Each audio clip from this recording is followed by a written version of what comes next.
The Shield of Hercules. Sam Reilly, Book 36. Written by Christopher Cartwright. Narrated by David Gilmore. Prologue. January 31, 1953, North Sea, Netherlands. The diesel engine rattled like it might shake itself apart. Thick black smoke curled from the funnel of the Noorderlicht as the winch dragged its heavy burden from the seabed. Ropes creaked, pulleys shrieked, and the deck shuddered under the strain. The 50-foot cotter, broad-beamed and weather-stained, was built for the shoals and sandbanks of the Dutch coast, not the deep fury of the North Sea during a rising storm. Her single mast leaned into the gale, nets dragging heavy from the seabed. Cornelis van Dijk didn't like what he was seeing. At 17 years of age, he'd only recently started working on the fishing boat, but already he knew when something was wrong, and right now it was definitely very wrong. He stood by the rail, massive arms folded, trying to decide what he should be doing.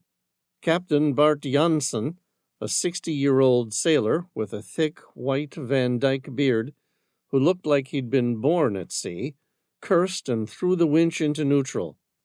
"She's snagged, Hercules! Get down there before she tears the rigging clean off!" Cornelis nodded and swung down without hesitation, moving toward the winch.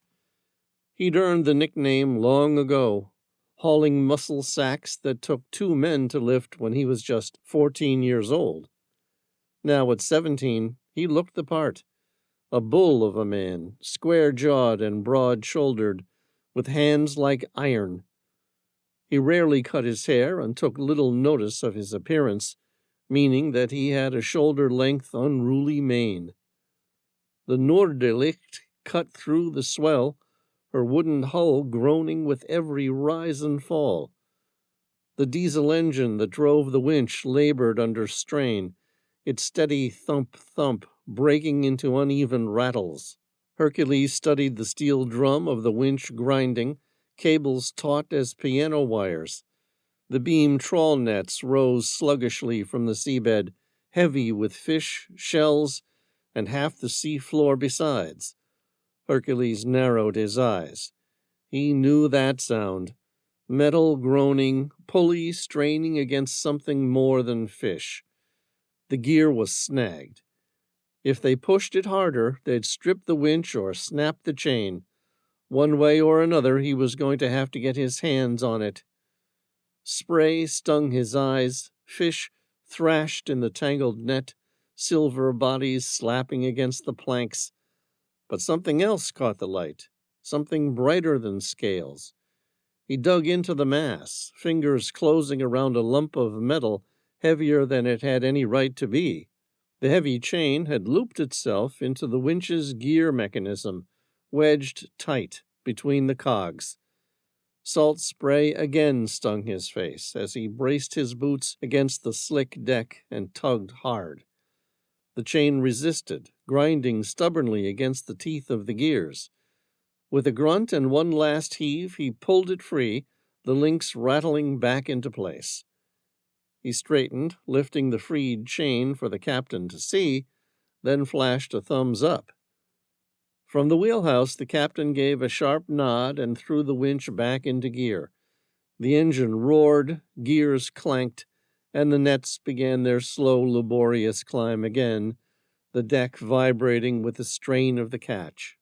A medallion, half the size of his palm, swung from a broken length of chain. Seaweed clung to it, grease from the pulley smeared its surface. He splashed it into a bucket of seawater, scrubbing with his thumb until the design glinted back at him. A man, straining beneath the weight of the heavens, constellations carved into the orb he held. Orion's belt, Leo, the twisting Hydra. The relief work was finer than anything he'd ever seen. Ancient. Impossible.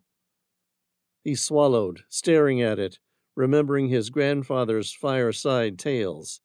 ancient Greek legends, all of them told with so much hyperbole that even as a young boy he relished in their absolute fantasy. Stories of an expedition older than time, to hide an ancient treasure that was priceless and deadly in equal proportions. The mission had been a success, and the dangerous treasure hidden for all time. But the ancient Greek heroes succumbed to tragedy on their voyage home. His grandfather used to tell young Hercules that he'd descended from such heroes, and he'd like to believe the fantasy, knowing full well that fantasy was all it was. Only now, as he looked at the medallion, he wondered if there might be some hint of truth to the legends his grandfather once told him. And if they were true, then what of the prophecy and its tragic outcome? Eric Vermeer, a 20-year deckhand who ranked just above Hercules on board Norderlicht's limited hierarchy, shouted over the howling wind, "Come on, Hercules! The tempest is rising in its anger. Let's get these nets cleared so we can get out of here." Hercules nodded, surreptitiously slipping the ancient artifact around his neck, the heavy medallion hanging beneath his oilskin tunic, cold on his chest. His gaze turned to the horizon, black clouds piled high and fast, turning the fading light into darkness. The North Sea was changing. But Hercules didn't see the danger. He was lost in the memory of the treasure hanging beneath his tunic, a treasure so grand it would change his life in an instant. Only a small part of him worried about the prophecy his grandfather warned of. After all, it was nothing but the crazy ramblings of an old man. His eyes, ordinarily the bright blue of the North Sea, caught the glow of the deck lanterns as lightning flared across the horizon. For an instant they shifted, violet shadows flickering deep within the irises, as though the storm itself had left its color behind. To the others on deck, it was a trick of the light. To anyone who looked closer, it was something else entirely, a mark of ancestry that set him apart. There was strength in those eyes, and mystery too, something that spoke of legends and bloodlines long thought lost. In the middle of the North Sea storm, he looked less like a fisherman straining against nets, and more like the man his nickname implied, a man born half mortal, half ancient god. Hercules grinned. No, this medallion was a blessing, and it was going to change his life forever. This was the luckiest day of his life, and the Norderlicht turned south and sailed toward the safe harbor of Zeeland. Rijksmuseum van Oudheden, Leiden. Matthias Verhoeven looked up at the looming facade of the Rijksmuseum van Oudheden in Leiden. The National Museum of Antiquities stood proud against the storm, its neoclassical columns and tall windows shuddering as gusts of wind howled down the Rappenberg Canal. The storm had been building for days, and now it was tearing at the very bones of the Netherlands. People spoke in fearful tones of breaches in the dikes, of water rising where it should never be. He knew the truth of it. A fifth of the country already lay below sea level, and another quarter barely 3 feet above it. If the dikes broke, it wouldn't be water flooding into fields. It would be the sea reclaiming land that had never been hers to begin with. But while all eyes were fixed on shoring up the defenses, while the fire brigades and soldiers hauled sandbags and ropes through the driving rain, Matthias knew there would never be a better time. The Rijksmuseum van Oudheden held treasures brought in from across the world, and tonight, under the veil of storm and panic, no one would be watching. He kept his cap low, his coat collar turned high against the rain, and moved along the side of the building. A small window, half hidden behind an ivy-clad wall, rattled in its frame. He pulled a wrapped crowbar from under his coat. The glass shattered with a muffled crack, drowned out by the thunder and the groaning wind. If anyone saw, he could plead the storm had broken it, and he was trying to help. He slipped inside, boots crunching faintly on broken glass. No alarms, no guards, no one to stop him. It was his lucky night. Matthias switched on his flashlight, keeping the beam low and to the ground.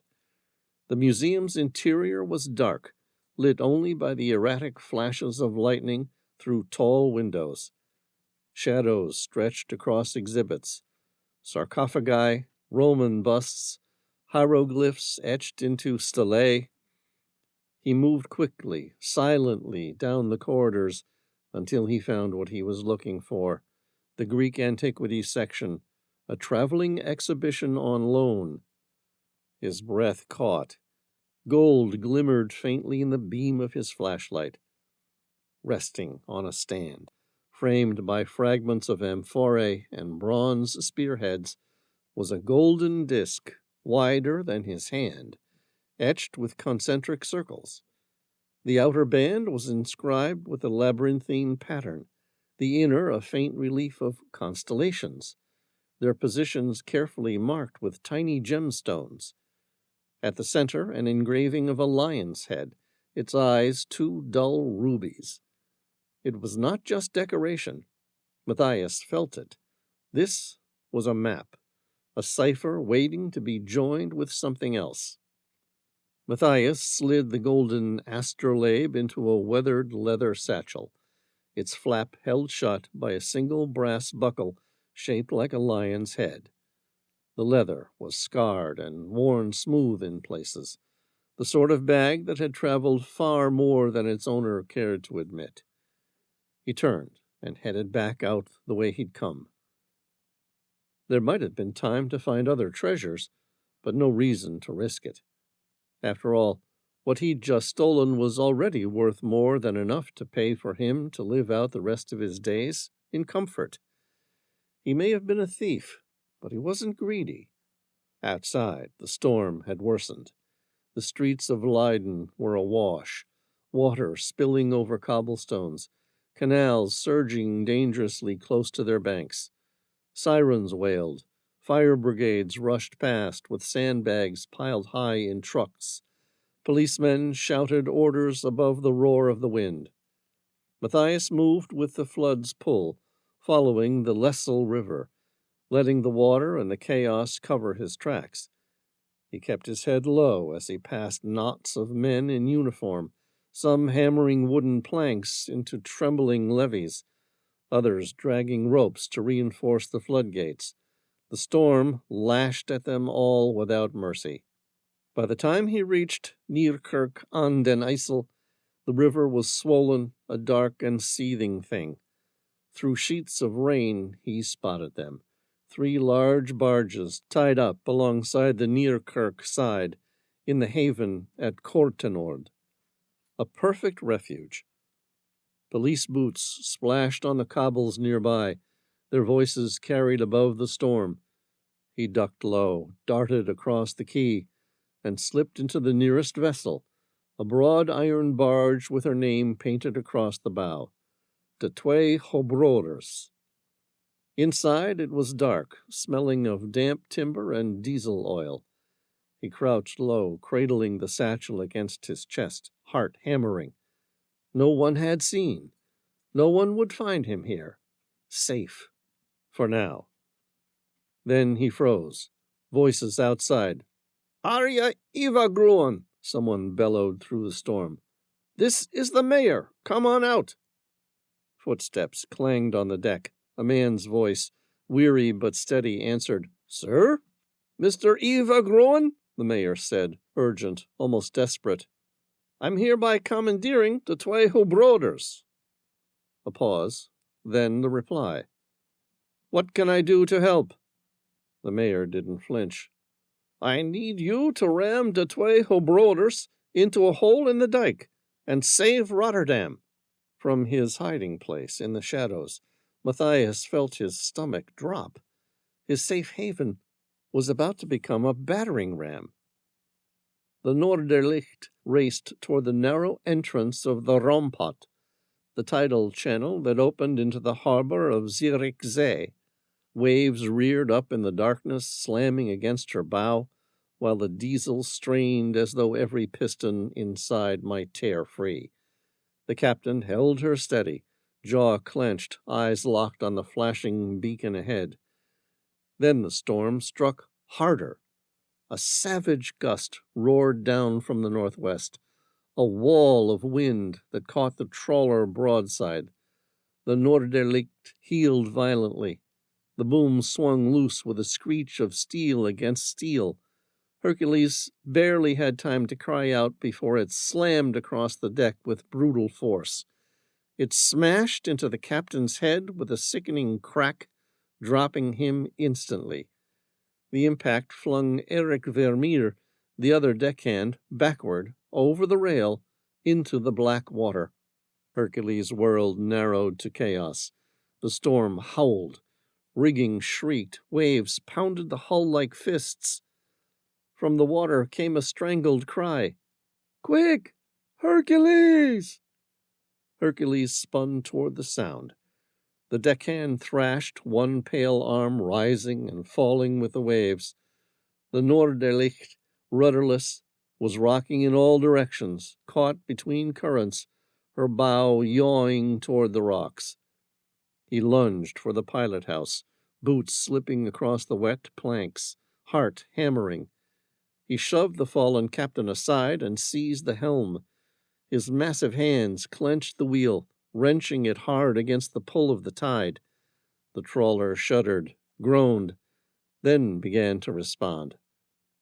Hercules fought her like a wild horse, coaxing her nose into the wind, edging the bow back toward the man in the water. Spray blinded him, but then he saw it, the deckhand's hand, clawing at the surface. He guided the Norderlicht alongside, shouting encouragement, then dashed back to the rail. With a grunt, he leaned over and caught the man by the collar, hauling him bodily out of the sea and onto the deck. The man collapsed, coughing, trembling with shock, but alive. Hercules staggered back toward the helm, and then the world tore open. A sound like thunder ripped through the storm, deeper and more terrible than any lightning strike. The very earth seemed to shudder. Ahead, the horizon twisted and buckled, the black silhouette of the dike suddenly collapsing into a churning wall of water. The Norderlicht lurched forward, caught in the sudden current. In seconds, confusion turned to understanding. The dike had failed. Hercules clung to the wheel as the trawler was dragged headlong into Zealand, the sea rushing in to claim the land. Hercules slammed the throttles forward, the diesels screaming as the Norderlicht clawed for open water. For a heartbeat he thought she might pull free, nose lifting against the drag of the current. For a heartbeat he believed they might outrun the fury boiling through the breach. But he was only fooling himself. With a roar like the world itself breaking, the dike gave way. Water thundered through the gap, a monstrous torrent that seized the trawler and dragged her down into Zealand. Hercules braced at the helm as the Norderlicht shot forward, swept into chaos. The land ahead vanished beneath the flood, streets and fields dissolving into one dark inland sea. Houses cracked and folded, walls ripped apart by the surge, roofs floating free like driftwood. At the quay, boats still at their moorings were torn upward, hurled across the shattered remnants of the dike. One small cutter balanced for a moment on the current, hull glistening in a lightning flash. Then the torrent caught her, flung her sideways into a bridge, and the vessel disappeared beneath it in an instant. People were everywhere. Screams carried thin and high above the roar of the flood. Families clambered onto roofs, clutching children, only to be swept away as the water rose. Men in oilskins sprinted along collapsing embankments, waving their arms helplessly as the tide devoured the land.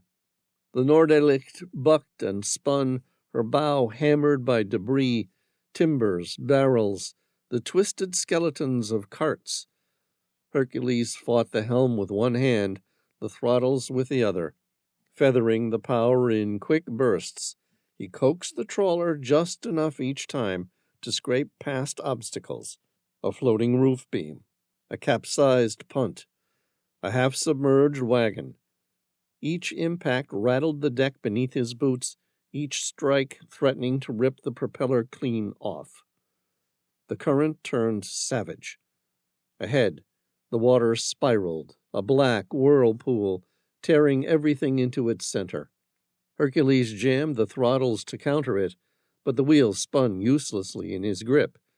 The Norderlicht turned broadside, her hull shuddering. He cursed, heaved on the helm, but there was no resisting. The trawler smashed against a bridge. The impact jolted him off his feet. With a final twist of current, the vessel wedged between two massive stone piers, pinned like a toy in the grip of a giant hand. Hercules staggered upright, chest heaving, water lashing over the deck in torrents. He spun, searching the wrecked trawler. The wheelhouse was empty. The deckhand, the captain, gone, swallowed whole. The water kept rising, foaming around the bridge, filling every space on deck. Hercules clutched the rail, the medallion's weight pressing against his chest, and realized with cold certainty he was going to drown. Groenendijk, Neerkerk aan den IJssel, Netherlands, 5:30 a.m., February 1st, 1953. The twee Broeders pushed upriver against the fury of the Hollandse IJssel, her diesel groaning as the tiller swung hard over.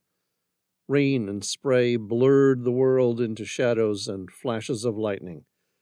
From his hiding place beneath the deck beams, Matthias Verhoeven felt the boat lurch, voices shouting above the storm. Then he heard it. The name of the place burned forever into memory. Groenendijk at Neerkerk aan den IJssel. The mayor's order had been clear. They were heading straight for the breach. Matthias crept out from the shadows, gripping the slippery rail. Ahead, he saw it. The torrent of water tearing through the broken dike, black and white foam exploding into the lowlands beyond. It looked like the sea itself had opened its jaws. For an instant he considered jumping, diving into the current and letting the flood carry him where it might. Better that, perhaps, than dying aboard a barge about to be sacrificed. But he stayed. The skipper, Arja Eva Groen, shouted something he couldn't hear over the storm, and the twee Broeders surged forward. The bow slammed into the breach with a bone-rattling crunch, iron grinding against earth and stone. The whole vessel shuddered, then jammed sideways across the gap. Water exploded around her, churning in fountains of spray. Matthias clung to the rail as the barge settled, wedging deeper into the remnants of the earthen dike. Already men were swarming forward with sandbags, piling them into the gaps the boat's hull could not reach. Lanterns flickered in the storm, black silhouettes passing in a frenzy as they hurled sack after sack into the seething water. Without thinking, Matthias moved among them. He grabbed sandbags from the chain of hands, staggered to the rail, and heaved them down. Nobody questioned him. In the fury of the night, he looked like one of them, another volunteer fighting to hold back the sea. The battle lasted an hour, maybe more. Time had no meaning in the dark roar of the flood. Slowly, incredibly, the water slackened. The flow thinned from a torrent to a surge, then to something they could manage. Against all odds, they had stemmed the tide. They had saved Rotterdam. Matthias sagged against the rail, exhausted, soaked through. Captain Eva Gruen's eyes found him at last. The skipper's voice was harsh, accusing, his finger stabbing at the air. "Where the hell did you come from?" Matthias said nothing. Better to be considered rude than to try and come up with an unbelievable explanation. Instead, he tightened his grip on his satchel, turned, and jumped off the barge onto the sodden dike. Without a backward glance, he followed the crowd of weary men and women stumbling away from the breach, heading toward the fragile safety of Zealand. Matthias grinned. He was still the luckiest man he'd ever known. Cornelis Hercules von Dijk knew he was going to die. He clung to the slanting deck of the Noorderlicht, his fingers raw from gripping the slick rail. Above him loomed a wooden bridge at Ouwerkerk, its timbers groaning under the torrent.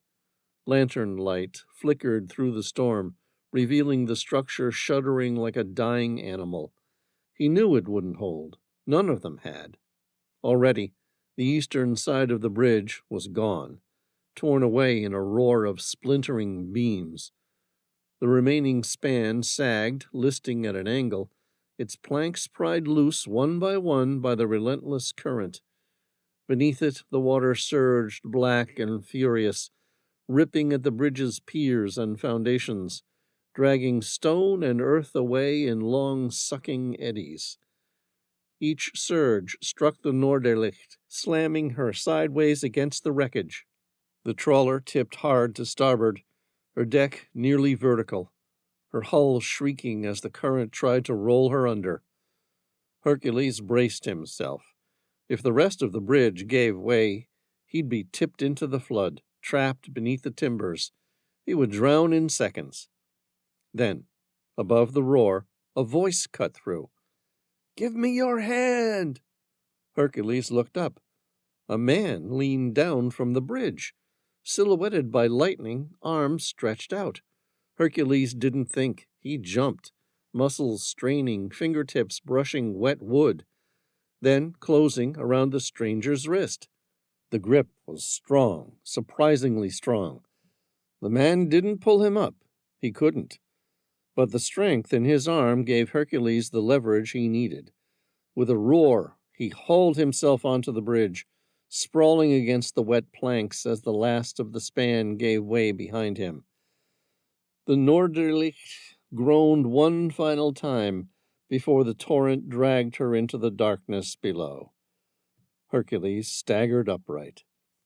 The stranger was already pulling him forward, racing toward the western side of the collapsing bridge. He wore dark clothes, sodden and heavy, and clutched a single leather satchel tight against his chest. "Thank you," Hercules gasped, chest burning from the effort. "You're welcome," the stranger replied, as if helping a fellow Dutchman during a disaster was the most natural thing in the world. The storm raged around them, the darkness pressing in on every side, but for the moment they stood together, two survivors bound by chance on a night when the sea had claimed everything. The timbers shuddered beneath their feet. The bridge was about to give way. He felt the entire structure shift toward the western side. Hercules shouted, "Run!" The two of them sprinted toward the western bank. Rain lashed their faces, the wind tearing at their coats. With a roar, the pier beneath them gave way, and the bridge tilted sharply, collapsing into the flood at a sickening angle. They leaped together, landing hard on the muddy embankment. Hercules rolled onto his side, coughing as water and dirt filled his mouth. Beside him, the stranger's leather satchel tore free, bouncing across the slick grass. Hercules lunged instinctively, snatching it before it could tumble into the black torrent, clawing at the bank. As he dragged it back, the brass buckle, shaped like a lion's head, slipped open. Something golden rolled into his palm. For a heartbeat, he stared, uncomprehending. The artifact was a disk, its surface faintly etched with concentric circles. At its center, clear even in the dim flash of lightning, was a lion's head motif, the mane flaring outward in careful detail. His breath caught. His hand went to his own pocket, where the medallion he had pulled from the nets rested against his chest. The lion's head on the disk matched it exactly. Two halves of the same impossible truth. His heart thudded, heavier than the storm. The shadow of a ghost swept through him, his grandfather's stories, myths he had dismissed as fables to frighten or amuse a child. First the medallion, now this. That was two legends come true. And he swore to himself then and there was no way in hell he would allow the third story to come true. A moment later, he replaced the strange navigation device into the leather satchel and snapped it shut as the stranger reclaimed it, clutching it tight. The man gave Hercules a quick, grateful nod, unaware of the revelation now burning in his companion's mind. Together they stumbled up the bank into the screaming wind, running for the promise of shelter. His eyes swept the ruin of Auerkerk. What had once been neat rows of dike houses and farm sheds was now an inland sea, broken roofs and timbers riding the current. Torrents of water coursed through streets where lamps had gone dark, and the cries of the living mixed with the low thunder of the storm. They were surrounded, trapped on what little ground remained above the flood. "We have to get out of here," the stranger shouted above the gale. "We need to get above the water line." Hercules nodded, wiping the rain from his eyes. "I live nearby. My house has a second level. We'll be safe there." Matthias kept his grip tight on the satchel, his mind turning over every possibility. For a moment, when the fisherman had picked up the artifact, he thought the man might pocket it, claim it as his own. But instead, the giant handed it back with nothing more than a curious expression in his eyes. "That's some artifact you have there," the man said. Matthias gave a slow nod. "Yes, it was my grandfather's. The only thing I really wanted to save before the flood." The man's gaze lingered on him a second longer than Matthias liked. There was doubt there, plain as day. The kind of doubt that couldn't be shaken by words. But then the man gave a polite nod, as though to say he'd accept the lie, at least for now. They trudged on through the storm, rain slashing sideways, the wind clawing at their clothes. The man broke the silence. "I'm Hercules, by the way. Thanks for saving my life." Matthias glanced sidelong at him. The man's bulk, his bearing, the way his shoulders seemed built to carry the world. There was something uncanny in the resemblance. He arched an eyebrow. "Hercules? Really?" The man gave a sheepish grin. "No, it's Cornelis von Dijk. But people started calling me Hercules in grade school, and the nickname stuck." His bemused smile turned wry as he seemed to recognize, perhaps for the first time, how uniquely fitting the name had become. "Matthias Verhoeven," Matthias said before he could stop himself. The name hung between them, heavier than the storm. He instantly regretted it. A thief's first instinct was to remain nameless, especially now. But then he reasoned with himself. After these floods, the police would have no time for stolen relics. They'd be too busy counting the dead and shoring up the dikes. They reached Hercules' house on the edge of the village, perched on a rare slight rise of ground, one of the few places where the floodwaters hadn't yet claimed everything.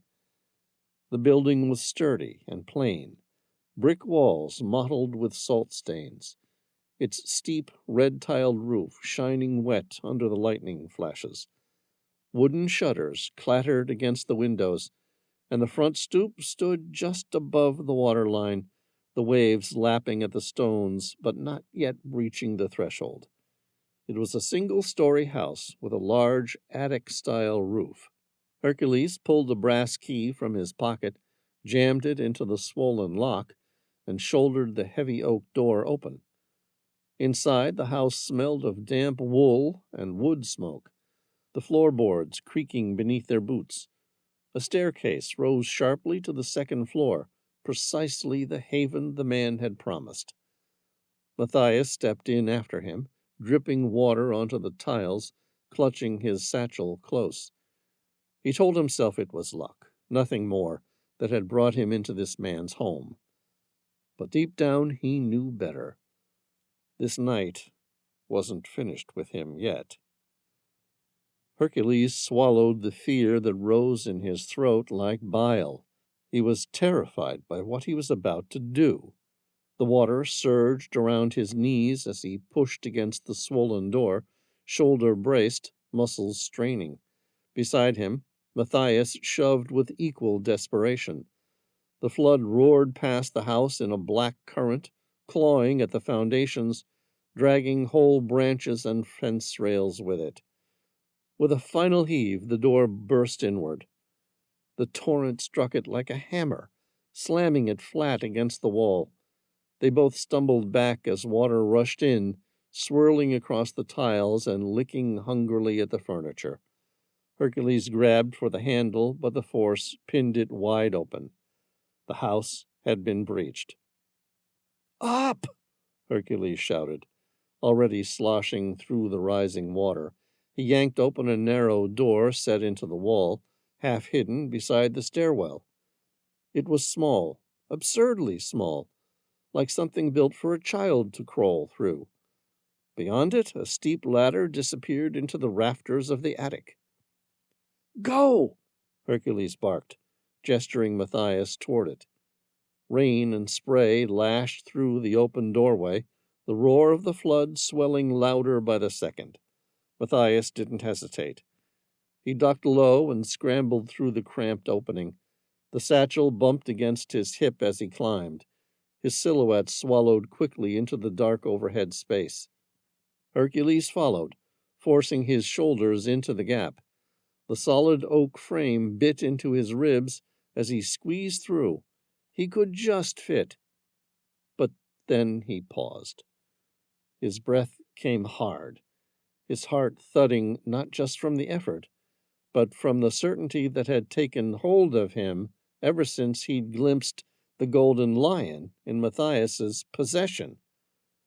As soon as Matthias was clear, Hercules shoved backward. He slammed the little oak door shut and threw the latch. The iron lock clanged, echoing in the drowned silence of the house. Then he slid a thick bar of oak across it, wedging it into place. There was a beat of silence. Then came the pounding. "What the hell are you doing?" Matthias's muffled voice thundered from behind the door, fists slamming against the heavy planks. Hercules pressed a palm to the wood, his jaw tight. His voice was low, steady, though his gut twisted. "I'm sorry, Matthias. I can't let anyone find the Shield of Hercules. The consequences would be too catastrophic." The pounding grew harder, more frantic, mixing with the roar of the flood as it tore at the house. Hercules closed his eyes against the sound, rain dripping from his brow, the weight of his decision settling over him heavier than the storm outside. Hercules couldn't wait there indefinitely. He needed to get to higher ground. The water surged higher in an instant, slamming through the doorway with the force of a battering ram. Hercules braced against the wall, but the current tore at him, relentless and wild. The house groaned, its circular walls funneling the flood until the water spun into a violent whirlpool. His boots lost purchase. His legs went out from under him, and he crashed backward, arms flailing. The torrent snatched him, dragging him round and round. He fought to rise, to plant his feet against the slick floorboards, but the current was too fast. It was like wrestling the sea itself. Then his hand brushed his chest. The medallion. It was gone. His eyes went wide as the realization struck. He replayed the moment on the bridge, the hand that had hauled him up, the satchel clutched tight, the too eager gratitude. His instinct had been right all along. Matthias Verhoeven wasn't just a thief. He'd stolen the medallion, too. "Damn you!" Hercules bellowed into the storm, though the flood stole the sound away. He flung himself toward the attic door, toward the narrow hatch where Matthias had vanished. Hercules fought against the torrent, but with all his might he made little more progress than a piece of driftwood, and the current tore him from the last remains of the house. The whirlpool spun him once, twice, 3 times, before flinging him into the flood. Water filled his nose and mouth, and he kicked desperately, his chest burning for air. He tried to push upward, to break the surface, but the current dragged him down again. Darkness pressed in, thick and suffocating. His limbs thrashed weakly, the strength leaching from them with every second. Now he was in it. The flood itself, the deadly torrent that had swallowed Zealand. The house was gone. The city was gone. Only black water stretched in every direction, carrying debris, houses, lives. Hercules thrashed, kicking hard, fighting to keep his head above the chop. "Stay up! Just keep your head afloat!" He gasped the words to himself. A wave reared, struck him broadside, and dragged him under.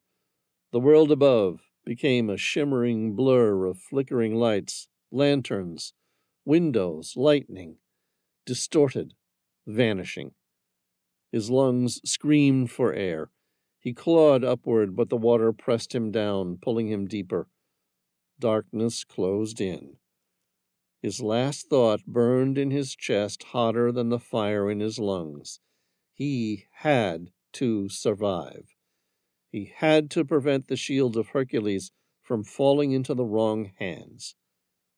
At last, instinct forced him to open his eyes. Above, through the fractured glare of street lamps and lightning reflecting on the water's surface, he glimpsed the world he was leaving behind. In that final moment, the storm's light caught his irises. They burned violet. Blue shot through with a striking purple, a hidden truth laid bare in his death throes. Then the glare faded, the world dimmed, and his vision collapsed into absolute darkness. The oak door boomed under Matthias's fists, but it didn't budge. He ran his hand across it, feeling the cold iron latch on the other side that sealed him in. Solid oak, no way through. He flicked on his flashlight. Its thin beam cut across the narrow stairwell, climbing upward between 2 walls. The space was strange, almost architectural, the way the Florence Duomo's inner passages rose unseen between stone and facade. The thought chilled him. This wasn't a place built for men to live. It was a place built to conceal them. He swallowed hard as water seeped beneath the oak door, black and glistening, swirling against his boots. Then it surged higher. He cursed and forced himself upward, climbing the narrow stairs as the torrent followed closely behind and threatened to envelop him. At the top, he pushed into the attic, a cramped, low dome where he could only barely crawl. The flashlight beam swept across the rafters and curved plaster, everything seeming smaller than it should have been, like the building outside had shrunk the moment he stepped inside. There was nowhere else to go. The sound hit next, a rushing roar. the stairwell below becoming a funnel for the flood. Water hissed up through the seams, rising fast, licking at his knees, his waist. Panic thudded in his chest. He shoved at the walls, searched with frantic hands. Nothing, no escape. Then, as the water climbed higher, his shoulder brushed something. A seam he hadn't seen, almost invisible, perfectly fitted. Desperation gave him strength. He shoved hard. The panel cracked open, and he clawed his way through. The hidden space beyond was a room not much larger than a closet. The air smelled of dust and rot. The beam of his flashlight trembled against the contents. A narrow iron bed, rusting but still upright. A thin blanket eaten by moths. A shelf with a single book, its pages warped by damp. Graffiti scrawled in pencil across the plaster walls.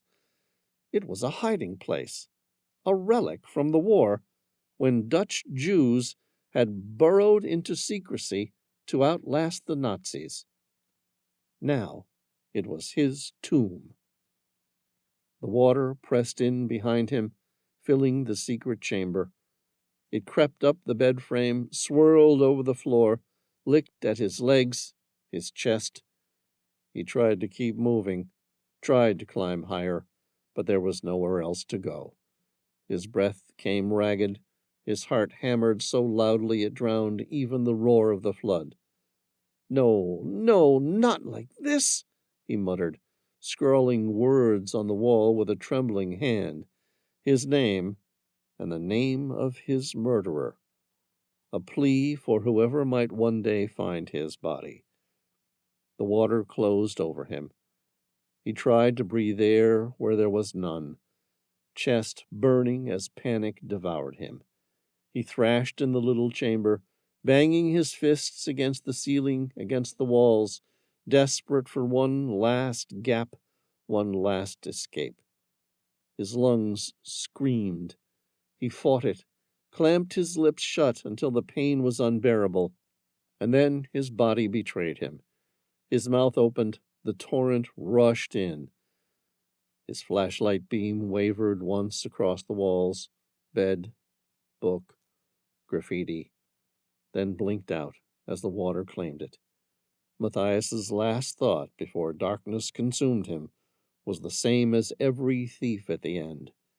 He should never have trusted luck. And then his world went black.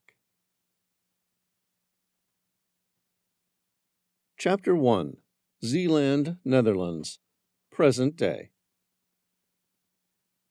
Sam Reilly felt a wave of peace and contentment wash over him. The hotel itself was plain, built of old brick and timber, a relic from another century. Its narrow corridors creaked underfoot, and the walls carried the faint smell of brine and polish. In his room, a single lamp lit the edges of a thick red carpet, its pile worn but still vibrant in color.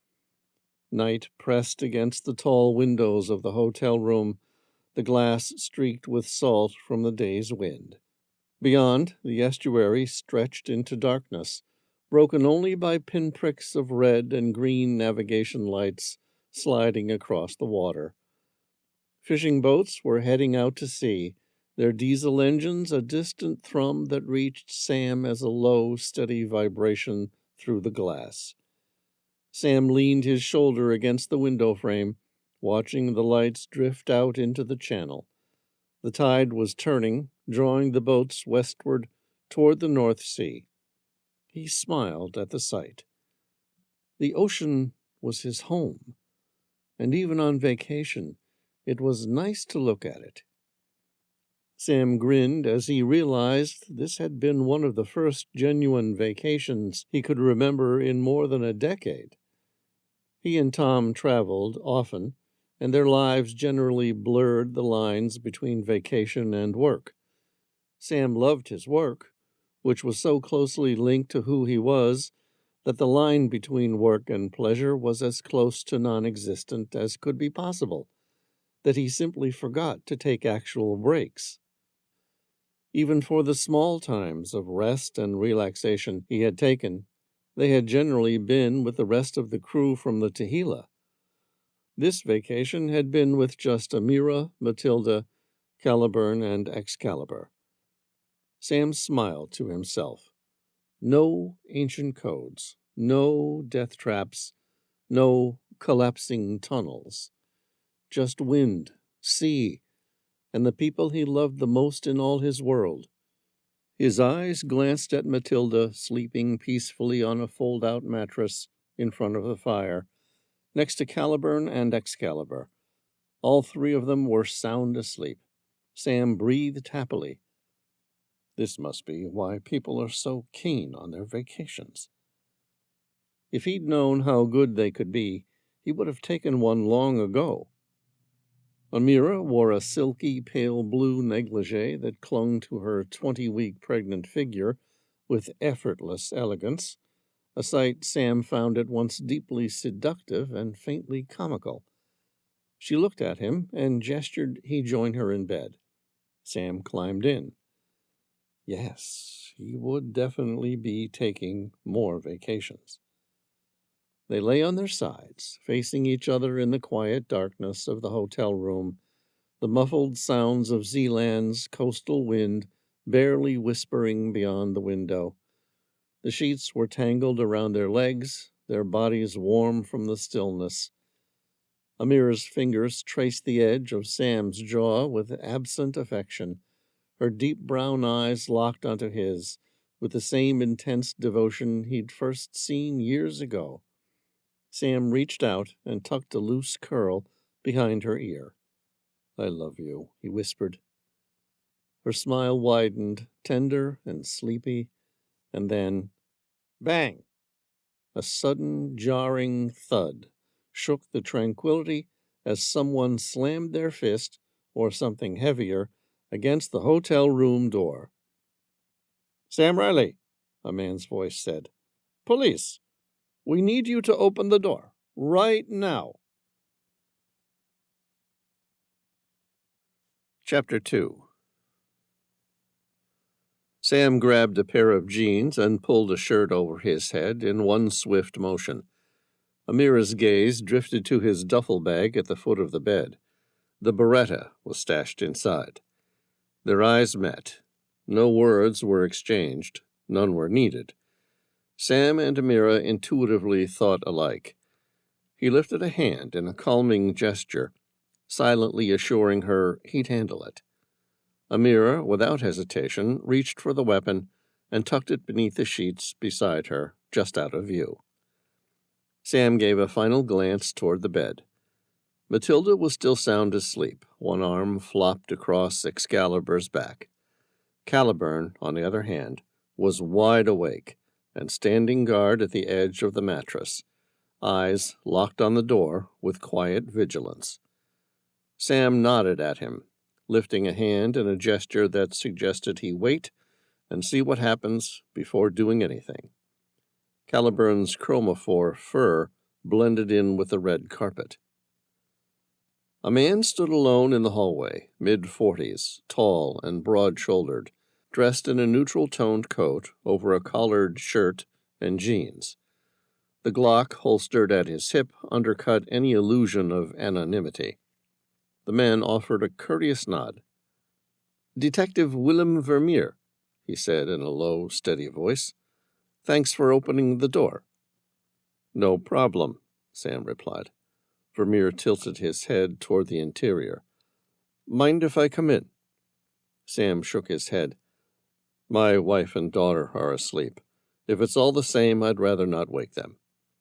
The detective took a brief look past Sam, then nodded. "Fair enough. This won't take long." Sam stepped out into the hallway, quietly pulling the door almost shut behind him. "What's this about?" Detective Vermeer's expression remained even, but there was a weight in his tone that made Sam's stomach tighten. "There's been a murder nearby." "Whoever it was, I didn't kill them." Sam was relieved that he and his family had driven into the Netherlands only a few hours earlier. His gaze met the detective's. Sam waited for more of an explanation, but when one wasn't forthcoming, he said, "Okay, is there something I can do for you?" Detective Vermeer said, "We would like your help." "I'm sorry," Sam said. "I mean, I'm more than happy to help and do my part, but I really don't understand why you would be coming directly to me for help with a murder case." "There's something about your expertise that would be particularly useful here." A wry grin formed on Sam's lips. "My expertise?" "Yes, we believe you, of all people, might be able to offer a unique insight into this murder." "Am I a suspect?" Sam asked, knowing full well that he hadn't been involved in anything illegal since he and his family arrived in the Netherlands. The detective lifted a hand in a friendly gesture and smiled. No, of course not. Nothing of the sort. We'd just like your help." Sam arched an eyebrow. "You're sure this isn't a trick to get me to come down to the station or something, and then you're going to arrest me?" "No," the detective laughed. "You have a perfect alibi for this murder." "That's good," Sam frowned. "Although I'm a little concerned you even know I have an alibi. Is it because I've been traveling Europe with my wife and daughter?" The detective shook his head. "No, it's because the murder took place in 1953. Chapter 3. Sam's eyebrows shot up. "You just said there's been a murder nearby." The detective nodded. "There has been. 2 houses down, to be exact." "But it took place in 1953? "That's right." Sam spread his arms in a reassuring gesture. "Well, I want to assure you I didn't do it." The detective grinned. "You are a very funny man, Mr. Reilly." Sam caught the set of the man's determined chin.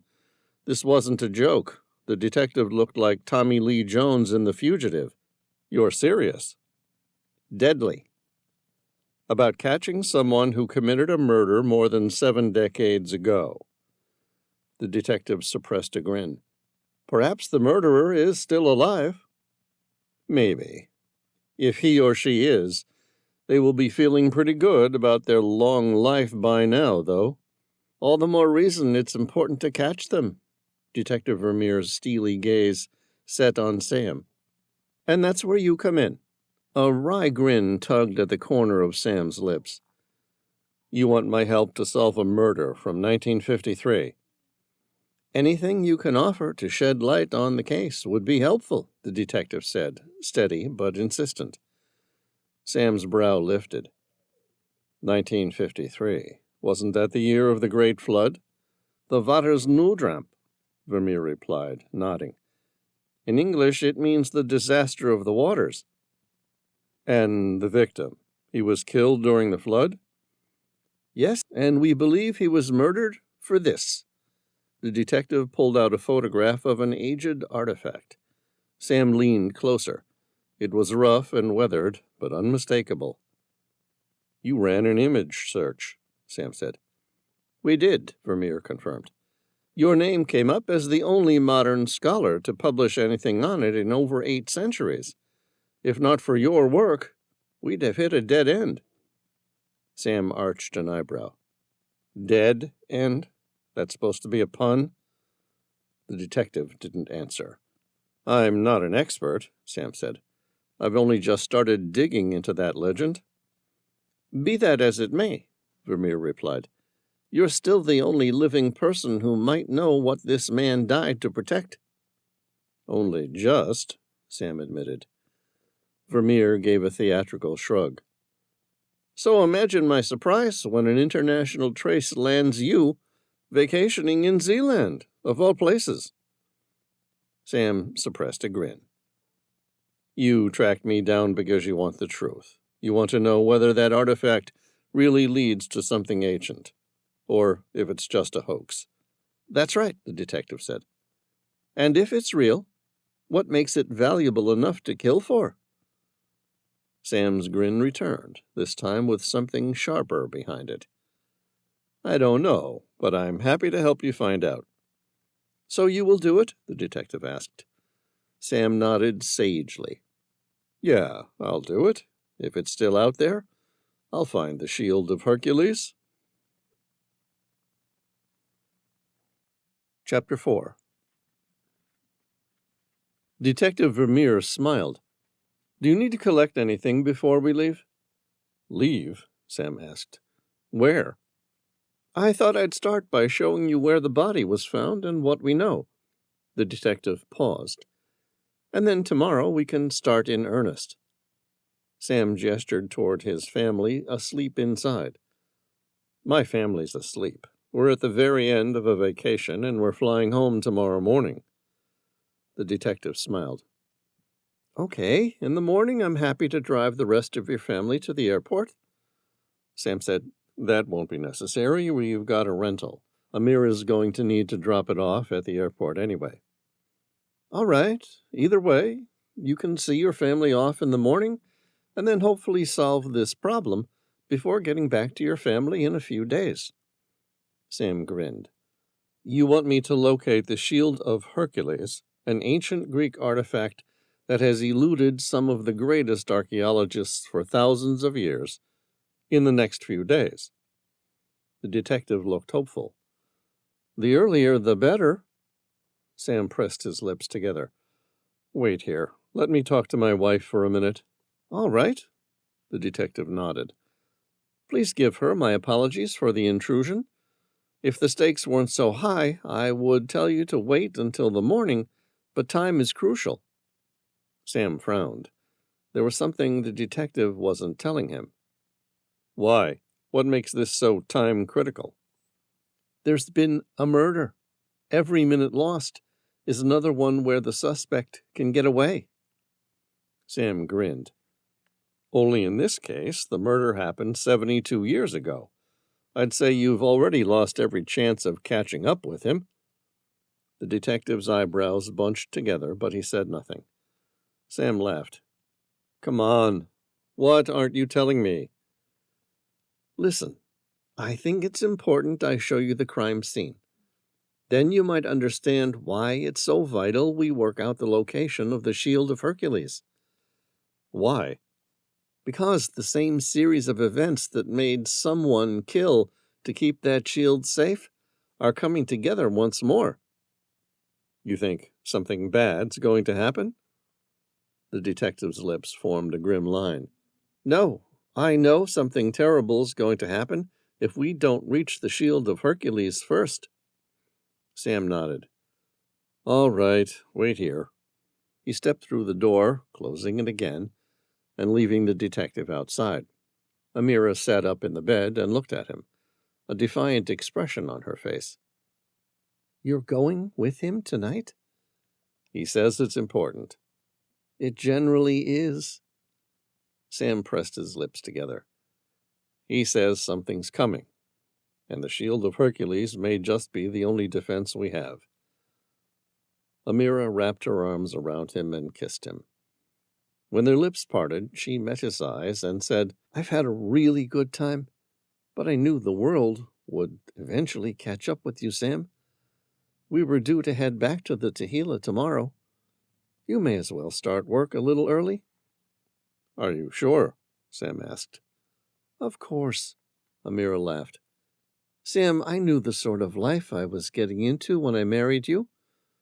I've known you long enough to know that you weren't built to enjoy the safety of a routine life with the mundane existence of other mere mortals. It's one of the things I love about you. Do you and Matilda want to stay until I work this thing out? In Zealand? Amira asked, considering the question. Sure, why not? The detective is hoping I can work this thing out in the next few days. Amira lifted her eyes. The location of the Shield of Hercules? He seems to think it's possible. Amira considered it. No, it's all right. You do your thing. We'll head back to the Tehillah. All right. I'm going to head out for a couple of hours with the detective and see the crime scene. Then I'll see you off in the morning. Okay. Amira reached in close to him and kissed him again. Good luck. Do you want to bring the Beretta? No, you keep it, Sam said. Are you sure? Amira arched an eyebrow. You're the one heading to a crime scene. A 72-year-old one, and I'm with a local detective in a country renowned for its low rates of violent crime. He suppressed a grin. I think I'll be safe. All right, go see this old crime scene, and then come back to bed and make love with me. Sam looked at her. It amazed him how someone could become more beautiful every time he saw her.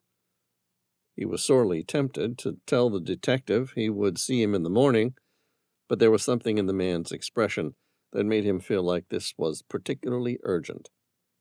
Sam met her gaze. You'll still be awake. Probably not, she admitted, before her lips spread in a seductive expression. But you could always wake me. Sam kissed her once more and said, Okay, I'll try and make this quick. Chapter 5. Sam didn't waste any time. He quickly finished getting dressed, put his shoes on, grabbed his cell phone, and followed the detective through the dim hotel lobby, the scent of wood polish and seawater lingering in the air. Outside, the night wrapped around them, heavy with mist off the estuary. The detective looked at him with a wry smile. The man was roughly mid to late 30s, good-looking in that healthy, successful, and competent sort of way that women seem to find attractive. The detective gestured for Sam to follow him. Sam nodded and kept walking. The detective seemed impatient to get this all sorted, and that suited him just fine. The cobbled street glistened under the amber glow of iron street lamps, their light reflecting in fractured patterns across puddles left from the evening tide. Somewhere in the distance, a church bell tolled the late hour, its sound muffled by the damp air. After a couple of minutes, Sam said, You look amused by something. Detective Vermeer pressed his lips together. Not really, only just... What? A stranger comes to your house late at night and asks you to leave to investigate a murder, and your wife seems to take that at face value without a second of hesitation. What are you getting at? Nothing, it's just surprising, that's all. Sam spread his arms. What are you trying to say? She's a keeper? The detective shook his head. No, I'm afraid I was suggesting perhaps you do this sort of thing often enough that, perhaps, you aren't a keeper. Sam laughed. It was big and boisterous. When settled, Sam said, Yeah, you may be right there. I got the better deal out of this relationship. Amira's the best woman in the world, and I'm the luckiest man in the world, and I have no problem remembering that every day I'm alive. Detective Vermeer's lips turned upward. Good for you. At the curb waited a machine that seemed completely out of place in the quiet Zeeland village, a green Donkervoort F-22. Its long, low body caught what little light there was, the metallic paint shimmering like wet emeralds beneath the lamps. The car's silhouette was sharp and lean, all muscle and intent, with exposed wheels and a cockpit barely large enough for two. Its wide tires pressed against the cobblestones as though straining to be unleashed. The nose tilted forward with a predatory stance of something ready to pounce. Sam paused at the sight. He knew Donkervoorts, Dutch-built sports cars that valued raw speed over comfort. The F-22 was one of the most uncompromising of them all, stripped down to the essentials, a road-legal missile.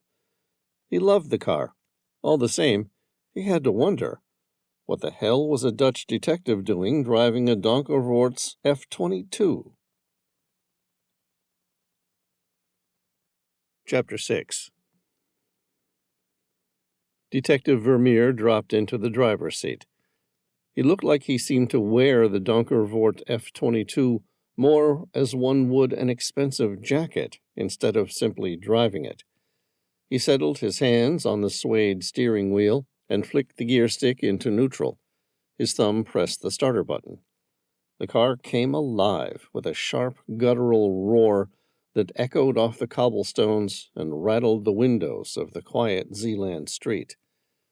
The F-22 carried a 153 cubic inch Audi 5-cylinder turbo engine, capable of producing more than 500 horsepower, yet pushing barely 1,653 pounds of body weight. It was raw engineering distilled to violence, the kind of machine that turned every heartbeat into acceleration. Sam's grin came easily. He ran a hand across the exposed carbon fiber trim, breathing in the scent of warm leather. "Nice car you have here, Detective." Vermeer gave a curt nod. "Thank you. I like it." He gave the throttle a sharp rev. The exhaust barked, snapping against the night, and then pressed the clutch, slid the gear stick into first, and let it loose.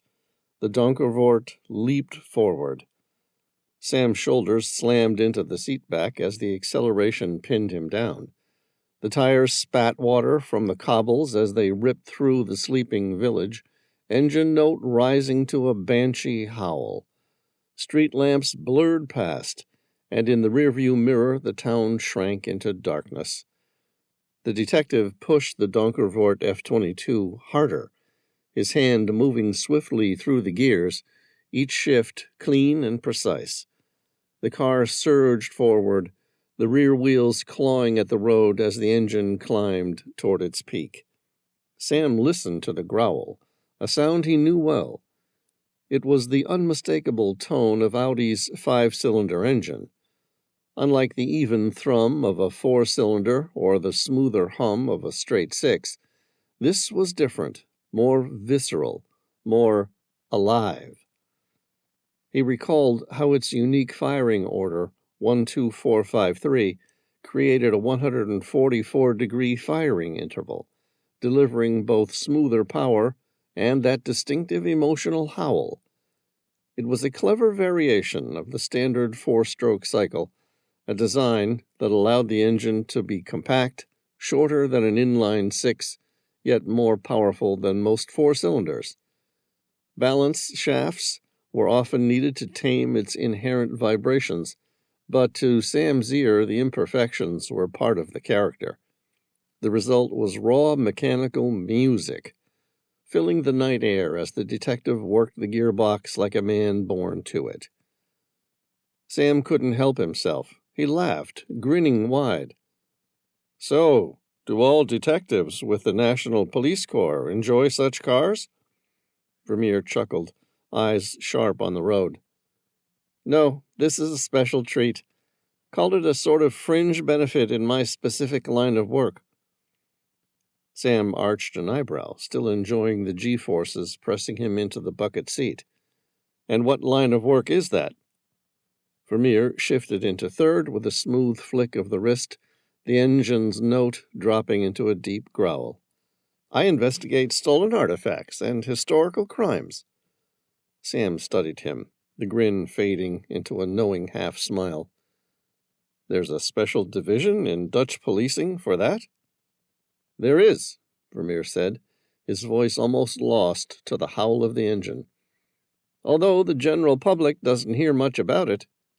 Sam nodded slowly. "I bet." The Donkervoort tore across a series of small arched bridges, its stiff suspension jolting them as the tires hammered against the cobblestones.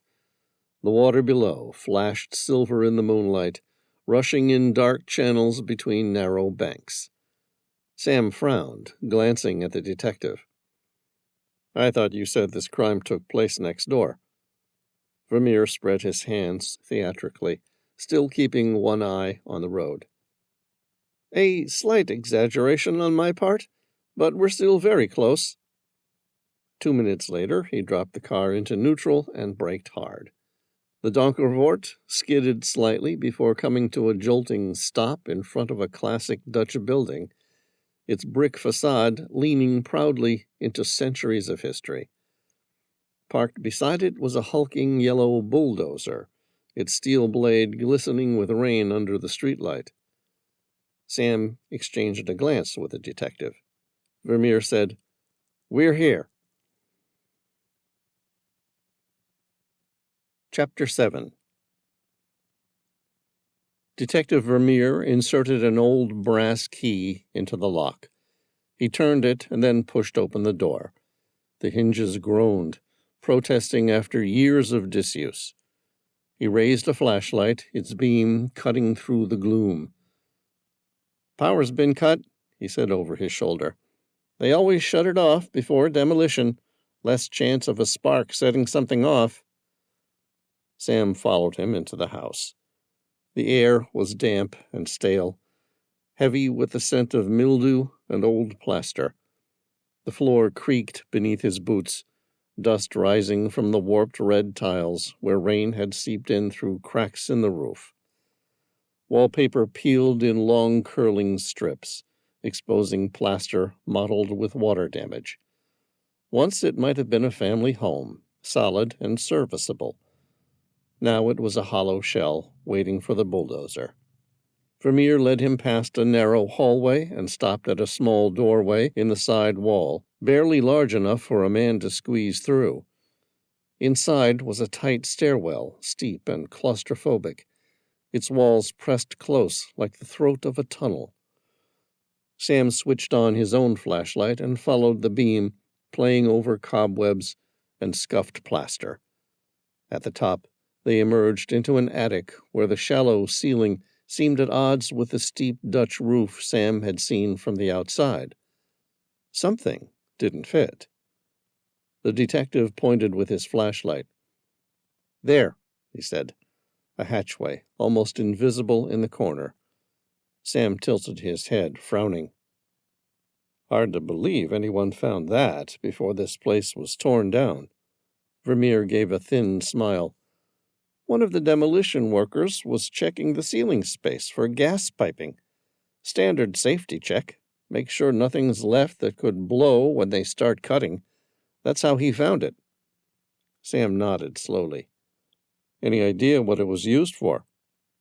The detective shrugged as he pulled himself into the hatch. "Could have been anything, but my guess? After Hitler invaded Poland and the Netherlands fell under German occupation, plenty of Dutch Jews took to hiding. I'd bet this was thrown together quick to shelter a relative of the family who lived here." Sam's eyes narrowed. He couldn't help but imagine Anne Frank and her family taking refuge in a secret annex just like this one. Sam followed him up into the hidden space.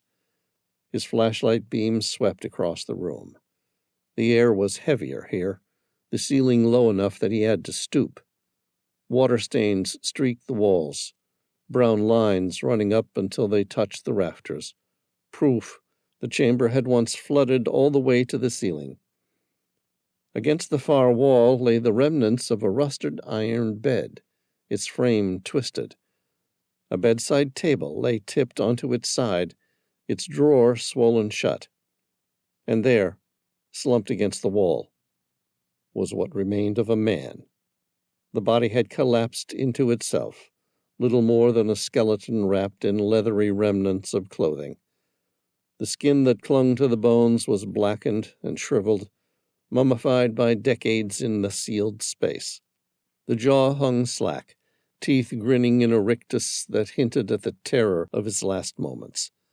Sam's breath caught. He could see it in his mind's eye, the water rushing in, the man clawing upward in the darkness, banging against the sealed door, knowing no one would come.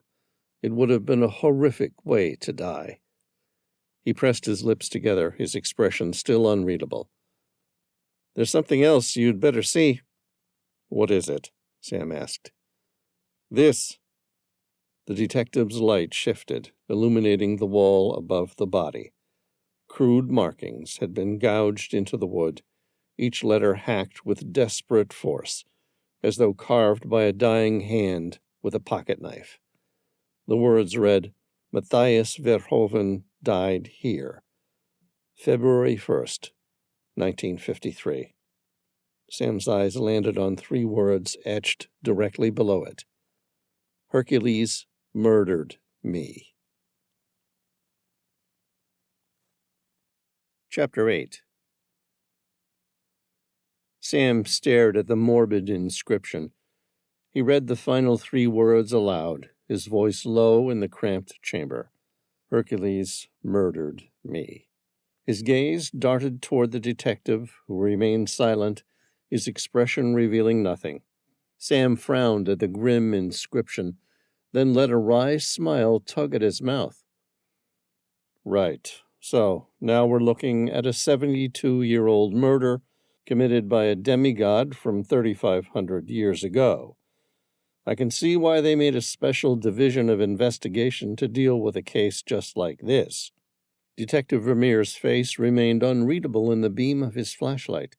He gave a single nod. Indeed. Sam pressed his lips together. Not one for jokes, are you? Does this look like a joking matter? The detective asked. Then, without waiting for an answer, he said, There's a dead man here, murdered. Sam nodded. Right. Sorry. The detective's expression didn't change. What do you know about Hercules? Sam tilted his head. The legend or the historical figure? The legend. Wait, no, the historical figure. I mean, if the Shield of Hercules exists, there must be some basis for Hercules himself. Sam nodded. I don't know much. He was said to be a demigod, the son of the Greek god Zeus, known for his strength, and Alcmene, a mortal princess known for her beauty and wisdom.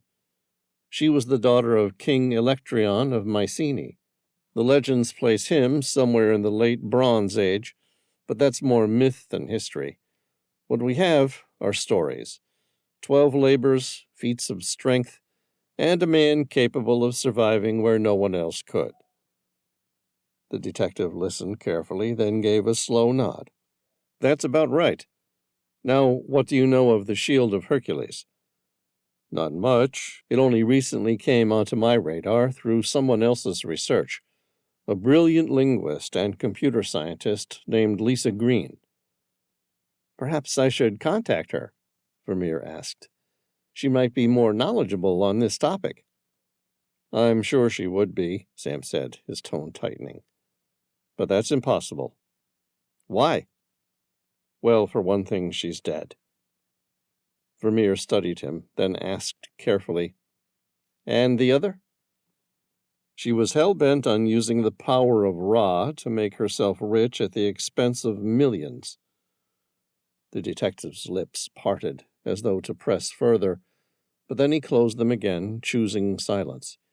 He gave a small nod, as though conceding it was better to keep moving forward with Sam than to circle back into dangerous territory. Okay, Vermeer said. So what do you know about the Shield of Hercules? Sam drew in a breath. The stories say Hercules' skin was nearly impenetrable, but some accounts hint it wasn't natural, that it was altered by something. The shield acted like a catalyst, changing him at the cellular level, giving him armor no sword or spear could pierce. Right, the detective said slowly. But someone did manage to pierce it eventually. Yes, Sam nodded. Theseus, with a lance. I thought it was Nessus, Vermeer asked, frowning.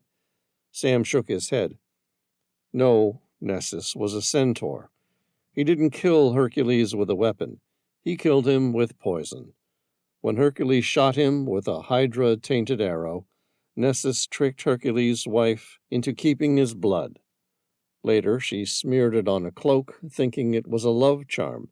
When Hercules put it on, the poison burned his skin and flesh until he built his own funeral pyre. That was how he died. But Theseus managed to pierce Hercules' skin? The detective asked, his tone skeptical but curious. Sam nodded. Yes, with the Nemean lance. Vermeer tilted his head. Is that the same legendary relic that was used to pierce Jesus' side at the crucifixion? No, Sam said evenly.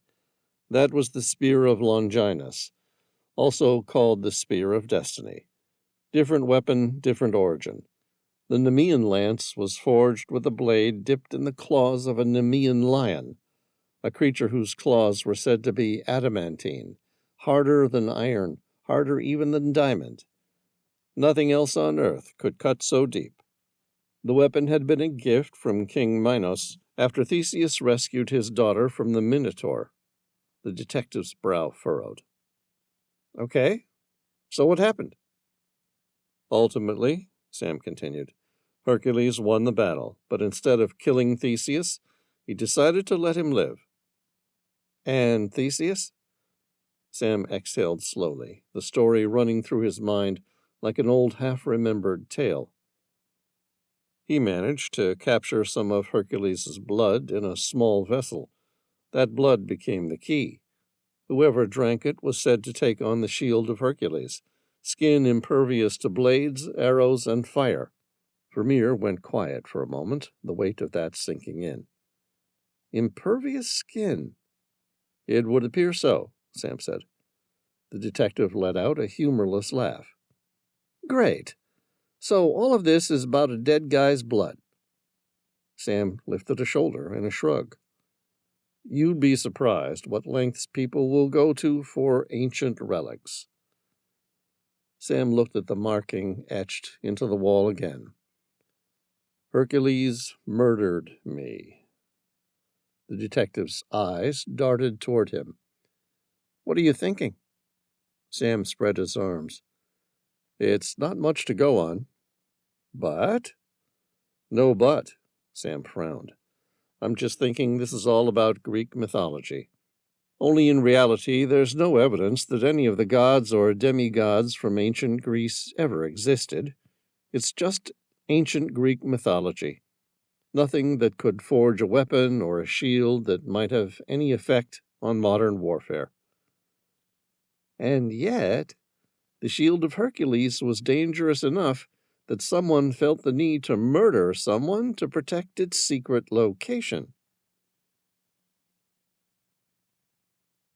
Chapter 9. Sam's gaze returned to the name of the man who died. He looked back at the shriveled corpse in the corner.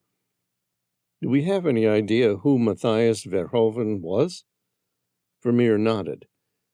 He was a known thief, a string of petty crimes to his name. He was out on parole in January of 1953, after which he never checked in with his parole officer. I guess we now know why. Sam exhaled slowly, running a hand across the wall, tracing the carved letters. Right. Do you think he was murdered for something he stole?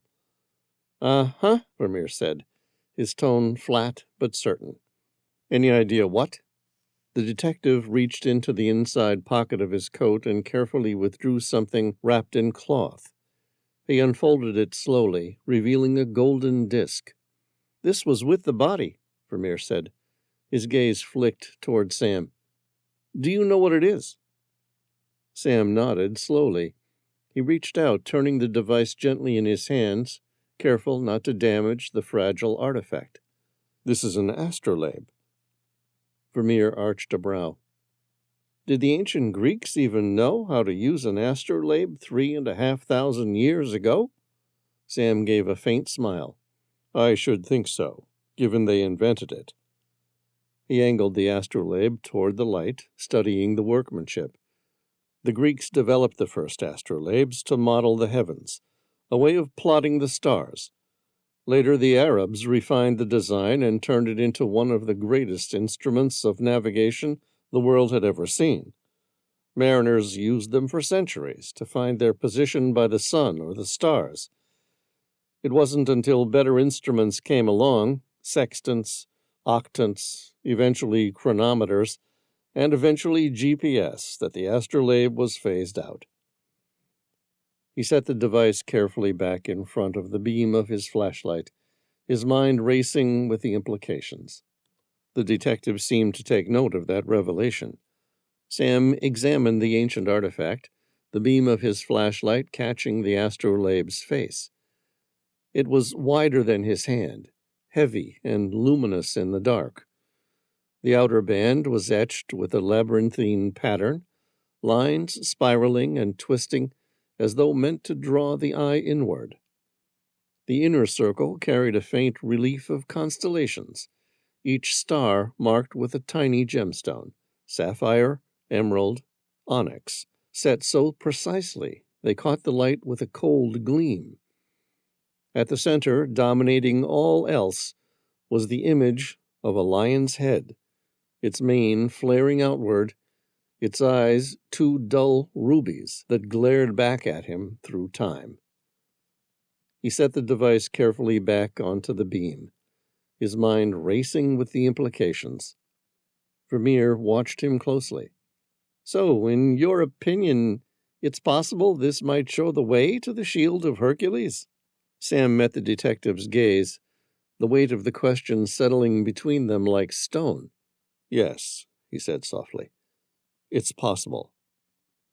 Detective Vermeer's eyes gleamed as he studied the golden disk resting in Sam's hand. A wry smile crept across his face. I was hoping you could tell me where this pointed to.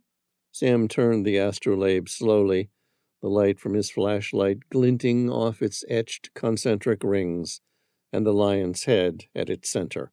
He arched a brow. You think this directs one to where the Shield of Hercules was buried? Don't you? The detective countered. Sam's mind went back to the files he'd uncovered aboard Icarus, the AI system Lisa Green had used to decipher fragments of forgotten texts. One of those texts had shown an image identical to this astrolabe, a golden disk marked with stars and symbols.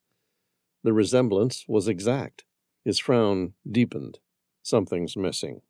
There should be a medallion, Vermeer interrupted, slipping a hand beneath his collar.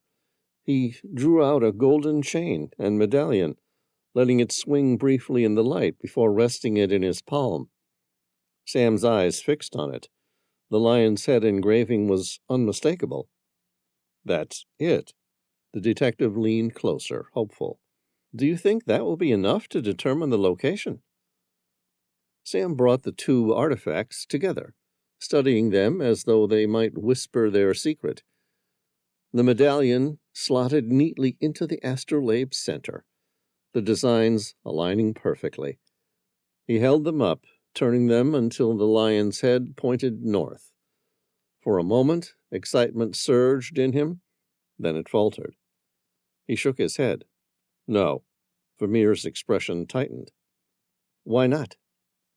Sam sighed, his thumb tracing the etched constellations. This is merely a map. Picture it as a modern-day compass combined with a sextant. It will let me chart a precise location anywhere on Earth. But, the detective pressed, I still need to know the original coordinates, the point in history the makers intended this to align with. Without those, all I have is a tool with infinite possibilities. Vermeer leaned back, frustration flashing in his eyes. So, it's useless, then? Sam closed the astrolabe carefully and met his gaze.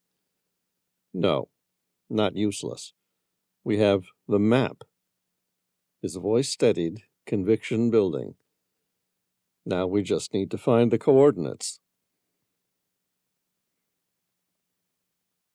Chapter 10. Any idea where one would find the coordinates? Vermeer asked, his voice even, though his eyes never left the golden disk in Sam's hands. Sam turned the astrolabe slowly, the dull rubies of the lion's head catching the lamplight. He thought for a long moment before answering. Not really. My best guess would be to start by looking at where these artifacts came from. Vermeer gave a doubtful shake of his head. That seems a bit hard to find. I mean, the thief had them here with him when he became trapped and drowned during the Watersnoodramp. Sure, Sam agreed. But the thief, Matthias Verhoeven presumably wasn't an expert in ancient Greek artifacts. No, Vermeer said, his tone dry. If I had to guess, he was an opportunist who took advantage of the night of the Great Flood and grabbed the most expensive items he could find in the pandemonium. Right. Sam's gaze sharpened. So all we have to do is find where he stole these from and work backward from there. Vermeer spread his hands. That might be a bit hard. I mean, it could have been anywhere in the Netherlands at the time. Sam shook his head, emphatic. No, it couldn't. The detective's lips curved into a smile. What are you thinking? Sam leaned forward. If you're a thief and trying to make a fortune during a natural disaster, you don't waste your time on some random house. You go to a place with known valuables. Vermeer's brow lifted. So we're looking for a jeweler? Sam grinned faintly. I was thinking about a museum. If there was a Greek artifact like that stolen, Vermeer said, there would have to be a record of it. Sam turned the astrolabe over once more, his voice steady. Can you find out? Sure, it shouldn't be too hard. The detective stepped outside, phone in hand, ready to make a call, presumably to someone back at the police station. Sam waited, the silence of the ruined house pressing down on him. 5 minutes later, Vermeer returned, his expression carrying a glimmer of satisfaction. I found it. There was a Greek artifacts exhibition on loan to a local museum. That golden astrolabe was stolen from there. Sam rose to his feet. Which museum? The detective grinned. Rijksmuseum van Oudheden, Leiden. That name sounds familiar. What is it? The National Museum of Antiquities. The kind of place that might hold secrets worth killing and dying to protect. Chapter 11. It was nearly 2 a.m. when Sam eased the door open and slipped into the hotel room. The lights were off, the only glow a faint wash of moonlight from the window. On the carpet, Caliburn stirred, lifting his head just enough to catch Sam's outline. Recognizing him, the golden retriever's eyes softened. His tail gave a slow, lazy wag before he settled back down with a sigh. Sam's gaze moved to the bed, where Matilda had somehow contorted herself into an impossible tangle, Excalibur curled securely in her arms. The puppy's nose twitched, but he didn't stir. Sam smiled faintly, the sight warming him after the long night. He tiptoed through to the bathroom, letting the door click softly behind him. The shower was quick, the hot water sluicing away the salt and cold from outside. Dried and changed into clean pajamas, he padded back into the dark room, feeling incredibly tired and ready for sleep. Sliding carefully into bed, he tried not to disturb Amira. He leaned forward and brushed his lips against the curve of her neck, light as a whisper.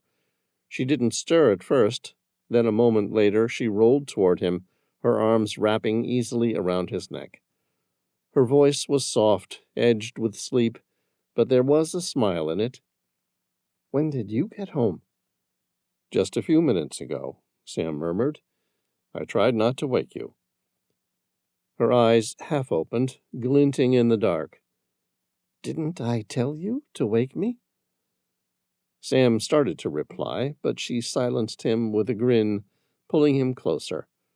Her lips found his in a kiss that was anything but drowsy, a kiss that pulled away the weight of the day and left only her warmth against him. Any desire to drift immediately off to sleep were forgotten. The room narrowed, all thoughts of the murder and the mystery forgotten, and he let himself be consumed with desire. Chapter 12. Positano, Italy. Tom leaned back in his chair, the porcelain cup warm in his hand, the sharp bite of strong Italian coffee lingering on his tongue. The balcony was narrow, but wide enough for the small table between him and Genevieve, where an assortment of pastries lay scattered. Flaky cornetti, dusted with sugar, a crostata glistening with apricot jam, a golden sfogliatelle that smelled faintly of citrus and butter. From their perch, halfway up the mountain, the view of Positano spilled out beneath them like a painting come to life. Terraced houses in soft pastels, peach, yellow, pink, clung to the cliffs, stacked one upon another, their shuttered windows thrown open to the sea breeze.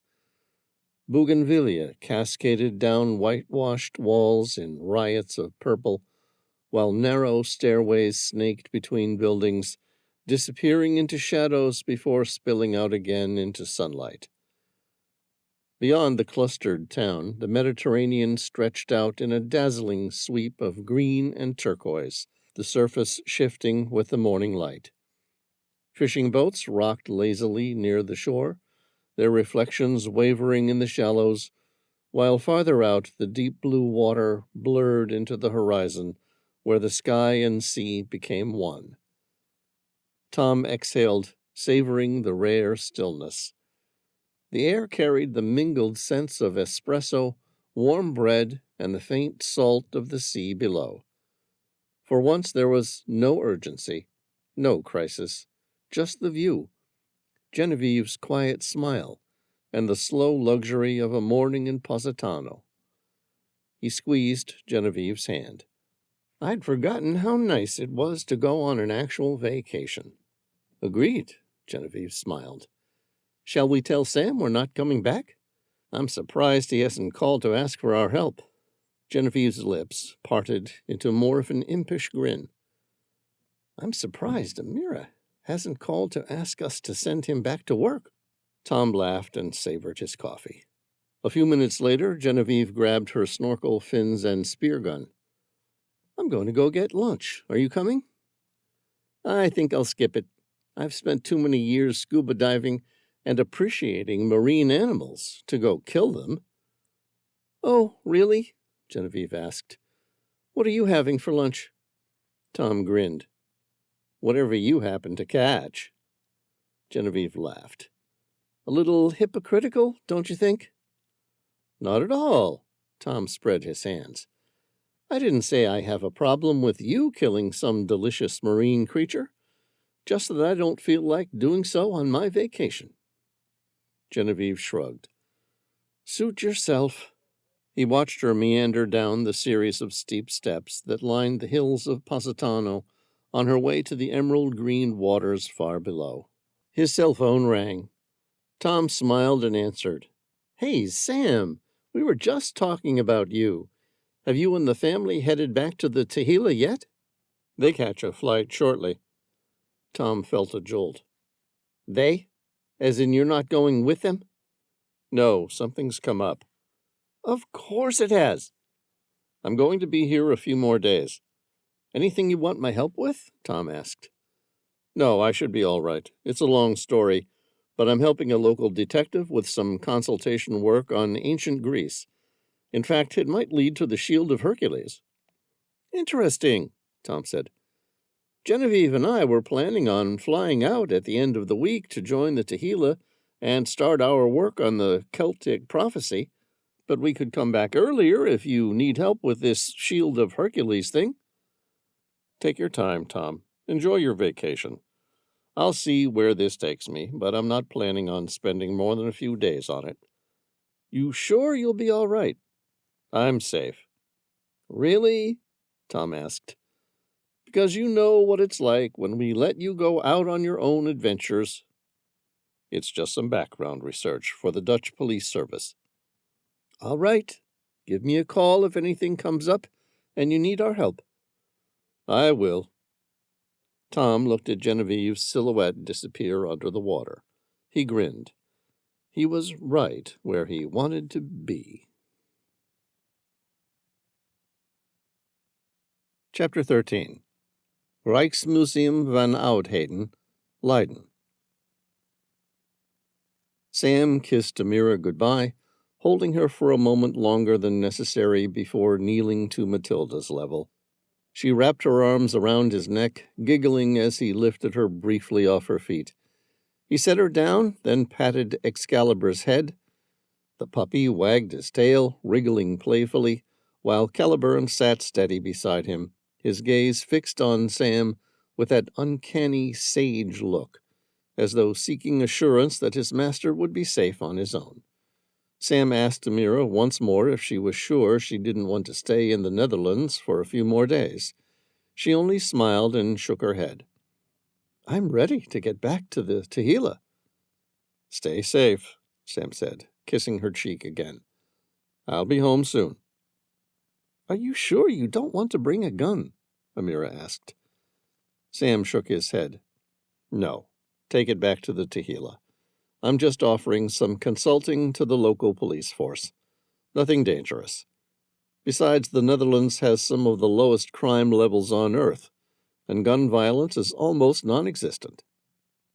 "All the same, you know what happens when you go out on these sorts of adventures on your own." Sam laughed. "Tom called you?" She licked her lips, her mouth forming a mischievous smile. "Hey, he worries about you." "And I'm glad he does, but I'll be fine."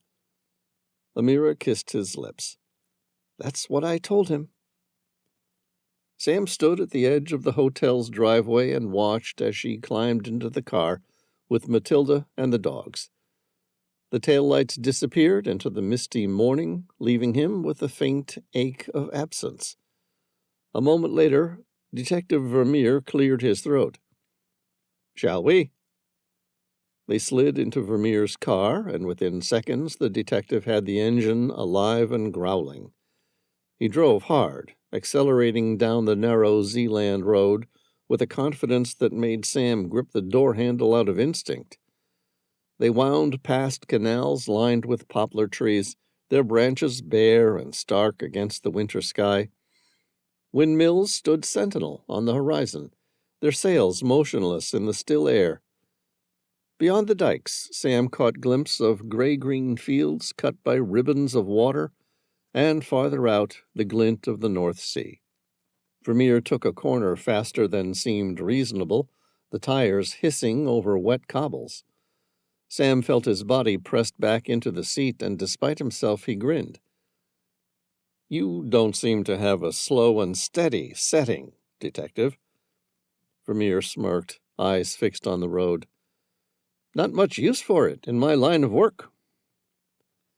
The villages slipped past, clusters of red-roofed houses, church spires rising over market squares, before giving way again to long stretches of countryside. Bridges arched over black canals, their reflections shimmering like molten glass in the headlights. Sam watched the blur of landscape, the rhythm of water and road. He let the speed settle into him, sharpening his focus. They were headed to Leiden, and to the Rijksmuseum van Oudheden. Whatever answers awaited them there, Sam had the uneasy sense that they would only deepen the mystery. The detective swung the sleek car up onto the curb in front of the Rijksmuseum van Oudheden, its engine growling as though announcing their arrival. The building loomed above them, its neoclassical facade pale under the glow of street lamps, columns casting long shadows across the steps. Vermeer slipped the gear into neutral and killed the engine in a space clearly marked "Verboden te parkeren," flaunting his authority with a casual ease. Sam arched a brow as he unbuckled his seatbelt, amused by the detective's disregard for the rules, and stepped out into the crisp, laden night, the cool air carrying the faint tang of the canals nearby. Chapter 14. The marble foyer of the Rijksmuseum van Oudheden gave way to hushed corridors lined with glass cases, each filled with fragments of antiquity. Sam followed Detective Vermeer up a narrow staircase to the upper level, where a secretary guided them to a tall oak door. Inside, Professor Heinrich van der Merwe rose from behind his desk. A man in his 60s. He had a mane of swept-back gray hair and spectacles that gleamed in the lamplight. Vermeer stepped forward first, offering a warm handshake. "Professor, thank you for meeting with us on such short notice. We spoke on the phone earlier." "Ah, yes, Detective," Van der Merwe said, his accent carrying the faintest edge of South African Dutch. He then looked past him, eyes settling on Sam. "And this must be Mr. Reilly." Vermeer gestured toward him. "My colleague, Sam Reilly." The professor smiled broadly, shaking Sam's hand with surprising warmth. "I've read your dissertation on the master builders. Fascinating stuff. You've made a few enemies in the academic world with those theories, but I think you may be closer to the truth than some care to admit." "Thank you," Sam said, inclining his head politely, filing that away as they all settled into their seats. After a few minutes of introductions, the professor folded his hands. "So, what can I do to help you gentlemen today?" Vermeer leaned forward, his voice calm but direct. He recounted the story of the stolen astrolabe in 1953, the flood, the missing thief, and the artifact that had resurfaced after 7 decades. Then he gestured toward Sam. "We were hoping you could tell us more about the exhibition it came from." Van der Merwe sat back, thinking. "The exhibition was on loan from an excavation in Knossos, Crete. A fascinating site. Palatial ruins, labyrinthine halls. Among the finds were stone tablets, badly fragmented. Much of the record was lost, but what could be deciphered spoke of an ancient voyage. It described how a weapon or shield of immense power was hidden far from Greece, sealed away so it could never be misused." Sam's pulse quickened slightly, though he kept his face still. The professor gestured toward the astrolabe Vermeer had set on the desk. "It was presumed even then that this device was some sort of navigational key, a map to that hidden relic.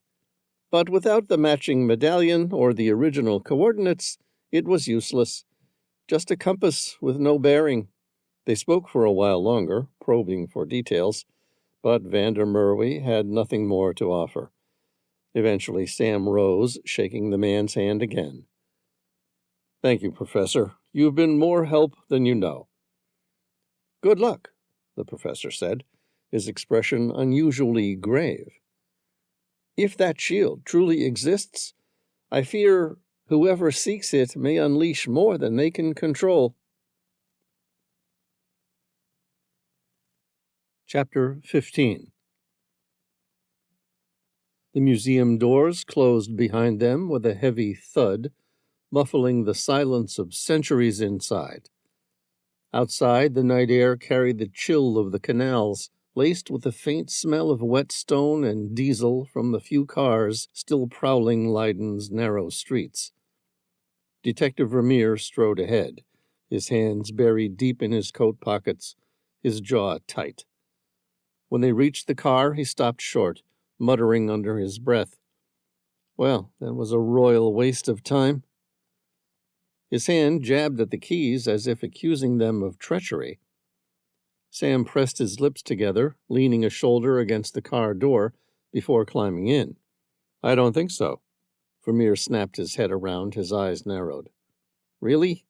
How do you see it like that?" Sam slid into the passenger seat, resting the astrolabe carefully on his lap. He turned it slowly in the dim glow of the streetlight, the golden surface catching the light like fire. "Look, we now have confirmation this astrolabe is most likely a map to where the Shield of Hercules was buried, and that there was an ancient Greek expedition to bury it somewhere." Vermeer threw his hands up, the leather of the steering wheel creaking under his grip. "Great! But like the professor said, it's no more benefit to us than a compass without a bearing, or a map without a coordinate." Sam's grin was faint, though more thoughtful than smug. "Right, but it tells us something else, something we've been missing all along." Vermeer angled toward him, impatient. What? We've been thinking this was a random crime of opportunity all this time. Sam looked up from the disk, his eyes glinting. You don't think it is? Sam shook his head, a grin tugging at the corner of his mouth. Well, you found the medallion and the astrolabe in the same hidden room in that roof space. So? What if the thief was asked to steal them for someone in particular? Vermeer blinked, then frowned. Who? I don't know. Sam set the astrolabe on the dashboard gently, as though it might shatter under its own age. But my guess is it's the person who lived in that house in 1953. Then maybe the thief, having stolen the artifacts, raced back to the house for his reward, but became trapped and died in the flood. For the first time that evening, the detective's face cracked into a smile. He drummed his fingers against the steering wheel. And the owner died before he could ever get his hands on the artifacts. Sam considered that for a long moment, watching a pair of cyclists glide past under the glow of the street lamps. What happened to the owner from 1953?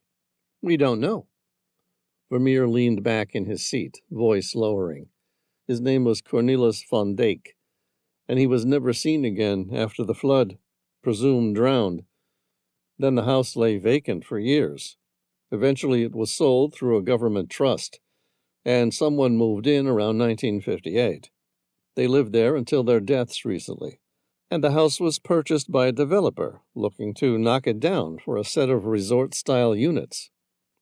Sam's grin broadened. He tapped the astrolabe with a fingertip. Right. So that's it. We need to head back to the house and see if Cornelis van Dijk left any notes or clues relating to the location of the Shield of Hercules. The detective's tone sharpened. You think they would still be around? Yes, I do. Sam turned in his seat, his voice firm. If Cornelis van Dijk knew about the Shield of Hercules and employed Matthias to steal the astrolabe, there's a very good chance he had the third missing part, the coordinates. Vermeer's brows pulled tight. But where would he have hidden them? Sam's grin flashed again. Isn't it obvious?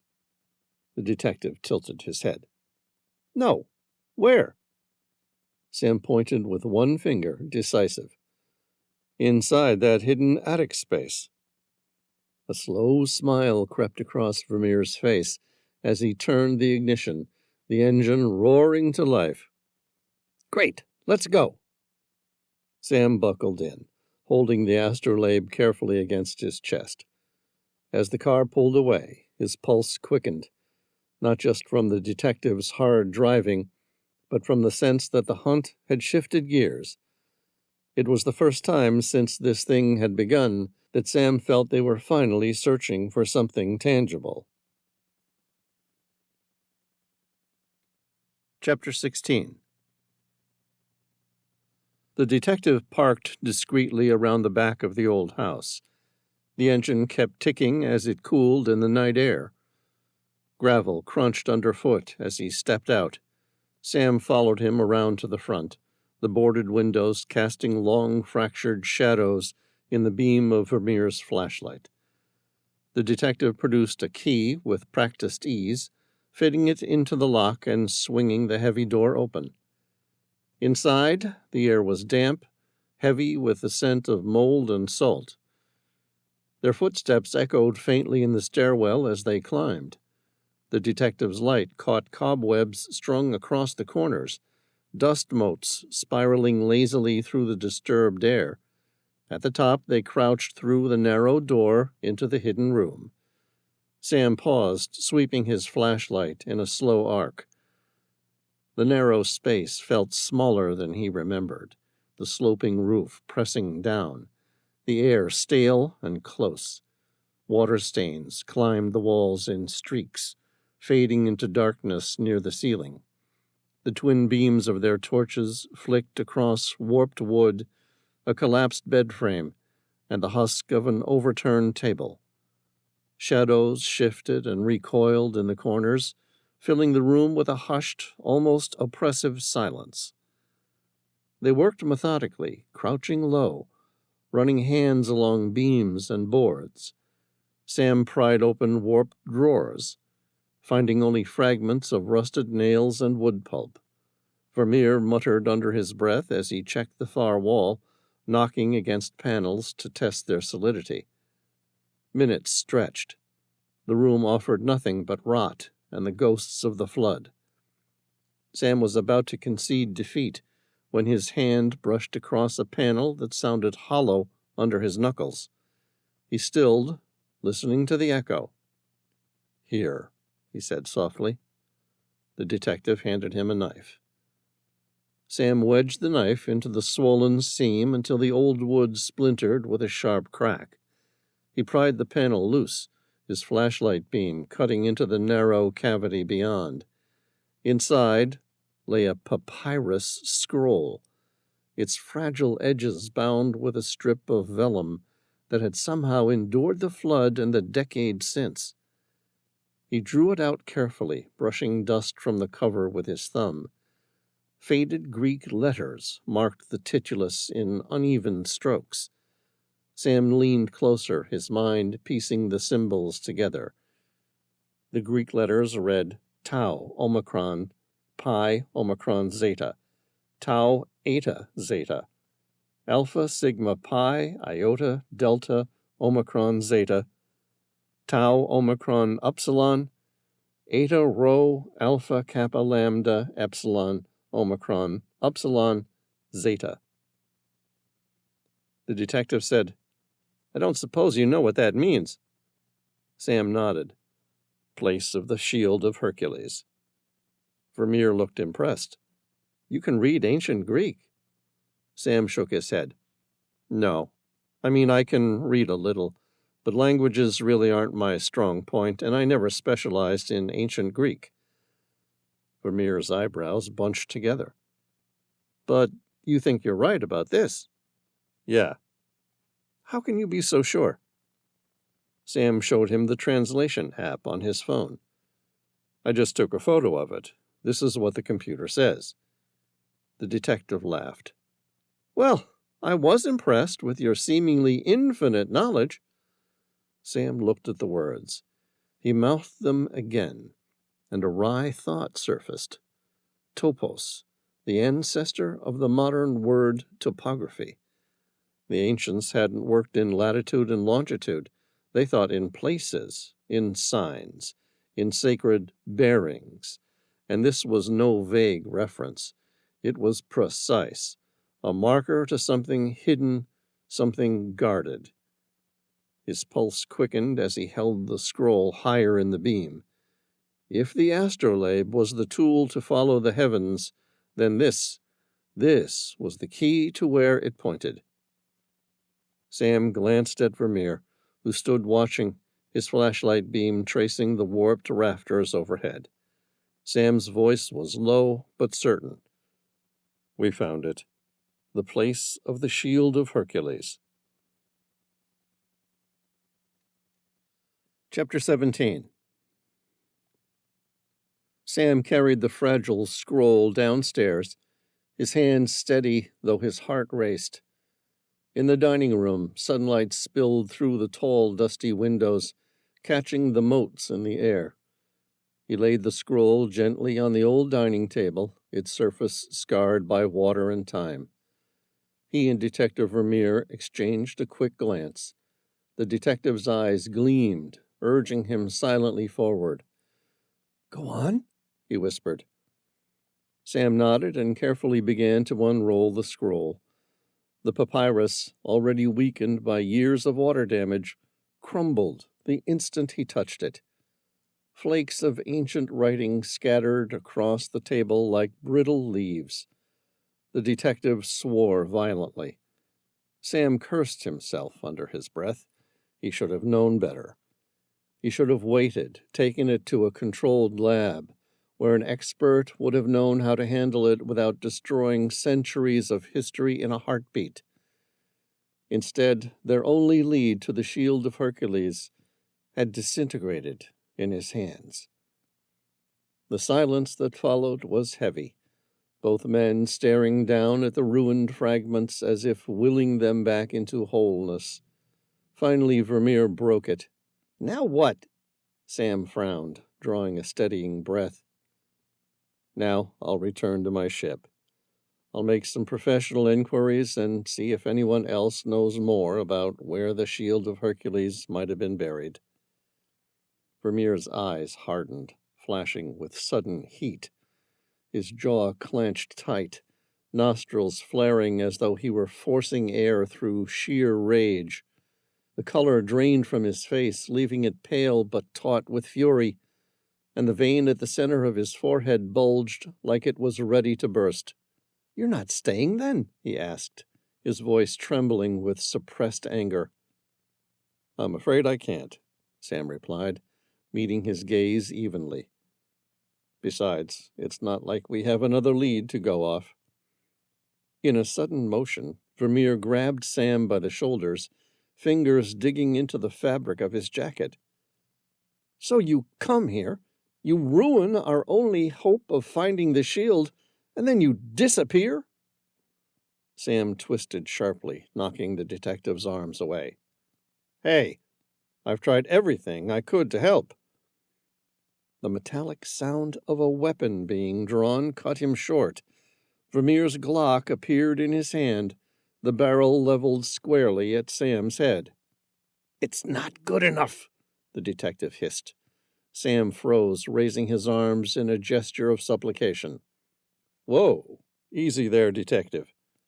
"Don't tell me to take it easy," Vermeer snapped. His finger whitened against the trigger.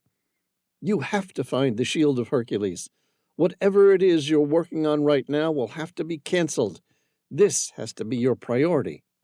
Sam met his steely gaze, unflinching despite the gun inches from his forehead. "Sure, I can do that. Just put the gun down." The detective's face twisted further, the vein in his forehead pulsing furiously. His voice dropped to a harsh growl. "Do you have any idea what's going to happen if the Kryptos Erebos get their hands on the Shield of Hercules?" Sam frowned. "Who are the Kryptos Erebos?" Vermeer opened his mouth to answer, but no words came out. Instead, the sound of a gunshot shattered the room. The detective jerked violently, his eyes rolling back, and collapsed onto the floor. A dark bloom spread across his temple. Detective Vermeer was dead before his body hit the ground. Chapter 18. Sam dropped to the floor, glass crunching beneath his palms. He risked a glance at Vermeer's face, or what was left of it, and knew instantly the detective was dead. His gut twisted, but training took over. He snatched the Glock from Vermeer's lifeless hand, then grabbed the car keys that had skittered across the floor. Instinct drove his hand to the medallion around the detective's neck. The chain snapped free with a sharp metallic bite. The front windows exploded inward, glass spraying across the dining room as a semi-automatic ripped the facade to pieces. Splinters and shards rained around him, the noise deafening, punctuated by the hollow thud of rounds chewing into the old timber walls. Sam rolled hard to the side, diving behind the kitchen's heavy wooden door as bullets stitched the plaster around him.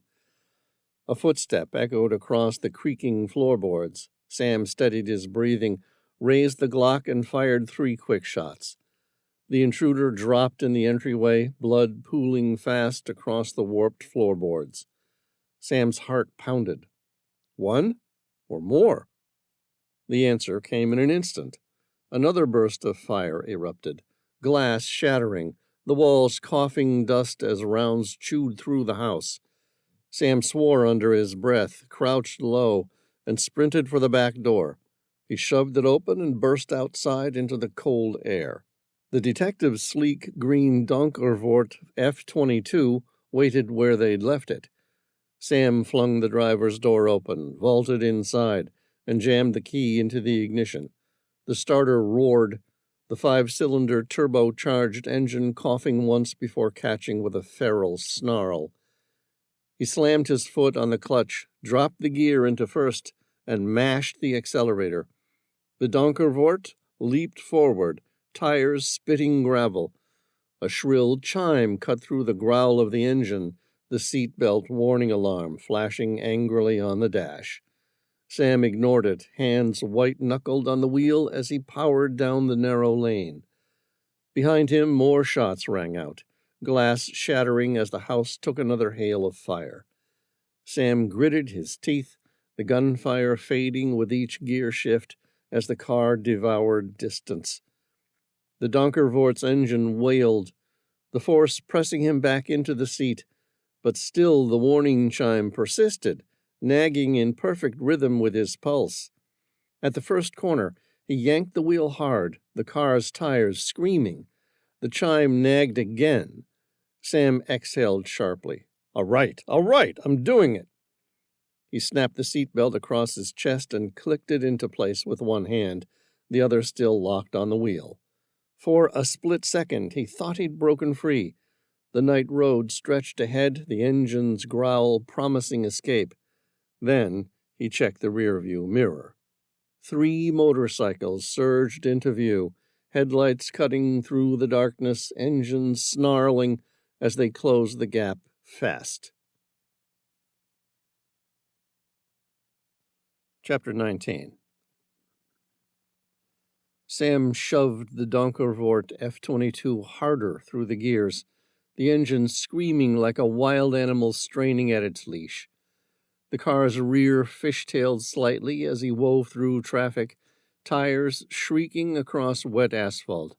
Bridges blurred past, arched spans over black canals flashing in his headlights, each descent taken in a brutal downshift. The turbo whistling before the engine roared again as he powered up the next incline. The navigation system flickered on the dashboard, its calm voice completely at odds with the chaos outside. Sam snapped, "Bring up the closest police station." "Nearest police station located in Kolenjplot," the system replied evenly. "Navigate," Sam barked, jamming the throttle down as the car surged forward. The route lit up on the dash, a blue line threading across narrow country roads and dike causeways. He followed it, the Donkervoort darting across farmland, windmills looming in the distance like pale ghosts. In his mirror, the motorcycles clung close. Sleek yellow Ducati Panigale V4s, their engines snarling like hornets, darted through gaps in traffic with impossible ease. The riders moved in sync, professional and disciplined. No wild gunfire, only carefully timed bursts when the road opened and they had a clean line on him. A round pinged off the Donkervoort's rear fender, the sound like a hammer striking steel. Sam clenched his jaw. "Call Tom." His phone obeyed. Tom answered on the first ring, his voice calm but edged with concern. "Hey, Sam, how are you doing? Changed your mind about wanting my help?" "Yes," Sam said flatly. "Really? That bad?" "I'd say so." Tom swore under his breath. "Worse than last time you were in the Netherlands?" Sam flicked the Donkervoort into a tight bend, tires screaming as the car skimmed the guardrail. He remembered another chase years ago, hunting for Atlantis through these same dike roads. His lips pressed into a grim line. "I'd say somewhere on par, maybe not quite so bad." A shot cracked past his window, glass spiderwebbing in the corner. Tom caught it. "Are those shots?" "Afraid so." "It sure sounds as bad as last time." Sam pressed his lips together. "You may be right about that." "Find somewhere to bunker down," Tom ordered. "I'll grab Genevieve and we'll be on the next flight." "Thanks," Sam said, his voice taut as he wrenched the wheel and cut hard onto the final approach into Kolenjplot. The police station appeared up ahead, a squat brick building with its lights glowing against the night. Sam didn't hesitate. He swung the car around the last bend, mounted the curb, and drove straight into the station's foyer, the Donkervort's engine howling as it echoed off the tiled walls. He left the car running, Glock at his side, chest heaving. Uniformed officers spilled into the foyer, faces twisted in shock as they tried to comprehend the scene. Outside, the Ducati riders tore past in a blur of yellow and black, engines shrieking, without slowing. They didn't stop, didn't even look back. Within seconds, their taillights were swallowed by the night. Sam sat in the driver's seat, the engine idling low and hot beneath him, as the police crowded closer, and the perpetrators disappeared into the traffic. Chapter 20. Sam slid the Glock into the Donkervort's side door compartment, careful to keep the motion small. Outside, half a dozen police officers clustered around the car, some with weapons unholstered, others glaring at him with the unimpressed suspicion reserved for drunk drivers who'd taken things a step too far. A senior officer, a broad-shouldered man with a captain's insignia and graying hair, cropped short, rapped on the window. "Engine off, now." Sam nodded, pressing the starter button. The Donkervort's roar cut out instantly, leaving only the thrum of cooling metal and the echo of the officer's boots on the tiled floor. The captain pulled open the driver's door. His gaze swept the cockpit and stopped cold on the Glock resting in the side compartment. His eyes narrowed. He drew his sidearm in a single smooth motion and leveled it at Sam. Sam raised his hands, slowly, palms outward. "It's all right. I'm one of the good guys." It didn't matter. In less than a heartbeat, rough hands yanked him out of the seat. The cold bite of steel snapped around his wrists as he was slammed against the warm metal of the car's hood. Boots shuffled around him, voices sharp and clipped in Dutch. A search followed, quick, efficient, leaving no doubt he was under suspicion. Finally, the captain stepped closer, his voice low but edged with authority. "You want to tell me what's going on?" Sam drew a steady breath, pressing his lips together before speaking. "I'm sorry to tell you, but one of your detectives has been murdered." Chapter 21. Things moved quickly after that. Radios crackled with clipped orders, officers speaking in urgent Dutch as they tried to confirm if any of their people had been hurt. Sam stood still, the cuffs biting his wrists, until the senior officer finally approached.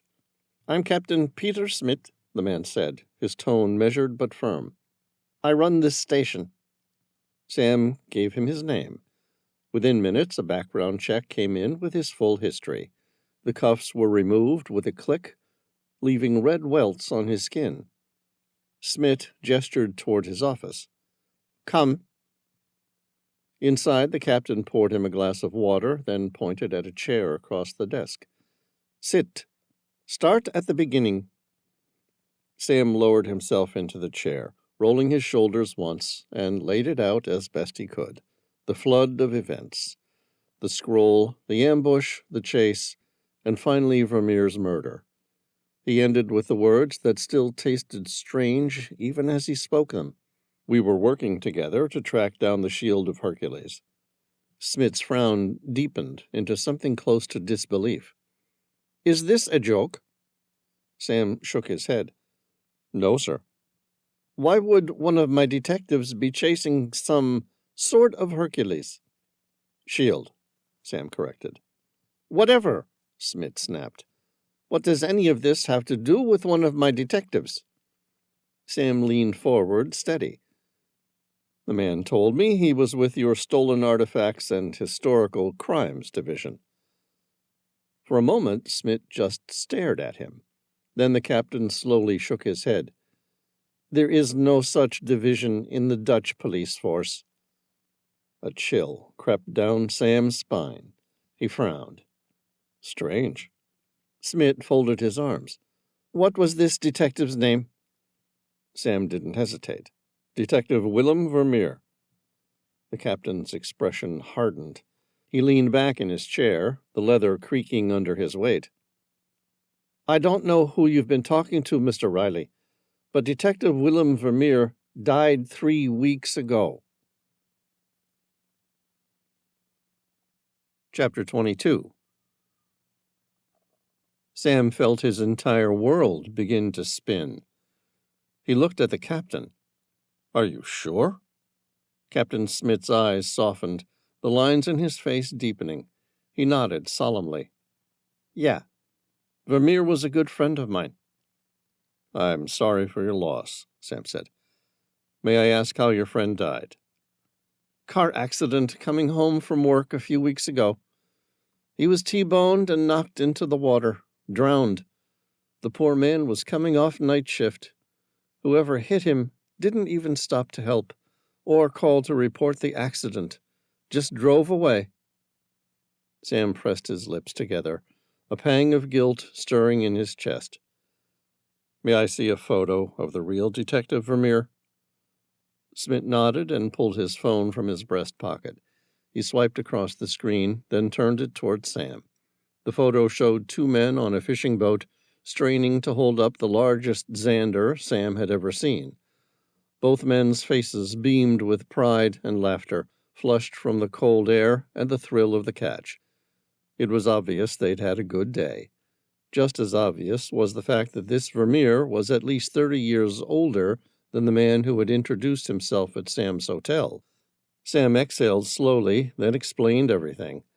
The imposter detective who appeared in his 30s, how he'd asked for help solving a 1953 drowning, the accusation of Hercules carved into the wall, and the Greek artifacts that supposedly led to the Shield of Hercules. He laid it all out, each detail heavy with the weight of something larger moving beneath the surface. Smith listened intently, his frown deepening with every word. By the end, he tapped the desk with a calloused finger, decision made. Within minutes, he had 3 other police cars rallied. Sam found himself in the passenger seat of the captain's patrol car as they sped toward Zealand. The night lit up with strobing blue. The sirens wailed, bouncing off the canals and echoing across the flat countryside. Lights flashed in the mirrors, a line of urgency tearing through the dark. The car jolted over a narrow bridge, the reflection of the beacons splitting across the black water below. Sam stared out the window, the lights staining the frosted glass, painting the villages they roared past in bursts of cobalt. His gut tightened with each passing kilometer. When they finally reached the house, Sam's heart sank. The property was gone. Nothing stood but broken stone and splintered timbers, the once familiar silhouette reduced to rubble. A bulldozer sat in the wreckage, its blade caked in plaster dust, the machine's presence a quiet executioner that had finished the job. Sam stepped out of the car, the crunch of debris under his boots sharp in the silence. The house where he had found the scroll, the house that might have held every answer, was now nothing more than a ruin. Chapter 23. Captain Smith spoke with the bulldozer operator, a man in oil-stained overalls still wiping dust from his brow. The operator listened, then shrugged. "It was booked in to demolish the house today. That's all I know." Sam stepped forward. "What about the dead body found in the hidden attic space?" The man frowned and shook his head. "If there was ever a body upstairs, this is the first I've heard of it." Sam's frown deepened. "What about the body in the living room?" Another shrug. "I don't know what to tell you. I personally checked that this place was empty before I started. Nobody was inside, not in the attic and not in the living room, dead or alive." Captain Smith turned to Sam, his voice low. "Look, I'll get some people to search the rubble, but at this stage it looks like we don't have any dead bodies here." He paused, then his face softened. "In the meantime, I'm hungry. You want to join me for dinner?"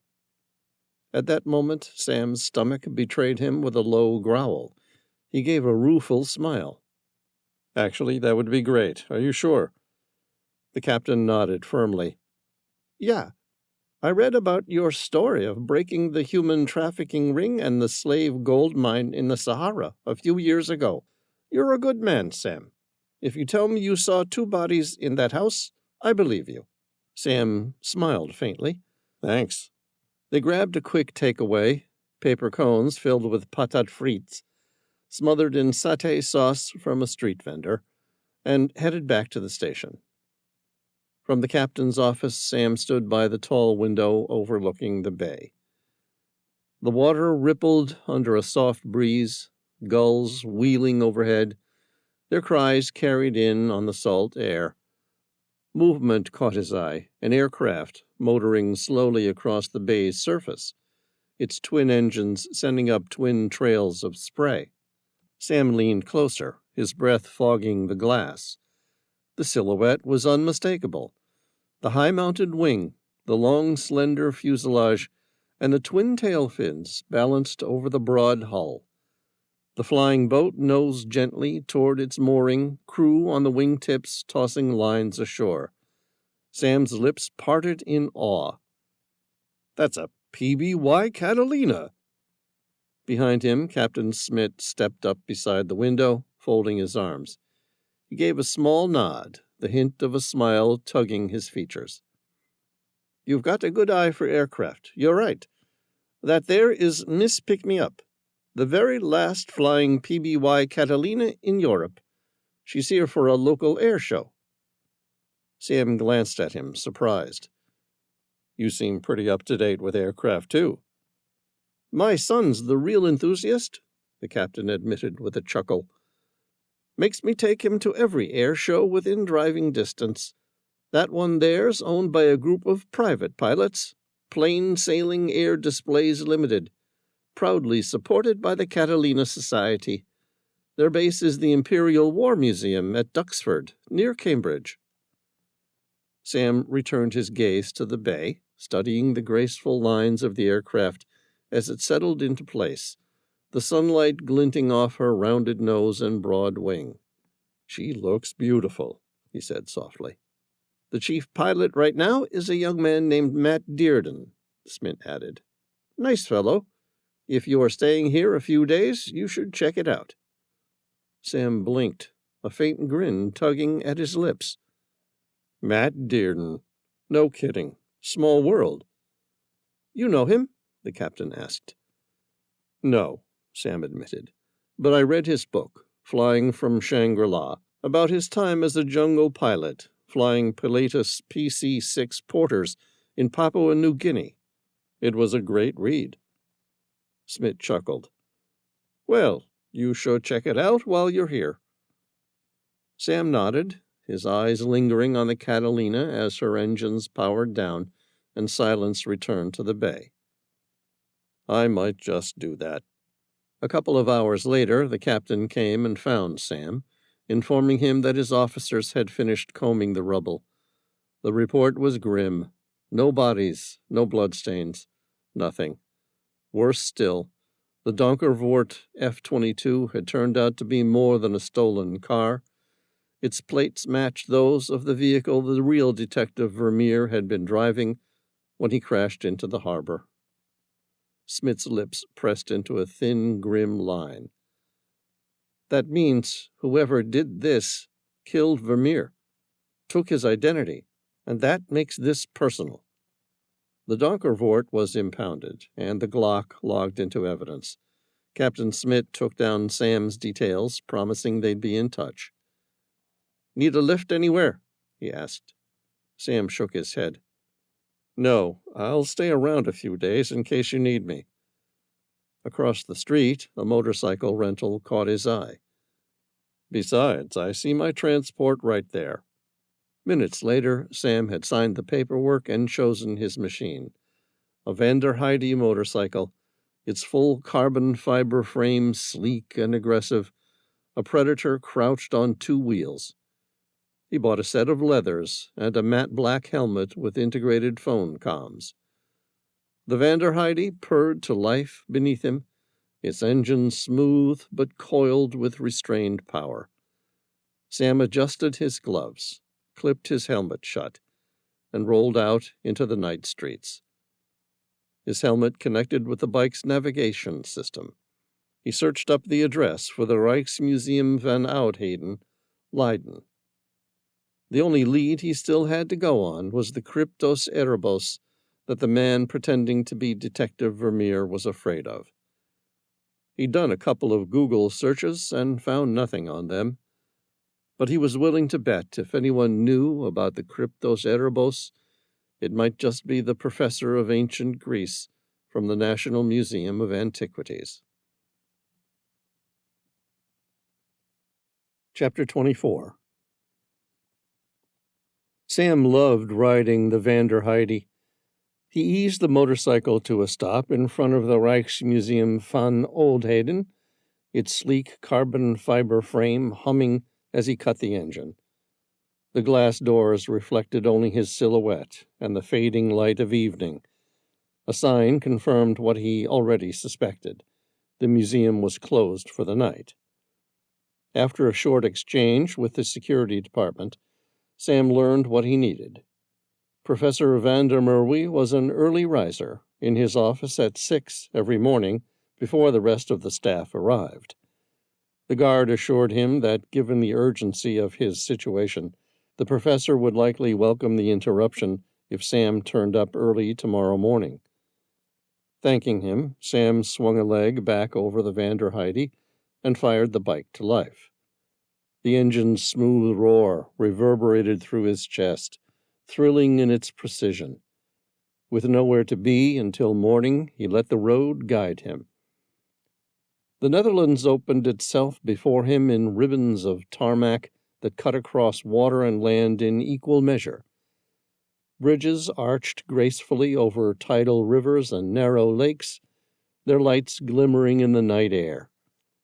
Sam leaned into each turn, the Vanderheide responding like an extension of his own body, fast, nimble, and unforgivingly powerful. The wind tore past his helmet, carrying the briny scent of the coast. For a while, the hunt for the Shield of Hercules faded from his mind. It was just him, the machine, and the road. He patched Tom in along the ride, bringing him up to speed. "Don't worry about me," Sam told him, banking the bike along a sweeping curve. "Fly out to the Tehila. I'll see you tomorrow afternoon once she reaches the North Sea." "All right," Tom agreed. "But let me make it clear. I think you should find a hotel, or better yet, a police station, and bunker down there until we reach you." "Duly noted," Sam said, and kept riding. By the time fatigue began to weigh on him, Sam spotted the glow of a roadside motel. He coasted the Vanderheide into the lot, its headlight throwing a pale beam across the gravel. The room was modest, the kind of place meant for passing travelers, but the bed was clean and soft. Sam stretched out, his mind already on the professor and the answers that might come with dawn. Within minutes, the roar of the bike and the rush of the coastal wind gave way to silence as he surrendered to sleep, ready for an early start.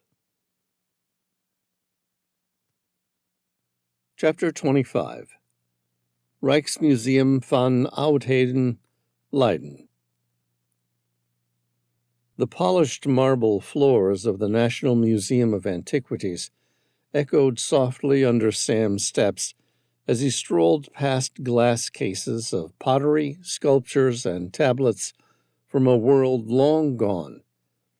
He found the professor's office at the end of a quiet corridor, sunlight filtering through tall windows that smelled faintly of dust and parchment. He knocked politely, half expecting a secretary to intercept him and demand an appointment. Instead, the door opened, and Professor Hendrik van der Merwe himself stood there. His lined face broke into a warm smile. "Mr. Reilly, what a surprise. Please come in." Sam returned the smile and entered, shaking the professor's hand. He hesitated only briefly before speaking. "I'm afraid I bring bad news. The detective I was working with has been murdered." He left out the detail of the man being an imposter. That truth could wait. Van der Merwe's eyes widened in shock, his expression tightening into something both saddened and confused. "I'm sorry to hear that. Can I ask what I can do to help?" Sam bit his lower lip, weighing his words. Before he died, he mentioned a name. It sounded like some sort of Greek gang, or maybe a secret society. Whoever they are, they're searching for the Shield of Hercules. And from the way he said it, if they reach it first, the consequences could be catastrophic. I tried searching the name, but nothing came up. I was hoping you might know something. The professor leaned back in his chair, folding his arms, his brow furrowed. "I can't see why I would. I'm an expert in ancient Greece, yes, but my knowledge of organized crime is almost non-existent." His eyes narrowed slightly. "What was the name?" Sam drew a slow breath. "Kryptos Erebos." The effect was immediate. All color drained from the professor's face, the warmth evaporating in an instant. His bushy eyebrows knitted together sharply, and though his mouth pressed tight, his silence spoke louder than words. Sam tilted his head, eyes narrowing. "So, I guess you've heard of the Kryptos Erebos, then." Chapter 26. Sam waited in silence as Professor van der Merwe pulled himself back together. The man's face was pale, the lines in his forehead more pronounced than before. Sam started to rise. "Can I grab you a glass of water or something?" The professor lifted a hand, palm outward, shaking his head. "No." Instead, he reached into the top drawer of his desk and produced a heavy crystal bottle of scotch. He uncorked it with a well-practiced twist and poured himself 2 fingers into a tumbler, his hand trembling slightly as he did so. He raised the glass, swallowed half in one go, and exhaled through his nose as the alcohol steadied him. He gestured towards Sam with the bottle. "You want some?" Sam shook his head, leaning back in his chair. "No, thanks." His eyes narrowed. "So who are the Kryptos Erebos?" The professor set the bottle down with a dull clink and swirled what remained in his glass. They were an ancient Greek mercenary group.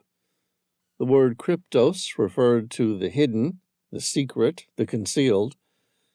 Erebos was the personification of darkness and shadow, a primordial being said to dwell in the underworld.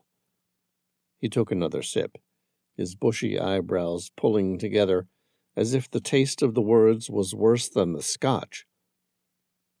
"There are references to the Kryptos Erebos as far back as 35 centuries ago. They were basically hired assassins, and they were brutal." Sam crossed his arms, studying him carefully. "Interesting." The professor shot him a sharp look over the rim of his glass. "Terrifying, more like. Do you know the origins of the word assassin?" "Yes." Sam nodded slowly. "It comes from the Arabic hash-shashin, a secret medieval sect known for killing political enemies in the 11th and 12th centuries. The professor tapped a finger against his glass in approval, slipping into a didactic tone. Correct. But would you like to guess where they got the idea from? Sam frowned, the puzzle already forming in his mind. Kryptos Erebos, the most brutal assassins who ever lived? Exactly. Vandermeer set the glass down and pushed it aside as if even touching it made him uncomfortable now. He leaned back in his chair, his eyes darting to the dark corners of his office. Their order supposedly died out nearly 3,000 years ago, but some believe something else happened. Sam leaned forward slightly, resting his forearms on his knees. Such as? The professor's hand gripped the edge of the desk for balance, his knuckles white. Some believe they simply became better at hiding, that they still operate in the shadows today as puppet masters, pulling the strings of those in power across the globe. Sam studied the man's expression, the tremor in his hands, the fear creeping into his eyes. What are you thinking? Vandermeer looked up, visibly shaken, his breath shallow. I think, if the Kryptos Erebos are still alive, and they end up being the first to get their hands on the Shield of Hercules. He paused, his gaze unfocused, as if seeing something Sam couldn't. The world is in grave danger. Chapter 27. Sam left the museum with a brisk handshake and a word of thanks, the professor's warnings echoing in his mind. This new knowledge didn't rattle him, it sharpened him. If the Kryptos Erebos were truly alive and reaching for the shield, then he had no choice but to beat them to it. Outside, the cool air bit at his cheeks as he pulled out his phone. He called Tom first, filling him in on the discovery. Tom's curt responses carried equal measures of worry and determination.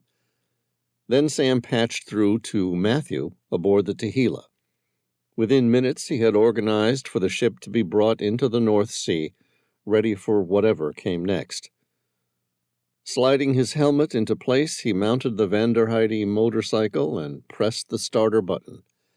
The carbon frame vibrated under him as the engine fired to life, smooth and eager.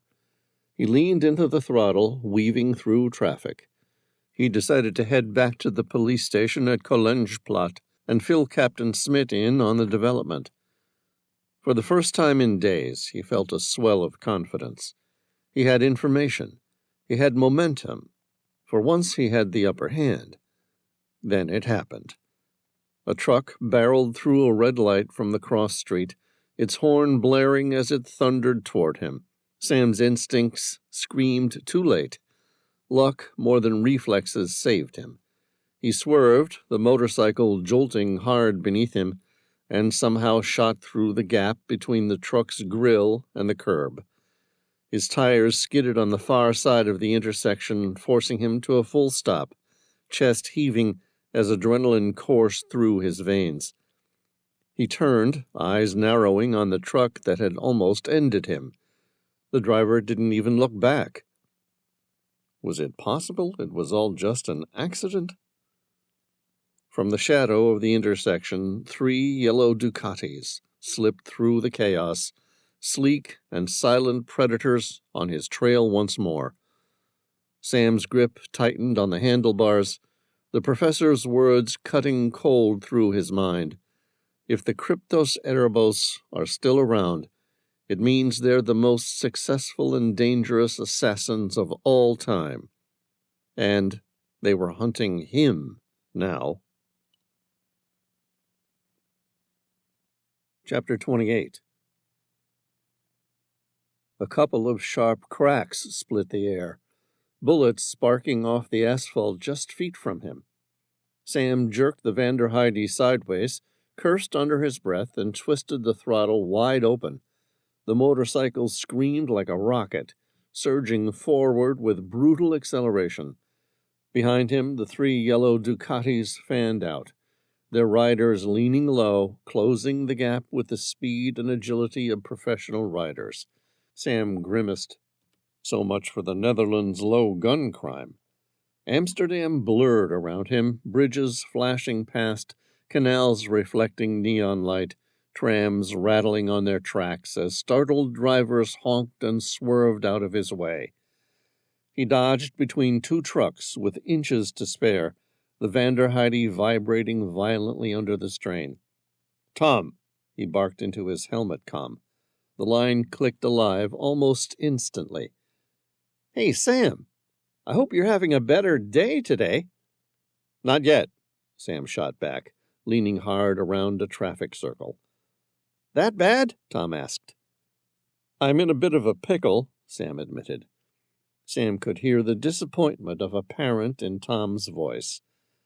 "Again?" "Afraid so." Sam ducked as another shot pinged off a lamp-post. "How close are you?" "The Tequila's just entering the North Sea now," Tom said. "Can you make it north of Amsterdam, somewhere toward the Frisian Islands? We can be there in an hour." Sam swerved past a taxi, tires shrieking as he nearly clipped its bumper. His jaw tightened. "It'll have to do." He tore out of the city and onto the A28, the Vanderheide stretching its legs properly for the first time. The engine roared as the speedometer climbed, the rush of wind tugging at his leathers. Still the Ducatis kept pace. Leaner, more agile machines built for riders who clearly knew what they were doing. Sam cut hard onto the N302 heading north. His gut dropped as brake lights flared red ahead. He slammed on his own brakes, tires biting the blacktop, the bike fishtailing for a moment before stabilizing. Up ahead, traffic was at a dead stop. His eyes narrowed. A tanker truck lay on its side across the road in the tunnel that went beneath the Wolderwijd, a large lake. Its massive bulk sprawled across all lanes.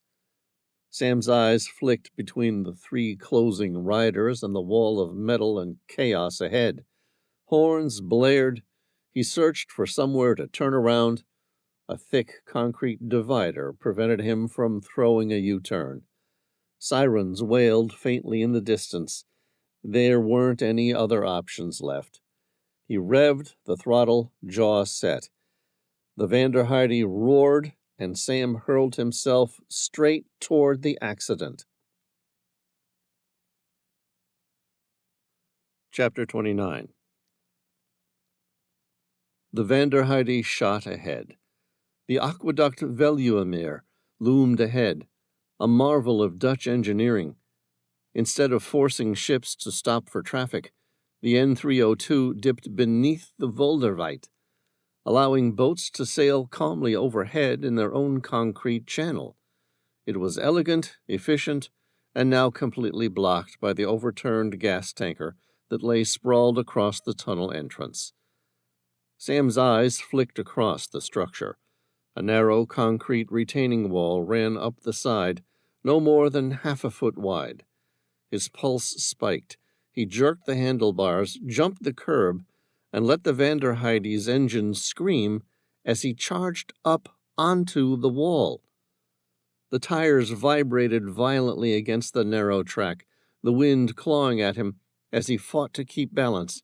In his mirrors, the three yellow Ducatis leaped up after him, their engines snarling and growling like a pack of wolves on the trail of their prey. Sam cursed under his breath. They were relentless. At the top of the aqueduct, a small pedestrian footpath cut across the highway. Beside it, a shallow draft river cruise ship eased slowly through the waterway above, its white hull gleaming in the evening light. Another riverboat waited its turn, drifting lazily in line. Beyond them, Sam's eyes caught a glint of silver, the PBY Catalina. She idled 100 feet off, her high wing and twin engines unmistakable even at a distance. A gunshot cracked, the round whining past his helmet. Sam's heart hammered in his chest. He twisted the throttle harder, the Vanderheide shrieking as it launched along the footpath. Tourists on the riverboat gasped and screamed as Sam left the concrete, becoming airborne for several feet before landing on the deck with a bone-jarring slam. The thud of rubber against the metal rang out as the motorcycle skidded, then caught traction. In his mirror, one of the Ducatis vaulted after him, its engine howling. The rider landed hard on the deck, steel rattling beneath the impact. Sam leaned forward, weaving between startled tourists, shouting, "Out of the way!" and blaring the horn. The second boat waited, a 15-foot gap between the two vessels. Sam's gaze locked onto a boarding ladder stowed near the stern, tilted at a shallow 10-degree angle. His brain worked the geometric math in a flash: speed, distance, trajectory. He dropped a gear, pinned the throttle, and the Vanderheide roared across the deck. The ramp slammed beneath his wheels. A heartbeat later, he was airborne. The bike cleared the gap, slamming down onto the second riverboat with a crash that made the tourists scatter in every direction. Sam fought the handlebars, braked gently, and skidded to a halt. He turned just in time to see all three riders attempt the same. One misjudged, tumbling into the water with a violent splash. The other two soared across and landed with the ease of seasoned motocross riders. Sam's chest rose and fell like a piston, sweat slick under his collar. His eyes darted, seeking an escape, and found it. The Catalina had drifted closer. Still far, but maybe just reachable. No ramp this time, only the small lip of the deck. It was madness, but it was the best he could do. He spared one glance at the pursuing riders, then set his jaw. Sam gunned the throttle. The Vanderheide screamed down the length of the deck, tires rattling over seams and grates. The tourists shrieked, scattering to the rails as he hit the lip at full tilt. For a fraction of a second, silence consumed him, weightless, airborne, heart pounding in his throat. Then came the water landing. The motorcycle hit the water 20 feet out with a detonation of spray, swallowing him whole. The cold slammed into him like a fist, and everything dissolved into chaos. Chapter 30. Sam's lungs burned as he kicked furiously, his arms cutting through the cold water until his head broke the surface with a gasp. He dragged in the briny air and blinked hard, droplets streaming from his lashes. Ahead, the great silver fuselage of the PBY Catalina loomed, its twin Pratt & Whitney engines idling down to a low, throaty purr. The pilot leaned from the starboard blister window, shock plain on his face. Their eyes met. Sam's desperate, the pilot's wide with disbelief. A moment later, the engines throttled back further, and the pilot clambered to the side hatch, swinging it open. He tossed down a rope ladder, the rungs slapping wetly against the hull. Sam reached it in a few powerful strokes, seized the lowest rung, and heaved himself upward. His soaked leathers made the climb torturous, his hands slipping against the rope, but inch by inch he hauled himself up the Catalina's curved flank until strong hands grasped his arm and pulled him inside. He collapsed onto the deck, water pooling beneath him. "Quick," Sam rasped, pushing wet hair from his eyes. "You need to get us in the air." The pilot shook his head vehemently. "Oh, no. This is a historical aircraft. I can't take passengers." Sam opened his mouth to argue, but the decision was made for them. A staccato burst of gunfire rattled the hull, punching holes in the aluminum skin. The pilot flinched, eyes going wide. "On second thoughts," he muttered, scrambling back toward the cockpit, "let's debate this in the air." "Sounds good," Sam said grimly, staggering to his feet. The pilot barked over his shoulder, "Strap in anywhere you can." Then he slid into the seat, hands already dancing across the throttle quadrant and yoke. The Catalina's engines roared, climbing from idle to a deep, vibrating growl that filled every rivet of the old warbird. The aircraft surged forward, cutting through the water with increasing momentum. Spray lashed across the windows as the hull slapped over wavelets, accelerating faster with each passing second. Sam strapped into a jump seat, gripping the harness tightly as the flying boat gathered speed. The vibration rattled through his bones, the entire aircraft shuddering with a strain of takeoff. Outside, he caught a glimpse of one of the black-clad riders swimming hard. The Catalina's nose lifted, skipping once, twice, across the surface before the lift overcame the weight. The thrum of the engines deepened as the wings bit the air, and suddenly the pounding of water ceased. The flying boat climbed into the sky, the Wulderweit dropping away beneath them. Sam exhaled, muscles taut, as the horizon opened wide. They were airborne, and that meant they were safe, at least for now. Chapter 31. The Catalina climbed steadily. The engines drummed a deep, resonant note that vibrated throughout the fuselage. Sam unfastened his helmet, raked a hand through his wet hair, and let out a weary breath. He gave the pilot the short version of his day: ambushed by a fake detective, chased by gunmen, and now hunted across the Netherlands by what he suspected was an ancient Greek order of assassins. The pilot gave a low whistle and adjusted the throttles. "Yeah, well, I was just in the middle of a trial run before my air show today. Guess your day's been worse than mine." "The last 48 hours haven't gone to plan." "I bet." The Catalina leveled slightly as it pushed north, its engines settling into a steady drone. Sam leaned forward from his seat, water still dripping from his jacket, when the pilot glanced back at him with an easy grin.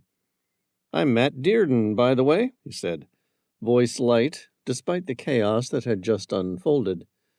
His blond hair was sun-streaked and wind-tossed, his fair skin weathered from time spent outdoors.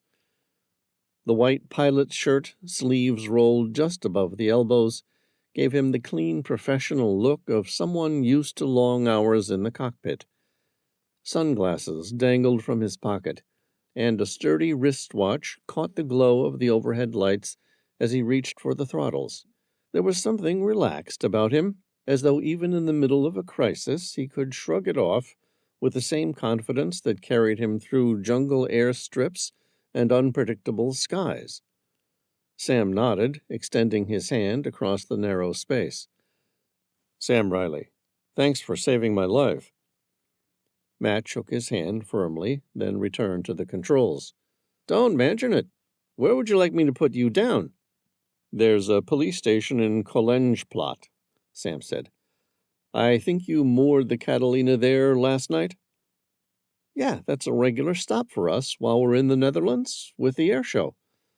Matt mentally pictured the distance. "I can have you there in about 10 minutes. "Great, thanks." Sam allowed himself the briefest smile before catching the shift in Matt's expression. The pilot's brow furrowed as he tapped the overhead panel. "Huh," Matt muttered. Sam leaned forward. "What is it?" Matt pointed at one of the warning lights. "Aft service hatch's warning lights on.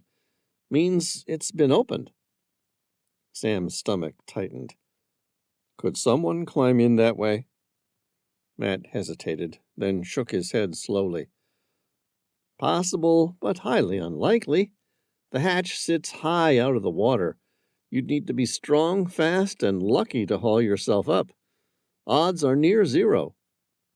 Sam frowned, his instincts prickling. I don't like those odds. I'll feel better if I go back there and check. He let his eyes wander down the fuselage.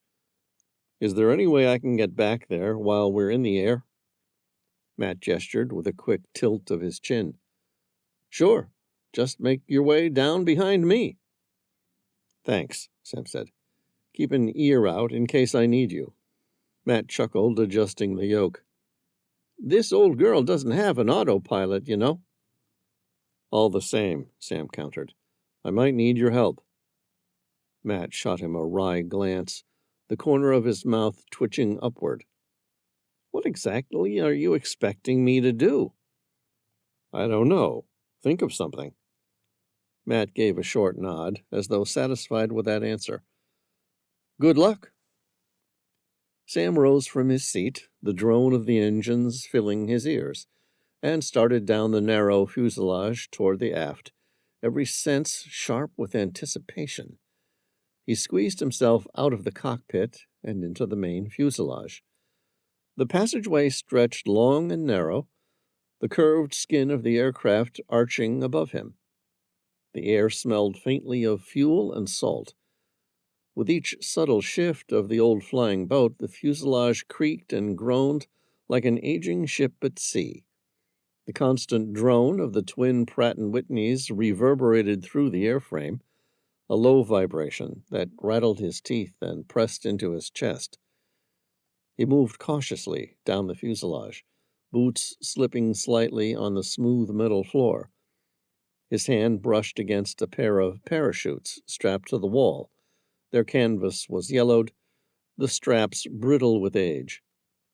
Sam studied them for half a second, shaking his head. They looked like relics from World War II. Museum pieces, at best. He doubted they'd hold together if someone jumped with them now. The farther back he went, the darker it became. The weak cabin lights ended midway down, leaving the tail shrouded in shadow. Sam instinctively reached for his flashlight, only to find the pouch at his hip empty. A chill ran down his spine. The plane looked empty.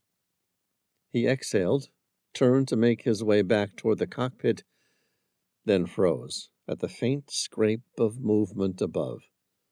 Slowly, he tilted his head up. Where the old engineer's seat had once been raised above the tail, a figure crouched, silhouetted against the shadows. A pistol glinted in his hand. The muzzle flashed. Chapter 32. Sam threw himself sideways as the shot cracked through the fuselage, punching a neat hole in the aluminum skin. Instantly, a high-pitched whistle filled the cabin as air screamed through the breach. The attacker vaulted down, landing with predatory grace. "Matt!" Sam roared. "It's time to come up with a plan!" In the cockpit, Matt glanced back over his shoulder, eyes widening as he caught sight of the struggle. His hands slammed the yoke back, pulling the Catalina into a steep climb. The change was immediate. Sam's stomach lurched as the floor tilted beneath him. Both he and the gunman lost their footing, their legs shooting out as gravity shifted. Sam slid backward along the polished fuselage and slammed shoulder first into the attacker. The man's weapon clattered from his grip, skittering toward the tail. They crashed into the floor in a tangle of limbs. Sam fought hard, drawing on years of close quarters training. But his opponent was something else. Fast, precise, relentless. Every strike flowed into a counter. Every grapple ended in leverage Sam couldn't break. The man's technique was razor-sharp, like Brazilian jiu-jitsu or Krav Maga, drilled into muscle memory. A moment later, Sam felt the arm snake around his neck. Pressure clamped down, cutting his blood supply. His vision blurred at the edges, dark creeping into his world. He clawed at the lock, desperate, but the choke only tightened. His heart hammered, his lungs screamed, and then his world began to turn black. Chapter 33. The Catalina screamed as Matt shoved the yoke forward, sending the old flying boat into a steep nosedive. Sam's stomach lurched violently, and then his entire body went weightless. For a heartbeat, gravity ceased to exist. The sudden parabolic freefall took his attacker off guard. The man flailed, caught mid-motion. His deadly grip loosened. Sam twisted hard, breaking free of the chokehold. He planted his boots against the fuselage wall and pushed off, shooting himself into open space like a swimmer gliding off the pool's edge. His attacker hung trapped in the center of the fuselage, spinning uselessly, clawing for something to hold onto. Sam bent at the waist, turned his shoulders, and kicked again, propelling himself past the man toward the tail. Outside the bomber-style windows, the Voelderweit and the land beyond surged terrifyingly closer. Sam's pulse hammered. They were about to plow into the water. "Hold on!" Matt shouted from the cockpit. "We're climbing again!" The Catalina shuddered violently as Mac yanked the yoke back. Sam felt the crushing weight slam into his chest as 3, maybe 4 Gs pressed him into the fuselage. He gritted his teeth, every movement suddenly leaden. Ahead, in the tail, the fallen pistol gleamed dully against the metal skin. Sam clawed forward, muscles screaming with effort, stretching out his hand. His fingertips brushed the grip, and then Matt pulled the yoke over again. The flying boat pitched nose down once more, and suddenly weightlessness returned. The Beretta PX-4 Storm lifted from the floor, tumbling lazily into the air between them, floating like something on board the International Space Station. Sam's eyes locked on it. His attackers did too. Both men kicked off almost simultaneously. The assassin moved in sharp, efficient bursts, 3 clean strokes through 0 gravity. Sam, fueled by desperation, made just 2. His outstretched hand closed around the pistol's grip an instant before the other man's fingertips grazed it. The Catalina bucked violently as Matt yanked the yoke back again, pulling them out of the dive. Gravity slammed back in. Sam and the assassin both hit the deck hard, steel reverberating under the impact. Sam rolled, brought the pistol up, and squeezed the trigger. The shot cracked, deafening in the enclosed fuselage. It missed, ricocheting off the tail bulkhead. The attacker lunged toward the rear, fast as a shadow. Sam steadied himself, raised the pistol again, and fired. Another shot went wide, sparking off the metal frame. The Catalina groaned as it climbed steeply once more. Sam pushed aft, one hand bracing against the fuselage ribs as he tried to close the distance. At the very back, the assassin moved with chilling intent. He ripped one of the old canvas parachutes off the wall, snapped its strap loose, and wrestled it onto his shoulders. Then he shoved against the engineer's windshield, a hatch barely used since the war years. Wind roared through the fuselage. Sam raised the Beretta, sighted in. The man looked back once, dark eyes cold and unreadable, then threw himself into the screaming void. Sam fired. The shot split the air a heartbeat too late. Sam braced against the fuselage wall, chest heaving, the Beretta trembling in his grip. The man disappeared, taking with him the only lead Sam had to the Kryptos Erebos. Chapter 34. Adrenaline made people reckless. Sam knew this. But all the same, he wasn't about to lose his only lead to the Cryptocerebos. The decision came without hesitation. He tore one of the ancient parachutes from the wall, shouldered it, and hurled himself into the screaming black void. The roar of the Catalina's engines vanished behind him, swallowed by the rush of wind tearing past his ears. The world became a violent, whirling free-fall. The cold night air bit into his face, his body tumbling as he clawed at the straps. Below him, the assassin stabilized with terrifying ease, yanking his cord. A blossom of white silk exploded above, jerking him upright. Sam's fingers shook as he dragged the harness over one shoulder, then the other. His chest compressed painfully as he cinched the belt tight across his waist. The straps were stiff with age, buckles reluctant to lock. The ocean surged closer, black and glinting with whitecaps. Sam ripped the cord. The canopy snapped open overhead, but the sound that followed was wrong. It caught at first, but was followed by a very different sound, a sharp tearing. His chute shuddered, half inflated, a ragged wound splitting the canvas. He felt the sudden acceleration, the dreadful rush of gravity reclaiming him. He swore. He didn't have long. He angled his shredded canopy, hauling the risers with desperate strength. His body pitched sideways, swinging in an arc. The assassin floated below, serene and steady in the midday light. Sam's lips formed a grim line of determination. He had one shot at this. Lining up with his target, he dipped his head and slammed into the attacker like a small missile.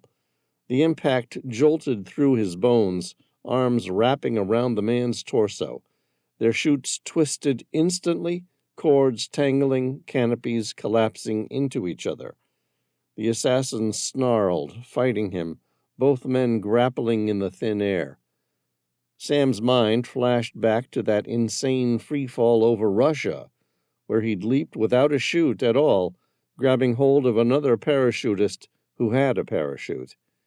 It was the same sense of inevitability. Now he found himself back at almost the exact same situation. Together they were too heavy for the single surviving canopy. It folded, sagged, then half recovered, but their combined weight dragged it down fast. The sea rose to meet them, a dark, merciless expanse. Sam twisted, trying to roll the man beneath him to take the brunt of the impact. At the same time, the assassin writhed with the same intent, clawing for advantage. They spun, entangled, helpless in their death spiral. The ocean rushed up. There was no more time. They hit hard, slamming into the surface as though it were concrete. The impact ripped the breath from Sam's lungs, darkness exploding at the edge of his vision as the cold ocean swallowed him whole. Chapter 35. Sam's head broke the surface with a violent gasp, salt water burning his throat as he dragged in air. This plan had gone very differently to the last time he'd shared a parachute and fallen faster than physics allowed. Back then in St. Petersburg, he'd managed to twist mid-fall, landing on top of his attacker, using the man's soft body as a cushion against the unforgivable marble floor.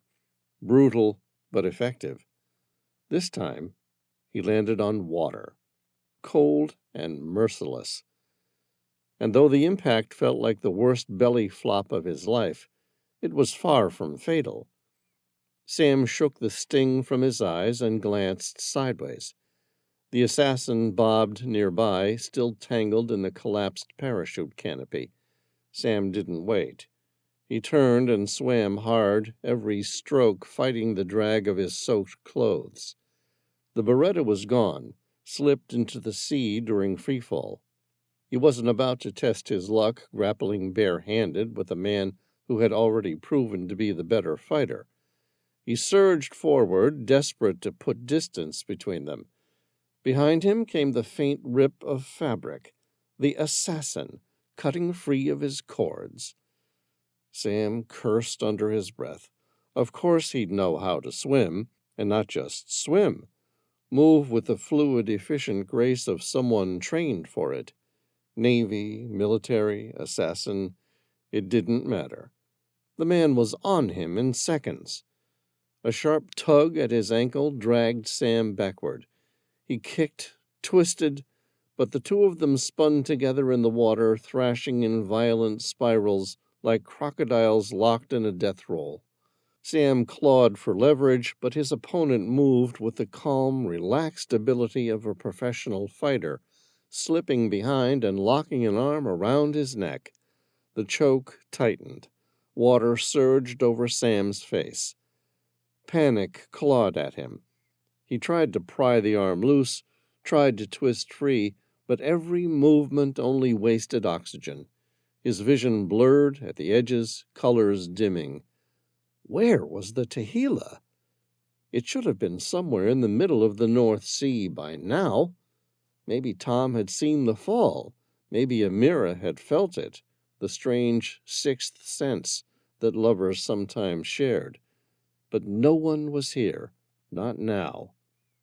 The darkness pressed closer, dimming his world like a lantern running out of oil. Then, crack! A loud bang reverberated through the water. The pressure around Sam's neck vanished. He gulped air, coughing and spluttering. Through stinging eyes, he looked up. Matt, the pilot of the Catalina, leaned over the side of the flying boat, one hand gripping the fuselage, the other clutching a long wooden boat hook, the kind used to snag mooring lines. He must have motored the Catalina into position and swung the hook down, smashing it into the attacker's skull. Sam blinked, gasping, then managed a weary grin. Perfect timing, my friend. Chapter 36. A few seconds passed before Sam's head stopped humming and his thoughts fell back into place. Situational awareness, the hard-won reflexes of a lifetime spent in bad situations, snapped on like a light. He grabbed at the moment. "Quick," he rasped. "Help me get him inside the aircraft." Matt's eyebrows drew together. "Are you sure that's a good idea? He looks like a very good fighter. I was kind of keen to just push him out to sea and let the sharks deal with him." "A noble idea indeed," Sam agreed, wincing as his ribs reminded him they still existed. "But right now he's my only lead to the Kryptos Erebos, the most dangerous assassin group on Earth, and I need him alive." Matt didn't argue. He leaned the boat hook under the man's shoulders while Sam took the other end. Together, through a string of harsh grunts and the groan of wet canvas, they hauled the unconscious assassin up and over the hull. They rolled him through the aft starboard hatch and into the dim, salt-stung light of the Catalina's rear compartment. The man lay limp, chest rising in shallow, ragged breaths. Blood flecked his temple where Matt's hook had connected. Otherwise, he was out cold. Matt handed Sam a wrench. "If he moves at all, hit him with this." Sam rotated the heavy weight in his palm. "It's a deal." "I'm going to find some cable ties to bind his wrists with," Matt added, already heading toward a storage locker with long, purposeful strides. Sam managed a tired little smile. "Have you done this sort of thing before?" Matt laughed, a short, incredulous bark, as he shook his head. "No, although I've been sorely tempted to with the occasional unruly passenger." He returned 30 seconds later, carrying a coil of heavy cable ties and, tucked under his arm, the Beretta PX-4 Storm Sam had missed during the fall. Matt handed the pistol to Sam with an apologetic shrug. After you cinch these on his wrists, you might find this gun works even better than the wrench."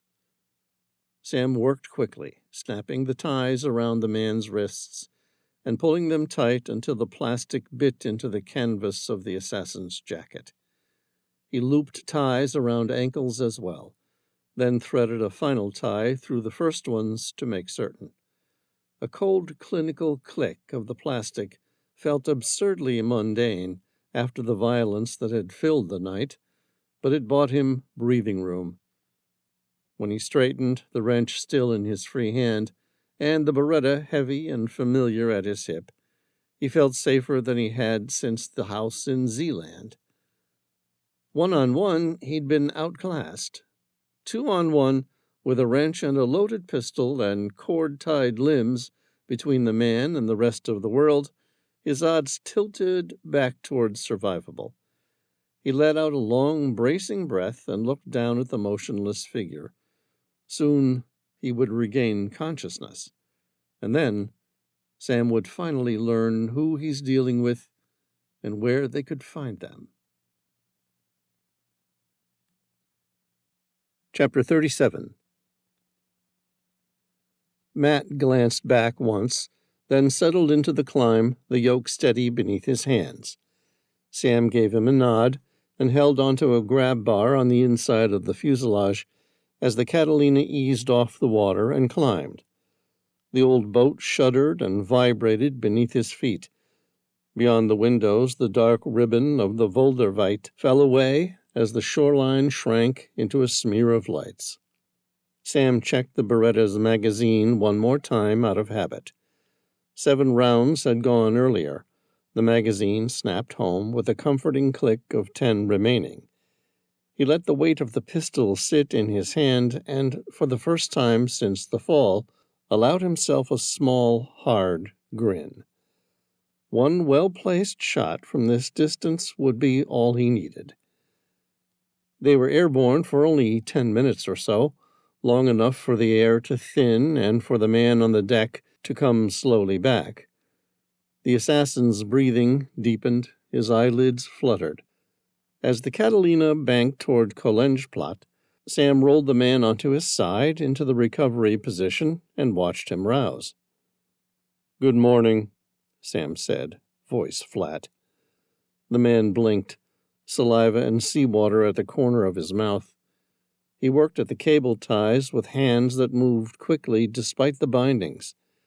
His eyes were small, gray, and rimmed with exhaustion and ice. He met Sam's stare, and a malevolent twist crossed his face for a heartbeat. Then it was gone, replaced by cold calculation. "What happened?" the man rasped. "You got sucker-punched, struck from behind with a metal hook. If it makes you feel any better, you're lucky to be alive." Sam kept his tone conversational, almost bored. The thunder of the engines filled the pauses. The man said nothing. His jaw worked, lips clamping shut. Sam leveled the Beretta. "You want to tell me why you were trying to kill me?" Silence. "Okay," Sam went on, letting the threat hover in the cabin air. "What about the Cryptocerabos? Want to tell me where I can find them?" He lifted the gun a little. "I could shoot you now if you don't feel like talking." Still no answer. Sam's voice dropped to something colder. "I don't mean to put you out of your misery. I mean I could shoot you in the belly. It hurts like hell. There's a lot of nerves down there. Probably won't kill you right away, but the complications that follow will make you wish you had." He watched the man for any signs. Nothing. Until Sam trotted out a different tack. "In 5 minutes, we're going to be at the police station in Kolenjplat.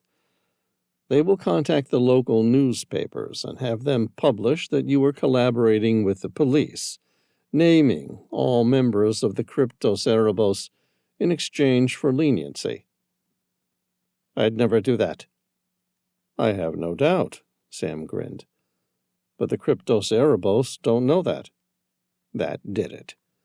The assassin's eyes went wide, the hard line of his mouth trembling as something like terror slid across his features. For a beat, his entire face seemed to shrink inward, the bravado draining away, until only raw fear remained. Sam leaned forward.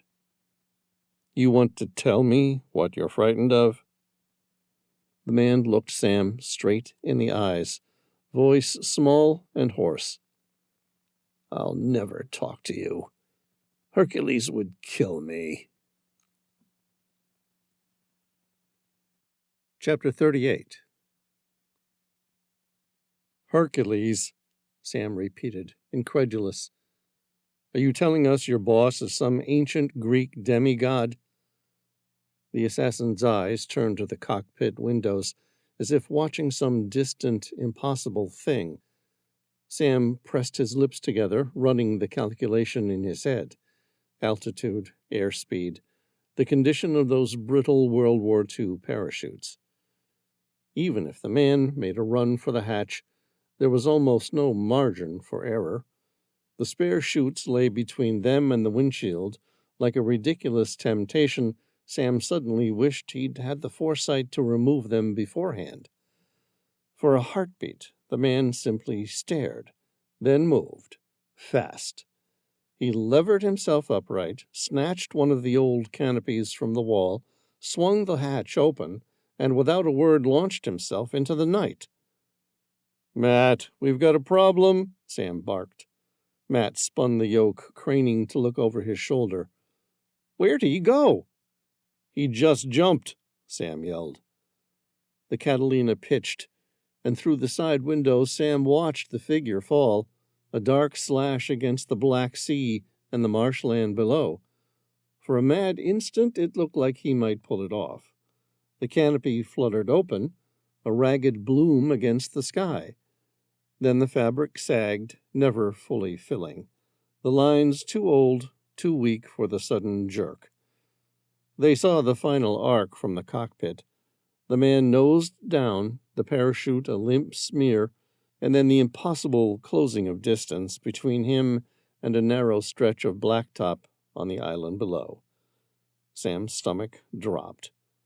He had the awful, immediate clarity of someone who understands how thin a thread of life can be, and how a single stupid gamble had just cost him his only lead. He stared at the spot below until the island blurred, then slowly sank back against the bulkhead as Matt tightened the climb and banked away. For a long time neither of them spoke. The engines hummed on, indifferent. Matt asked, "Now what?" Sam pressed his lips together. "You'd better take me to Kalanjplat so I can explain to the police why there are now more dead bodies." Chapter 39. Kalanjplat Police Station, Netherlands. Sam sat across from Captain Smit in the cramped office of the Kalanjplat police station, the faint smell of coffee and sea salt lingering in the air. He'd laid out the night's chaos as best he could, from the ambush on the road to the free fall from the Catalina. The captain shook his head slowly, a heavy sigh escaping him. "Dead bodies seem to just keep piling up around you, don't they?" Sam grimaced. "Sorry." Smit waved a hand, leaning back in his chair. "Don't worry about it. I'd prefer it to be them than you." Sam blinked, then offered a faint shrug. "Thank you, I guess." A grin tugged at the corner of the captain's mouth. "So you got to fly in the Catalina flying boat. How was it?" Sam let out a short laugh. "The flight was great, but I had to share it with an unruly passenger who ruined the whole thing." The captain chuckled, shaking his head again. "Sounds about right." Sam managed a thin smile, though his mind was already pulling away, circling back to the one truth that gnawed at him. The assassin had taken the answers he needed straight to the grave. That meant they were back to the drawing board in their race to find the Shield of Hercules. Chapter 40. On Board the Tehillah, Plot. The Tehillah nudged against the berth, her hull sighing as the lines tightened. Amira didn't wait. At 23 weeks pregnant, she still moved with a restless urgency. She leaped from the bow to the finger of the jetty, landing harder than she should have, and ignored the disapproving shouts from the crew as she broke into a run. Sam had promised to wait for her. After his call, she'd made him swear. The Plot police station sat just across the narrow road from the marina. As she ran, she caught sight of the massive aircraft moored in the bay, a flying boat, sleek and anachronistic, like some ghost from the Second World War left behind. She barely spared it a second glance. She pushed through the station doors, breath ragged. A uniformed officer at the desk straightened. "Can I help you, ma'am?" "I'm here to see Sam Reilly." The officer's expression softened, a flicker of recognition crossing his face as his gaze dropped to her rounded belly. "You must be the wife. Let me take you to him." She followed him quickly, heart pounding in her chest, until they reached a waiting area with windows that overlooked the sea. Then she heard them, Sam's footsteps rising to meet hers. Her eyes locked on him, and before she knew it, she was running again, closing the distance, throwing herself into his arms. He caught her effortlessly, lifting her as if she weighed nothing. Their mouths met, the kiss long, passionate, uncaring of who might be watching. The fear, the waiting, the endless uncertainty melted away in that embrace. A cough sounded behind them. The officer said, half joking, "I sure hope you're his wife." Sam's voice came, rough but steady. "I'm okay." Relief washed over her in a tide so strong it left her trembling. She kissed him again, softer this time, her lips brushing his with simple affection. Just happy he was still here. Her smile quivered as she leaned her forehead against his. "You know, I used to think nothing would happen to you, that you were just a really smart guy, full of worldly sense." Sam frowned slightly. "And now?" Amira exhaled, shaking her head with a laugh that was part exhaustion, part truth. "Now I finally realize your superpower is simply blind, dumb luck." Sam grinned. "But isn't luck grand?" Chapter 41. Sam was always happy to be back on board the Tehillah. The familiar hum of her systems, the gentle sway of her hull, the faint scent of salt and steel. It was home in a place no place on land could ever be. Still, it had taken him the better part of an hour to catch up with everyone. Nearly 6 weeks away was the longest he'd been parted from the ship since he had first taken possession of her almost 4 years ago. They'd gathered, as they always did in times like these, around the mission room. Matilda perched on his lap, chattering about everything she'd seen since his absence, while Caliburn leaned against them both, a golden wall of warmth and quiet wisdom. Across from him, Tom lounged with deceptive ease, Genevieve seated beside him, sharp eyes betraying the calculations always at work in her mind. Matthew, Veyron, and Elise rounded out the circle, each carrying their own brand of intensity. The orichalcum golem stood silently at the perimeter, as alien as it was loyal, its presence both unsettling and reassuring. Amira sat nearby, Excalibur curled in her lap. The pup looked like it had grown in the short 2 days since Sam had last seen him. Bigger paws, a fuller coat, yet no less chaotic, his energy spilling out in playful squirms. Sam smiled at the sight before finally excusing himself to carry Matilda to bed, Excalibur tumbling after them. He lingered until the child was sound asleep, tucked against her pillows with the puppy curled at her feet. When he returned, the mood in the mission room had shifted. The playfulness was gone, replaced by the heavy weight of purpose. Sam crossed to the table, settled into his chair, and let his eyes sweep across the faces of the people around him. These were his family. "All right," he said, his voice steady, cutting through the quiet hum of the ship.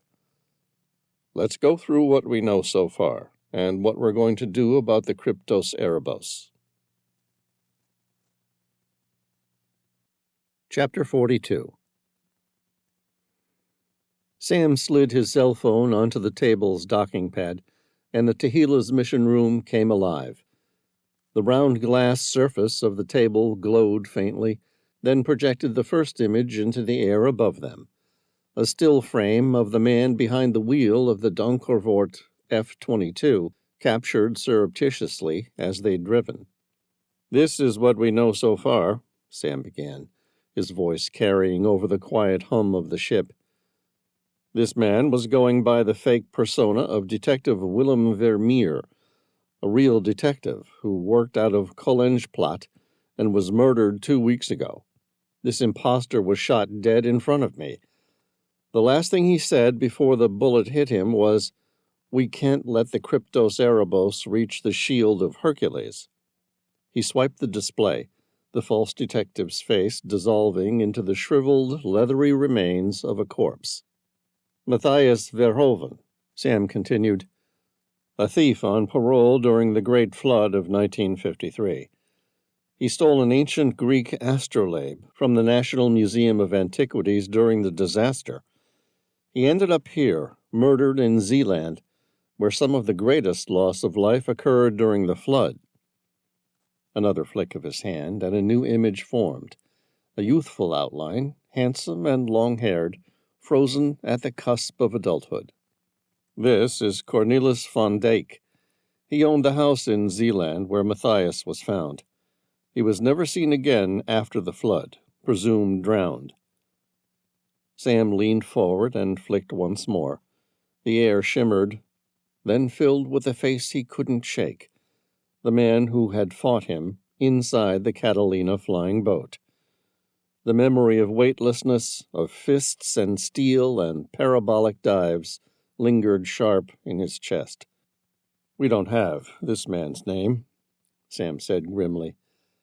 "But he and 2 other riders on yellow Ducatis tried to kill me. When I pressed him, he refused to talk. All he would say was that Hercules would kill him."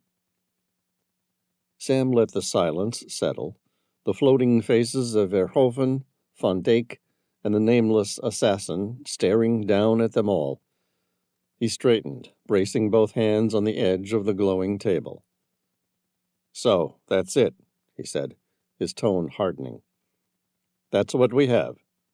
Now we need to find the connection, the missing link that ties all of this together and leads us to the Shield of Hercules and the truth about the Kryptos Erebos." Chapter 43. "I found it," Elise said suddenly, her voice triumphant, eyes gleaming in the glow of the mission table's holographic display. Sam grinned, leaning back in his chair. "I knew you would. What did you find?" "Not much," she admitted, though her tone was anything but modest. "But it's a start." "Go on," Sam urged. Elise flicked her fingers across the display, and an old record card appeared, its grainy text and black-and-white photograph filling the air. Cornelis van Dijk had recently started work as a deckhand on a local fishing boat, the Noorderlicht. He was at sea the morning of January 31st, 1953. Sam spread his arms wide in mock finality. "Well, that answers that. Cornelis drowned during the storm. His body was never found." "Maybe," Elise said, tilting her head. "Maybe not." Sam grinned, recognizing that tone. "What else do you know?" "He was sailing with Captain Bart Janssen, Janssen's body was found in Zealand, which suggests they were heading back toward their home port when the dike failed. Right, Sam said, not quite seeing where this was going. Elise's eyes narrowed with the quiet satisfaction of a hunter about to spring the trap. But there was a third man aboard the Norderlicht, a 20-year-old deckhand named Eric Vermeer. Sam shot upright in his chair, the name hitting him like a jolt of electricity. That can't be a coincidence. No, Elise agreed, her voice certain now. I think not. Sam leaned forward, his pulse quickening. Tell me Eric survived. Elise's lips curled into a winning smile. Not only did he survive, but he's still alive. He lives in his own home to this day in Kadzand, a ritzy coastal town, a 20-minute drive from here. Chapter 44. Kadzand, Netherlands. Sam shifted the Toyota Aygo into neutral and let it idle, the little engine buzzing like an insect. The car felt cramped beneath his shoulders, but it blended in, just another gray box among thousands across the Netherlands. That was exactly what he wanted, nothing to draw eyes, nothing memorable. The GPS on his phone blinked green, announcing their arrival, but the address Elise had given them looked wrong. The road ended in a broad, vacant block of land that sloped gently toward the water. The place looked abandoned, the kind of stretch you'd expect to see marked for development, not housing. Sam frowned, his hand still on the steering wheel. This doesn't look right. He was about to turn the Aygo around when Tom leaned forward, squinting past the windshield. Over there. Sam followed his gaze. Tucked near a line of wind-stunted trees, almost hidden from view, stood a hut. It was small, a single bedroom at most, but beautifully made, its weathered wood suggesting care and craftsmanship rather than neglect. A thin plume of smoke curled from a metal chimney pipe, the only sign of life. Sam cut the engine. The sudden silence pressed close, broken only by the ticking of cooling metal. He and Tom stepped out, gravel crunching underfoot, and made their way toward the rugged cottage. The air smelled of brine and wood smoke. They reached the door, its planks hand-sanded smooth, and Sam rapped his knuckles against it. The sound echoed dully in the quiet. He exchanged a glance with Tom. Let's hope Eric Vermeer is still alive. It does look like the sort of place where one might drop dead in their sleep and nobody would notice for 20 years. Exactly. That's what I'm worried about. Sam reached the door and knocked. There was no answer. He and Tom looked around. They knocked again. Still no answer. Then, as they wandered back toward the car, the door opened, and a man in his 90s stepped outside with a warm expression on his face. Can I help you with directions or something? Eric Vermeer? Sam asked. Yeah, but whatever it is you're selling, I either already have it or I no longer have a use for it. We're not selling anything, Sam promised. You're not, huh? Vermeer's eyes seemed to take in both men. What are you after, then? My name's Sam Reilly. This is my friend Tom Bauer. We're trying to find some information about the night the Norderlicht was lost. Sam thought he saw the slightest flash of fear in the man's eyes. Are you okay, sir? The what? Eric asked, his expression blank. The Norderlicht, Sam reiterated. I want to ask a few questions about the night it was lost. The man's expression seemed flat, his eyes clouded over. Sam exchanged a slight glance with Tom, and he could tell Tom was starting to think they weren't going to get anything useful out of Eric Vermeer.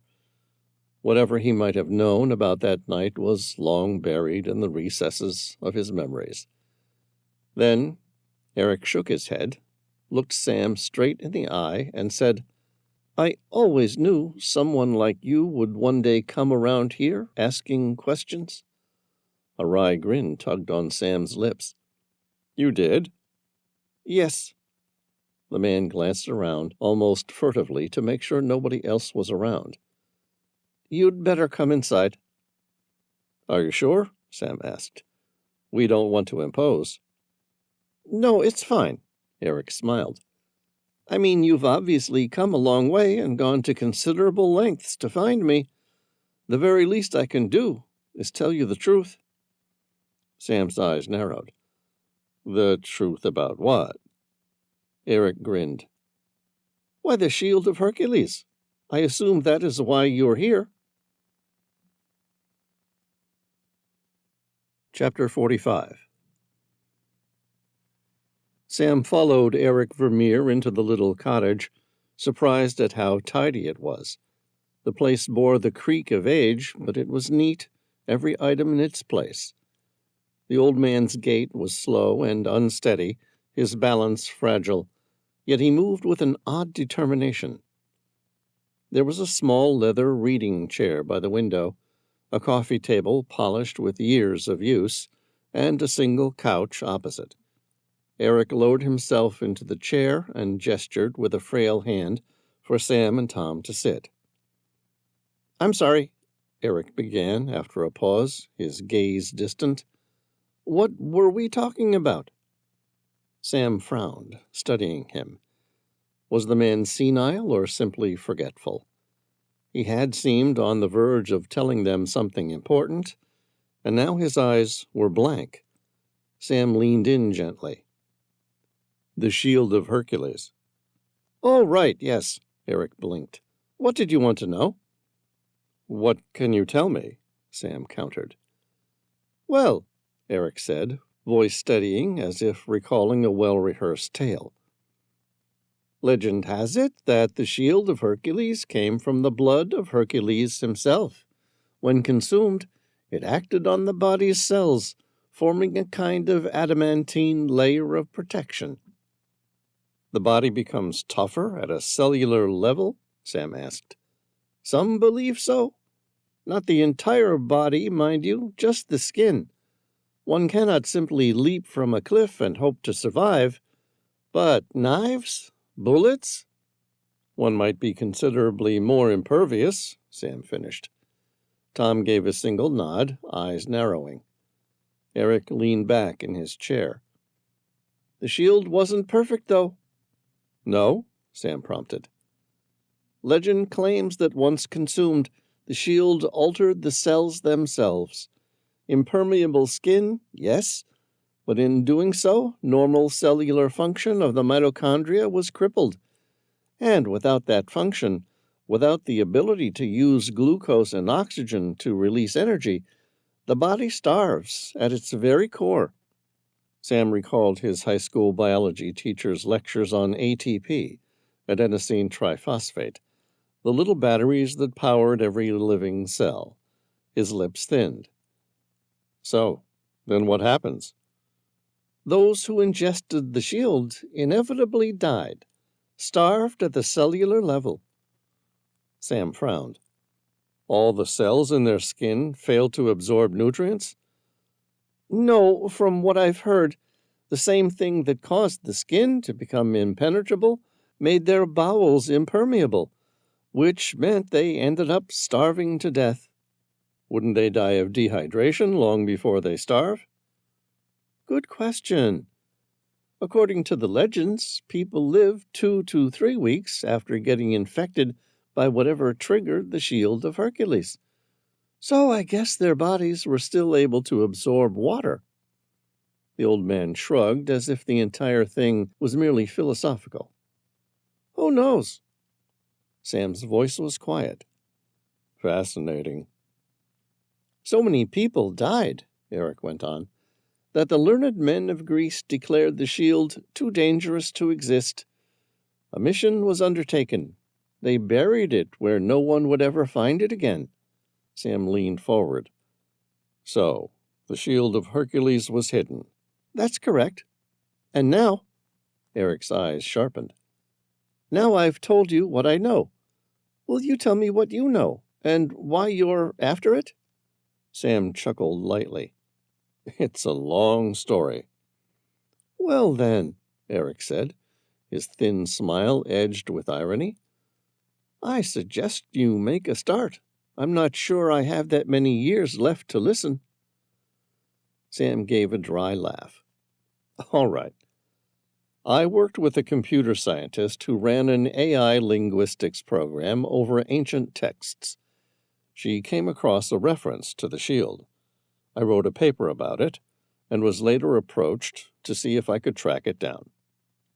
Eric's eyes narrowed. And that's all you know? Mostly, Sam admitted. That and the fact that the Cryptocerabos are after it. For the briefest moment, Sam thought he saw it. A flicker of genuine fear for the first time in the old man's face. Recognition. Do you know about the Cryptocerabos? Sam pressed. Eric shook his head, emphatic. No, son, never heard of them. Sam's lips curved wryly. Probably just as well. From what I'm hearing, they're a bad bunch. Eric shifted in his seat, then straightened. Can I make you a coffee? Sam and Tom exchanged a glance. Sure, Sam said cautiously. Thank you. The old man stood with surprising steadiness. Actually, he added, turning toward the kitchen, I have a chicken in the deep freezer in the basement. It's always hard for me to get down there with my knees, you know. It would save me a lot of hassle if you could fetch it for me. Of course, Sam said, rising. Tom joined him. They descended into the small basement. The space was cool and sparse, lined with a few tools, winter supplies, and shelves of neatly stacked jars. At the far end sat a single large deep freezer. Sam lifted the lid. Cold air spilled out in a pale mist. His breath caught. Inside were the rigid bodies of two grown men, stacked in frozen and unnaturally contorted positions. Their eyes were closed, their skin waxy, and their limbs folded in final repose. Sam's stomach turned. Slowly, he shut the lid. He and Tom pivoted together. At the top of the stairs stood Eric Vermeer, no longer frail. His hand was steady as he leveled a modern Glock down at them. Sam and Tom instinctively spread their arms. Eric's voice was calm, almost kind, yet it echoed with iron certainty. I'm sorry, gentlemen, but the Shield of Hercules is best to remain buried. Chapter 46. Sam kept his voice calm, steady. We're not here to steal the Shield of Hercules. Eric gave a thin, humorless smile, the Glock unwavering in his grip. Oh, really? You're not the first ones to try. I'm serious, Sam replied, locking eyes with him. No, Eric said. Then what are you doing here? Sam said, We're trying to find the man who murdered your son. The words cut through the room like a blade. For the first time, Eric faltered. His expression shifted, his mouth parting slightly. What are you talking about? Sam took a slow breath. We believe someone from the Cryptocerabos killed your son and then impersonated him to try to get to me. Eric's eyes narrowed, confusion hardening into disbelief. Wait, Willem is dead? Yes, Sam said softly. You didn't know? Pain cracked the old man's voice, rough as gravel.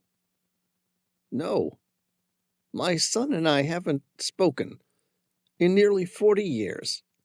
Why? Sam asked carefully. Eric's shoulders sagged, the Glock still aimed, but now more out of habit than menace. People kept coming, searching for that damned shield.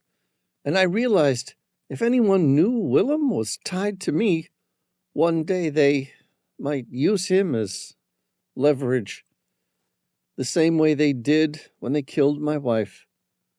So when Willem was 15, I left. I walked out. Sam's stomach tightened. He never even knew why? No, Eric whispered. I couldn't tell him, and truthfully, I'm ashamed to say he and I were never close. Sam exhaled slowly. Well, I'm sorry to tell you, but the Cryptos Erebos killed him 2 weeks ago. For the next several minutes, Sam laid it all out. The imposter detective, the flood of 1953, the astrolabe, the Catalina, and the assassins that followed. He told it straight, watching Eric's face shift between disbelief and despair. When Sam finished, Eric's eyes were damp, his jaw trembling with age and grief. The captain of the police station can confirm this? Yes, Sam said. Find their number. Make the call. Sam watched as Eric sat down heavily at the table, fingers fumbling as he searched online. The Glock remained firmly in his hand, though his attention had shifted. He dialed the number, speaking in a low voice for several minutes. His expression hardened further with every word. Finally, he ended the call and looked up at Sam. All right. It would seem you're telling the truth, although I wish you were lying. Sam inclined his head. I'm sorry for your loss. Do you mind lowering that weapon now? Eric glanced at the Glock, as though surprised to find it still in his grip. His hand dropped, the barrel pointing harmlessly toward the floor. Oh, sure, his voice softened. You want a coffee? The kettle's boiled. Sam shook his head gently. No, thank you. Captain Smits tells me you're a good man, Sam Reilly, and I can trust you. If I help you, will you avenge my son? Sam said, I don't even know who killed your son, but I can tell you if I reach the Shield of Hercules first and destroy it, the Cryptos Erebos will be very upset. Eric seemed to consider this for a moment. All right. I'll help you. What do you want to know? Chapter 47. Let's start with how you learned about the Shield of Hercules, Sam said, his tone careful but firm. Eric sat back in his leather chair, the Glock now resting idly on his knee. His gaze drifted toward the window, as though the years had pulled him backward. There was a deckhand on our fishing boat, young but strong, a good worker. He used to tell us this story his grandfather told him, that his people had come from ancient Greece, that they'd made a treacherous journey to bury an ancient artifact, a type of shield, and on their way home they got lost. A storm broke their ship apart, and those who survived washed up on the coast of the Netherlands. Sam tilted his head. He really believed that? Eric gave a faint laugh, shaking his head. Not even a little. I don't think he believed it himself. He told it to break the monotony during the long nights. A sailor's tale. He even joked that one day we'd dredge up treasure from the wreck while hauling nets from the seabed. Sam leaned forward slightly. Interesting story. Did you believe him? No, Eric said flatly. Not even for a moment. To me, it was just talk. Words to fill the silence. But then something changed your mind, Sam pressed gently. Eric's face darkened, the lines of age seeming to deepen. His voice came out lower now, edged with memory and something heavier. Yeah, he said. The night of January 31st, 1953, changed everything. Chapter 48. Sam pressed his lips together, then leaned in. Can you take us back to the night of the Watersnoodramp? Eric didn't answer right away. His eyes glazed over as though a switch had been thrown, transporting him instantly back 72 years. His voice, when it came, was steady but hollow, like a man reciting a memory carved too deep to fade. The storm had already turned the sea wild, but that night the fishing was extraordinary. It was as if even the fish were spooked by the weather. They'd huddled tight along the seabed, and when the Norderlicht dropped her dragnets, we pulled them up by the ton. None of us had ever seen anything like it. We all thought we were lucky. He paused, his gaze fixed somewhere past Sam's shoulder. But the storm worsened. The captain finally ordered us to head back to port once the nets were cleared. Only the net wouldn't come. It was stuck fast. So the captain told one of the other deckhands to get it free. Eric's voice lowered. I saw it. He pulled up a golden chain, snagged in the mesh. He thought no one was watching and slipped it around his neck. But I saw. I saw the medallion hanging from it, carved with images straight out of the old Greek stories.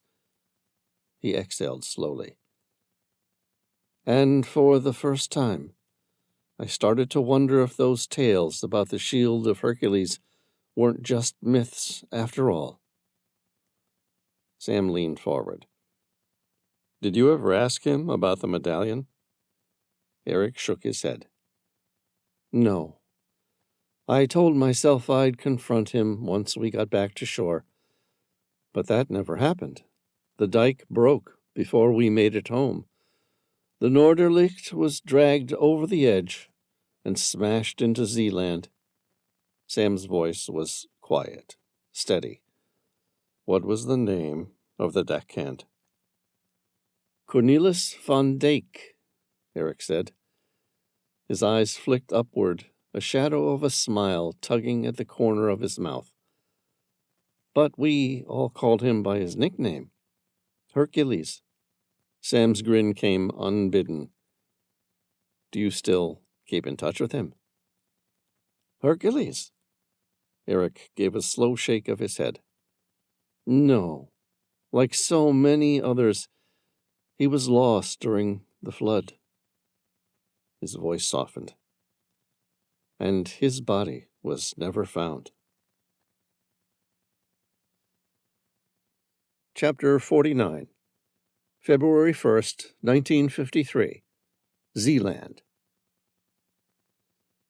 The man stirred with a groan, his head pounding as though iron hammers struck from the inside.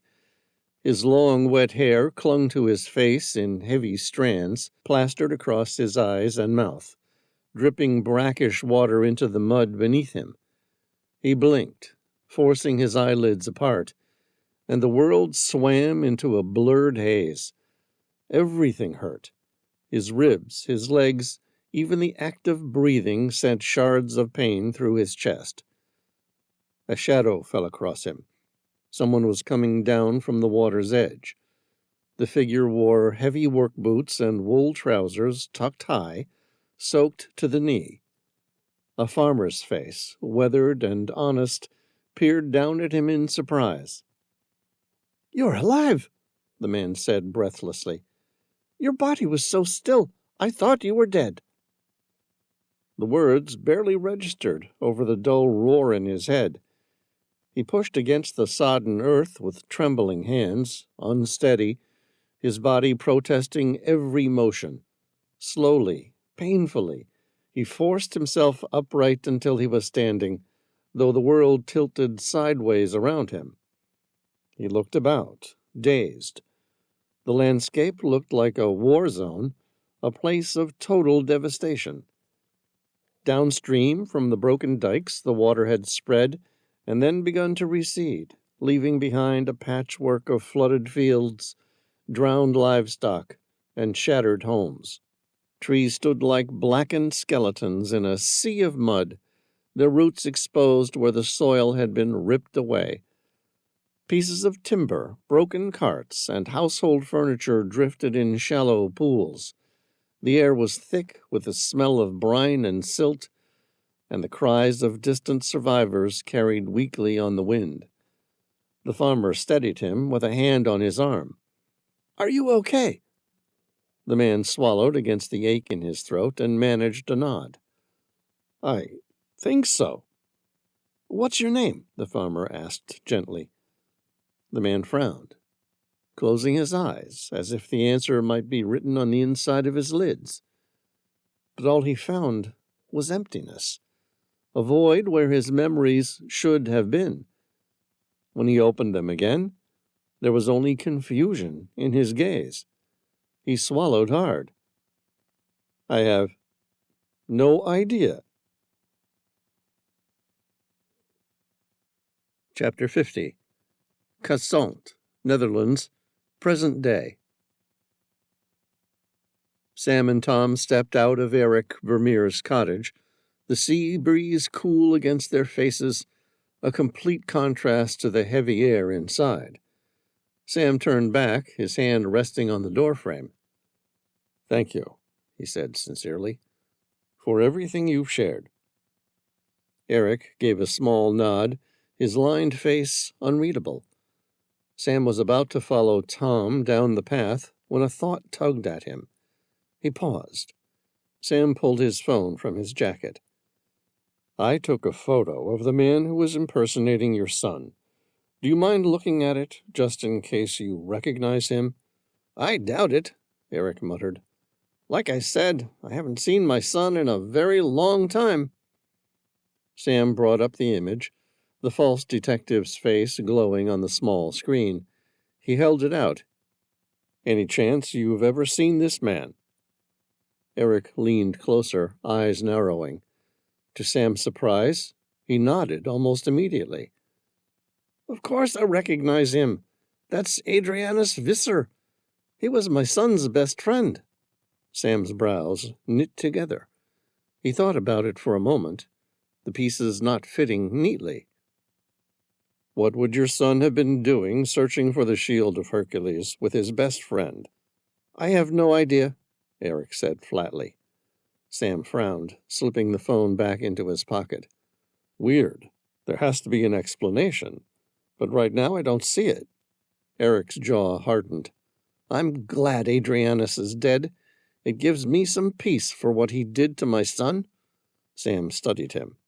"We don't know for certain he's the one who killed your son. It's possible he was working with him." "I suppose we'll never know." Eric reached out and shook both their hands, his grip surprisingly strong despite the tremor in his voice. "What will you do now?" Sam straightened, the salt wind carrying the scent of the sea.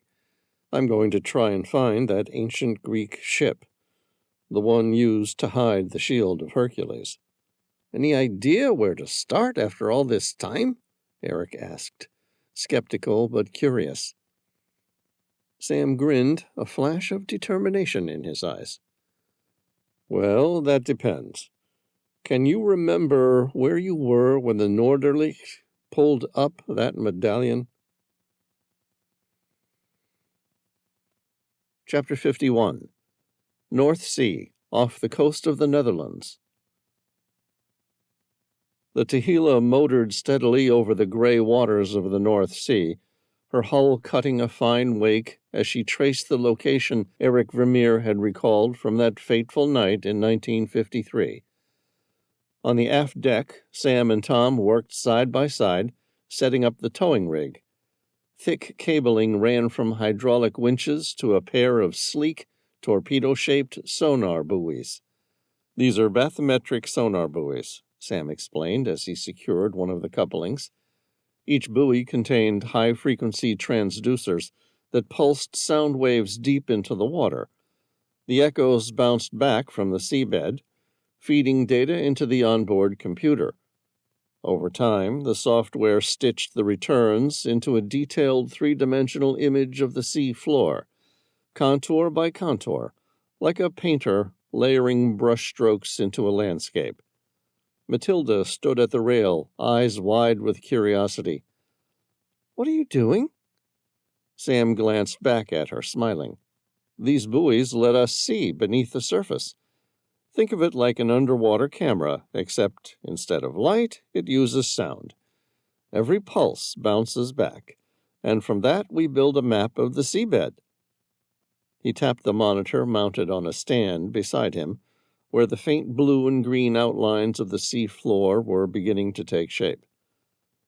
"We're hoping it will show us something unusual, something shaped like a ship." "Oh," Matilda said, peering at the glowing screen. "So it's like treasure hunting with sound." "That's exactly right," Sam said, grinning. Once the system was calibrated, the Tehillah began her slow, deliberate grid search pattern.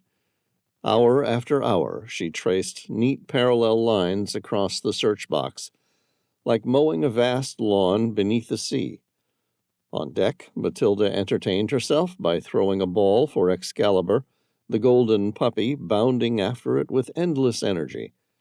She tried coaxing Caliburn into joining, but the older retriever merely sat, head tilted and eyes following Sam's work with a sage disinterest. After a while, Matilda sighed dramatically, planting her hands on her hips. "This is the least exciting thing you've ever done, Dad." Sam chuckled, eyes still on the monitor. "Patience, Matilda. The best discoveries are made by those who wait." But just as she turned to head below deck, the monitor flashed. A dark, geometric shape emerged from the smooth contour lines of the seabed. Sam leaned in, his breath catching. He grabbed the radio mic. "Matthew, we've got something. Take us around for a slow observation loop so we can get a better view." "Aye, Sam," Matthew's voice crackled back from the bridge. Sam and Tom exchanged a quick glance, their eyes snapping back to the screen. There, at just 128 feet, was the unmistakable outline of a shipwreck.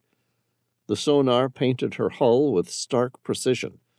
A long, narrow vessel with squared ends, her keel unnaturally shallow compared to modern trawlers.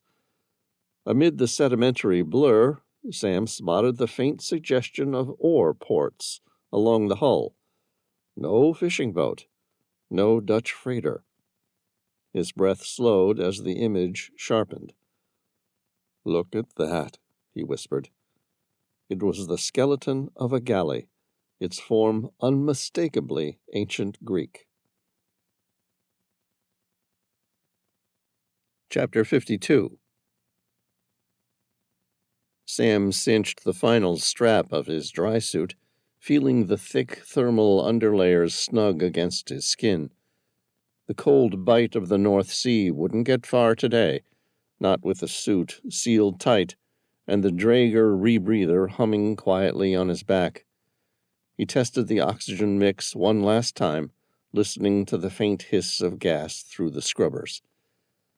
Tom pulled on his full-face dive mask beside him, the twin radios crackling faintly as they synced. Both men gave a thumbs up. Sam checked the seals around his own mask, tugged at the comms lead, and satisfied himself with a reassuring click of the latch. On the deck above, Veyron was already in position as topside support, eyes sharp, scanning both the water and the horizon.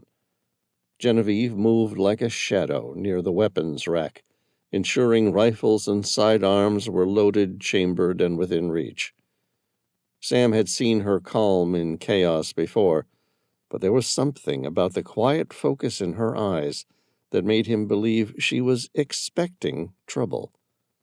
The Tehillah lay at anchor, her bow pointing south, the wreck's location just a few hundred feet due east of her stern. The seas had calmed since morning, but the chill wind still carried spray across the deck. Sam's pulse quickened as he looked at Tom. "Ready?" Tom's eyes shone behind the tempered glass of his mask. "Always." Sam double-checked the harness on his chest, pulled the final loop tight, and gave a firm nod. Together they walked to the edge of the aft deck. The world seemed to pause there for a heartbeat, the sound of the sea swelling in his ears. Then they stepped off in unison, disappearing beneath the gray surface of the North Sea. Cold engulfed him instantly, but the dry suit held, insulating him from the bite. The light dimmed with each meter they descended, their lamps flickering to life as the surface shimmered above them. Sam's breathing was a steady rhythm in his ears. No bubbles, no wasted oxygen, just the quiet, efficient draw of the rebreather as the seabed rose to meet them. Sam stared at the dark abyss below and hoped the shipwreck would finally gift some answers. Chapter 53. Sam followed the anchor chain into the void, the steel links glinting dully in the murk. Above him, the surface was a shifting gray blur, the North Sea sky offering little light. It failed to pierce the depth.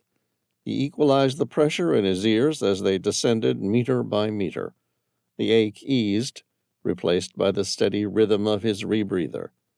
Cold pressed in, but a quick puff of air into his dry suit balanced the squeeze on his body. He raised his wrist and checked his compass. Due east.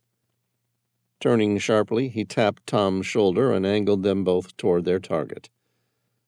The beam of Sam's dive light cut through the gloom in a sharp cone. The first thing it struck was a dark timber, weathered, splintered, yet impossibly intact. He paused, his breath catching in the headset. The remnants of a shipwreck stretched out before them, half buried in sand, but clear enough to reveal its shape. Most of the hull was preserved, the interior swept clean, as if a recent storm or current had scoured it bare, leaving an open cavity to explore. Sam drifted closer, running the light across the timbers. His heart thumped. 3 distinct, evenly spaced oar holes stared back at him from the starboard side. He locked the beam there. "Hey, Tom," Sam said, his voice crackling through the comms. "Look at this. It's a Greek trireme." "How can you tell?" Tom asked, finning closer. Sam pointed with his gloved hand. "See the 3 levels of oar holes? 1, 2, 3. No mistaking it. This was no fishing boat." They swam slowly along the length of the wreck, light beams sweeping. The trireme was mostly skeletal, a ghost of her former self. Shards of amphorae and splintered ribs protruded from the sand, but not much else remained. Then near the stern, Sam's light revealed something more deliberate. Resting against a beam lay a single clay tablet, its surface carved with ancient script. Beside it sat a corroded box-like object, its form alien in the dim light. Intricate gears encased within what looked like green patinated bronze. Sam exchanged a glance with Tom, eyes wide through his mask. They secured both finds carefully in their collection bags, then retraced their route back to the anchor chain. At the 30-foot mark, Sam raised a hand, signaling the first decompression stop. He floated in silence, hand gripping the chain, bubbles from their exhalations nowhere to be seen, thanks to the rebreathers. Minutes ticked away in weightless suspension, until finally they rose in stages to the surface. The Tehila loomed above, her aft deck alive with movement as the crew prepared to haul them in. Hands reached down, helping them climb back aboard. Sam dropped his gear and laid the clay tablet and strange artifact on the mission table. Water dripped steadily from his gloves as he looked at Elise. "You can read ancient Greek, Elise. What does it say?" Elise bent over the tablet, brushing her fingers lightly across the etched lines. Her brows furrowed as she pieced it together. When she looked up, her expression was grim. Elise frowned. The Kryptos Erebos must never get the Shield of Hercules. Chapter 54. February 1st, 1953. Zealand. The farmer studied him. "You had better come with me." Without any other option to him, and with no memory of his own, the big man followed the farmer. He didn't have words to offer, just gratitude that someone had spoken to him, not with fear or anger, but a kind of gruff practicality.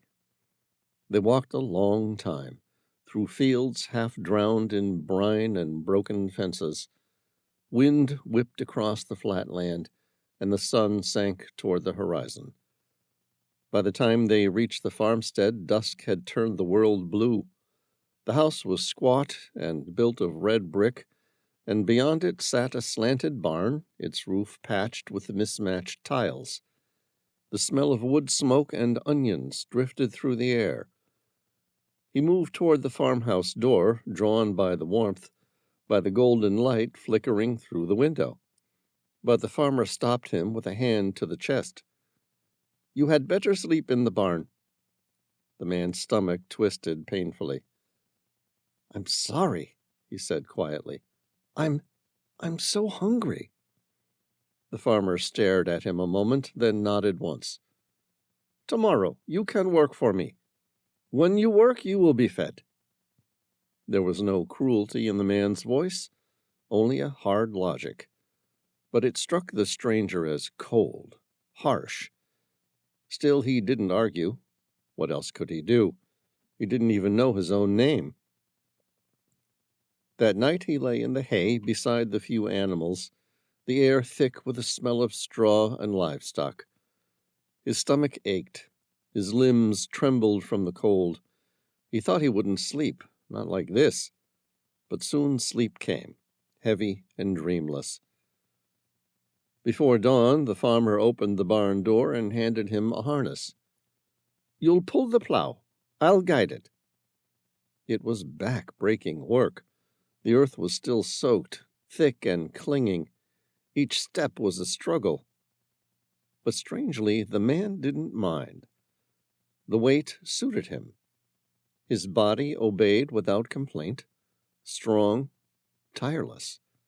The farmer watched him with a raised brow, but said nothing. When the field was done, the farmer handed him a bowl of stew and a heel of bread. He didn't speak. He didn't need to. And so it continued. Days bled into months, then years. The man slept in the barn with the other animals, who the farmer remarked were about as smart as he was. The man didn't take offense. He wasn't sure he disagreed. But in the quiet hours, when the wind howled through the cracks in the barn, he would stare at the rafters and wonder, who am I? Where did I come from? He never voiced it. He didn't have the words. Until one day, almost 4 years later, the farmer was repairing a fence that had blown down in the wind. The man lifted the massive log back into place, hoisting it as if it were nothing. The farmer let out a grunt of disbelief. The farmer looked at him with a crooked smile. "You may be as dumb as an ox, but you're as strong as Hercules. I'll give you that." The name echoed. Hercules. The man froze. Something stirred, a flicker of some distant memory. He didn't know what it meant, not yet, but it felt like the beginning. The farmer had already turned away, whistling for the pigs to be fed. But the man stood still, the name echoing in his chest like thunder on the horizon. Hercules. The next day, Hercules knew he wasn't just some dumb ox, and that only a monster would take a man who'd lost his memory and put him to work on a farm like a slave. Hercules decided to leave. The farmer grabbed a pitchfork and said, "I wouldn't do that if I were you." "You can't keep me here," Hercules said, his voice filled with a defiance he didn't truly feel. The farmer said, "Where would you go, boy? You don't even know your name. You're nothing out there. At least here, you work and you eat." "Anywhere I want. At least out there I would be free." "Freedom isn't all it's cracked up to be." "Yeah, well, I'd like the opportunity to find that out myself." The farmer said, "How about I give you the rest of the day off?" "The rest of the day off?" Hercules shook his head. "I came to you as an injured man, helpless, with no memory, and you enslaved me. I'm never working a day for you again." "Just wait. There's something you need to know, Hercules." "What?" "I did this for your own good." "No, you did this for free labor. You saw your opportunity and you took it." "I mean it. There would have been others out there who would have taken advantage of you and then killed you. I saved your life," the man pleaded. "Then you should have taken me to the police, or even a hospital. Instead, you took me to your farm and put me to work." Hercules turned to leave, but the farmer reached for him. "You really are just a dumb ox," Hercules snapped. Something about the extreme injustice of the world, of his capture.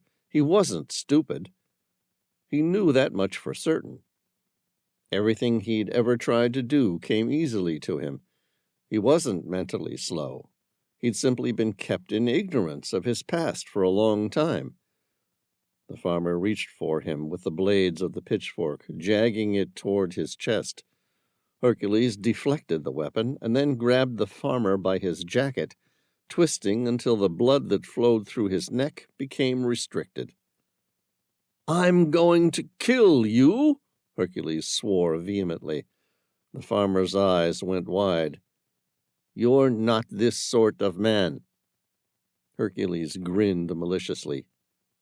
"You have no idea the sort of man I am. Hell, I have no idea the sort of man I am, but I'm starting to find out." "You won't get away with it. Everyone knows where you are. If I die, they will come looking for you. You will be executed for murder." Hercules laughed. "No, they won't. Nobody knows I even exist. For 4 years I've worked here as your slave, and I've never been introduced to another person. I can kill you and simply walk away from here like I never existed." "No, you can't," the farmer rasped. Hercules grinned. "We'll find out, won't we?" And with that, Hercules gave the farmer's neck a sudden twist, and he felt the bone give way with a satisfactory snap. Hercules stared at the farmer's lifeless body on the ground. He checked himself for the emotional turmoil that he was almost certain would wash over him after what he'd done. It didn't. Hercules smiled. "Perhaps I am the sort of man who will kill someone in cold blood and simply walk away."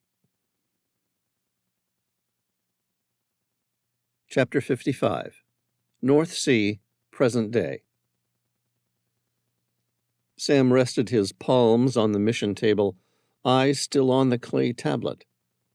"Well," he said, voice low but steady, "at least everyone across all time periods are in agreement. The Cryptocerberus must never get the Shield of Hercules." Tom leaned back in his chair, exhaling through his nose. "Now all we need to do is find out where the Shield of Hercules actually is." Sam gave a rueful smile. "Pity we're running out of leads. Still, this confirms we're on the right path. There was an ancient Greek ship that transported the Shield of Hercules out this way to hide it. She sank here on her way back home."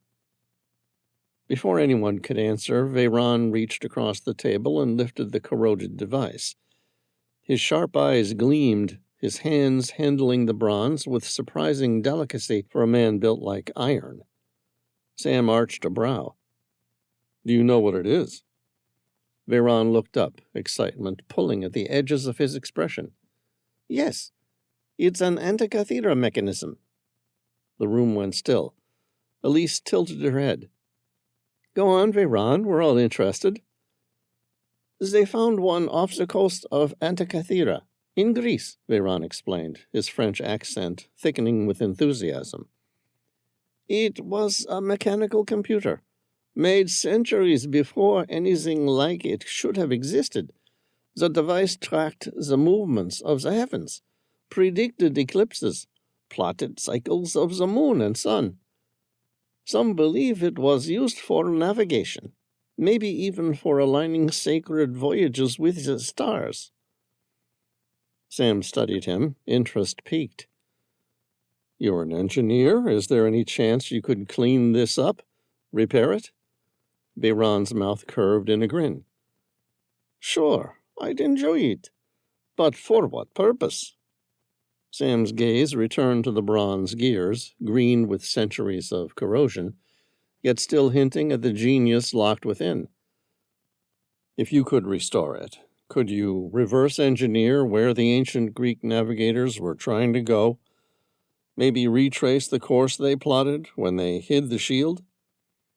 Veyron ran a thumb across the edge of the casing, as if already dismantling it in his mind.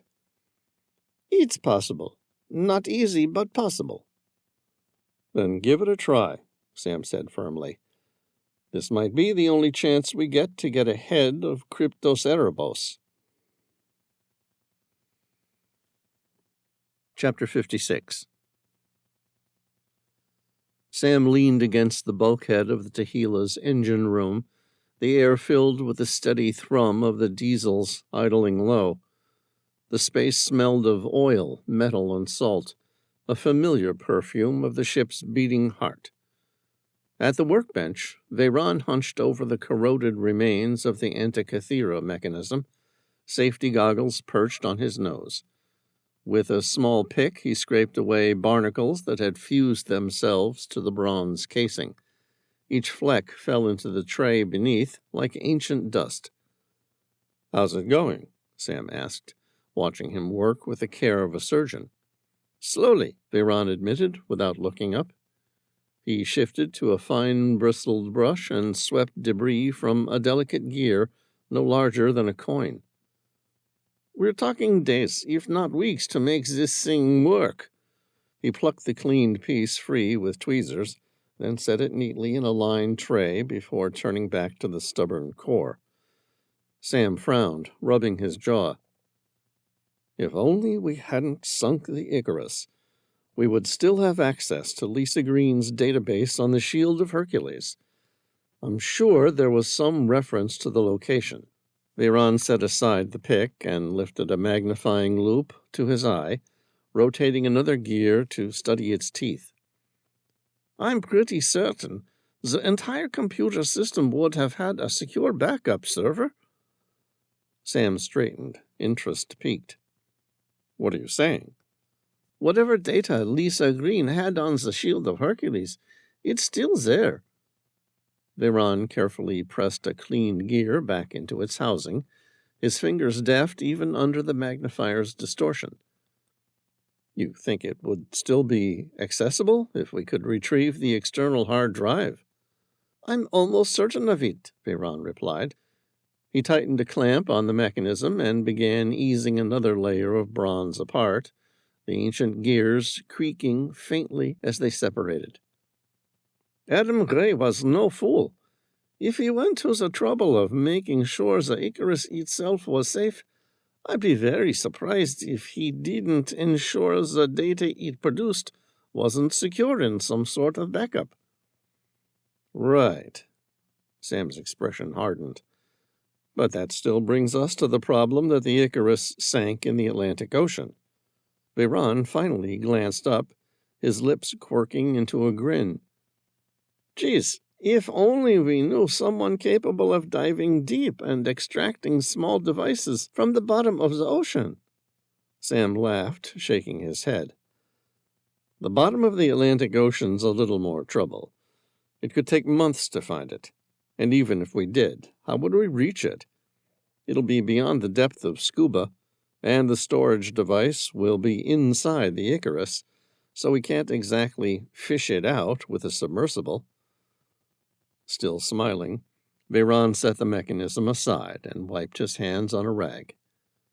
Didn't you hear?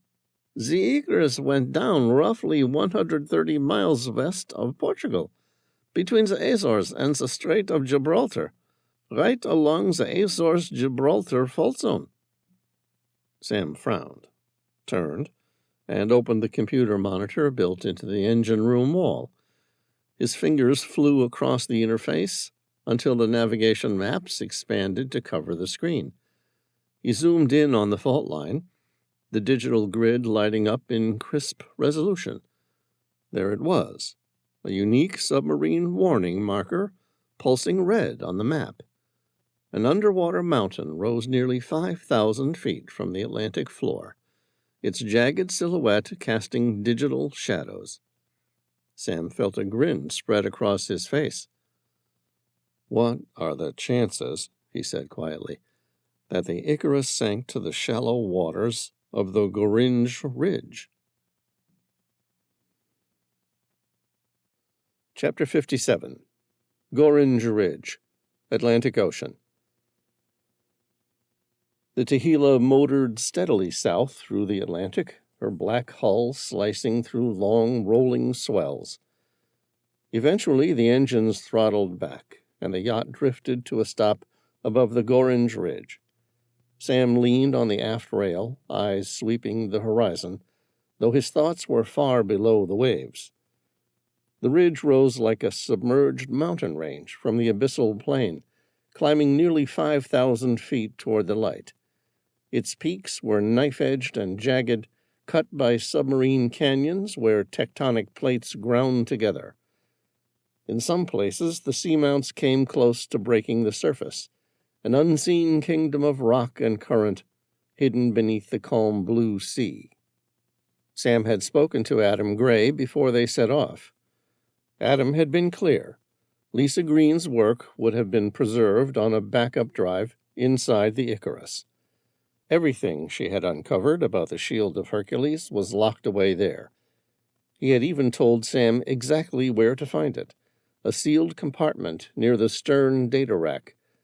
Easy to recover if the Icarus had settled on the ridge itself, Adam had warned. Nearly impossible if she had slipped into the abyss just beyond. Now, with the ship lying still above the ridge, Sam and Tom prepared the bathymetric sonar buoys again. The rig was familiar, the cables humming as they lowered the sleek pods into the water. The Tehila began her slow grid pattern, each pass carefully overlapping the last, the seafloor taking shape in lines of color and shadow across the monitor. On deck, the sun warmed the teak underfoot, a welcome contrast to the chill of the wind. Matilda played near the aft deck, her laughter carrying faintly over the hum of the winches. Once more she threw a ball again and again for Excalibur, the golden puppy darting after it with limitless enthusiasm. Caliburn, older and wiser, stretched out in the sun's warmth, eyes half-lidded but ears twitching, keeping lazy watch. Hours bled into one another. Sam and Tom took turns at the console, their eyes fixed on the glowing screen. The ridge unfolded in valleys and ridges, each contour line another reminder of how vast and unforgiving the ocean could be. 6 hours passed, then 12. By the time the 16th hour struck, fatigue had settled deep into Sam's shoulders. And then he saw it. The outline emerged from the digital haze, unnatural, geometric, unmistakable. The Icarus. Sam swore under his breath. Tom leaned in. Where? Sam tapped the display with a gloved finger. There, halfway down the ridge. Depth 2,300 feet. Chapter 58. Sam stared at the bathymetric screen, the jagged outline of the Icarus mocking him from 2,300 feet below. He let out a long breath and shook his head. Well, there goes that plan. Tom leaned against the railing, one brow raised, a curious expression playing across his lips. You're giving up? Accepting reality, Sam said flatly, folding his arms across his chest. Why? Do you have another idea? I mean, it would be impossible to bring a submersible inside to retrieve it, and it's far too deep for us to dive it. An ROV could reach it, but from what Adam said, we'd need to unscrew it from the panels, and an ROV would have trouble doing that. Tom's mouth curved. We could always use atmospheric diving suits. Sam snapped his head around to look at him. Oh, no. No way. Amira appeared at the top of the ladder, the sun catching her dark hair as she stepped onto the deck. She had that bemused smile on her face, the one that always made Sam's chest ache with something deeper than amusement. She set a hand on her hip and tilted her head. What's wrong with atmospheric diving suits? Sam gestured broadly with both hands, pacing a step. Nothing. Well, everything. They're fundamentally walking, submersible death traps, where one gets to play Russian roulette on whether or not they're going to die from implosions, leaks, suffocation, or simple malfunctions. Amira laughed lightly and crossed the deck to him. So, pretty much nothing's changed in your everyday life. Sam opened his mouth to fire back a retort, then stopped, realizing she had him cornered. His jaw worked once before he closed it again with a grunt. Tom leaned on the rail, his grin widening. Sam has some history with atmospheric diving suits. Amira arched a brow, curiosity sparking in her eyes. Really? Tom nodded. Well, in Siberia, we got attacked while searching for Atlantis. And as you can imagine, atmospheric diving suits aren't exactly maneuverable during an attack. But that was years ago. Sam pointed a finger at him. Don't forget about that time I dived the Clarion Call off the coast of New York during that terrorist attack in Washington, D.C. with the Heisenberg legacy. Tom held up both hands in surrender. Fair. That did sound pretty scary. Amira slipped her arms around Sam's waist from behind, resting her chin against his shoulder. She pressed a soft kiss to the back of his neck. Okay, she said gently. I can see why you don't want to do it. Sam leaned back into her for a moment, comforted by the warmth of her embrace, before Tom's grin pulled him back. This time will be different, Tom said, pushing off the railing. I'll be diving with you, and we'll have the Tehillah right above us. Nobody's going to attack you. Sam glanced at his oldest friend, and despite himself, a smile tugged at his lips. I guess that's settled, then. He looked back at the screen, then back at Tom. The only question now is, where are we going to get a pair of atmospheric diving suits? Chapter 59. Sam stood on the aft deck of the Tehillah and looked up at the towering gray hull of the USNS Salvor, TARS-52, as it motored alongside. The Safeguard-class rescue and salvage ship dwarfed his yacht, a blunt reminder of just how far outside civilian lanes this favor had taken him. He knew it had cost every last shred of goodwill he had left with the Secretary of Defense, but the call had been made, and the answer, against all odds, had been yes. The Salvor had been in the region already, assigned as a support vessel for a multinational naval exercise with NATO in the Strait of Gibraltar. That coincidence had made this possible. The loan of 2 atmospheric diving suits came with strings attached. 1 attempt only, no extended use, no questions asked. The Tehila nudged gently against the fenders strung along the salvage ship's side, and Sam and Tom climbed the ladder up to the deck of the Salvor. Steel, oil, and salt filled the air, the workmanlike smell of a ship built for pulling wrecks and sailors back from the brink. A tall officer in khakis stood waiting. He introduced himself as Captain Harris and wasted no time on pleasantries. His expression was carved from stone. "Mr. Reilly," Harris said, his voice clipped, "I want to make it perfectly clear. I don't approve of this. You're a civilian, and you're overstepping whatever connections you have in very high places. Appropriating military hardware on the word of someone in Washington. I tried to have the decision overruled, but the order stood." His jaw tightened, and he crossed his arms. "So here we are. My crew will make the suits available, and I'll ensure you get the service you've been promised. But once this is done, it's done. I want them back in one piece." Sam met his stare evenly, then inclined his head. "Understood, Captain. We'll try to get this done quickly and return your atmospheric diving suits as soon as possible."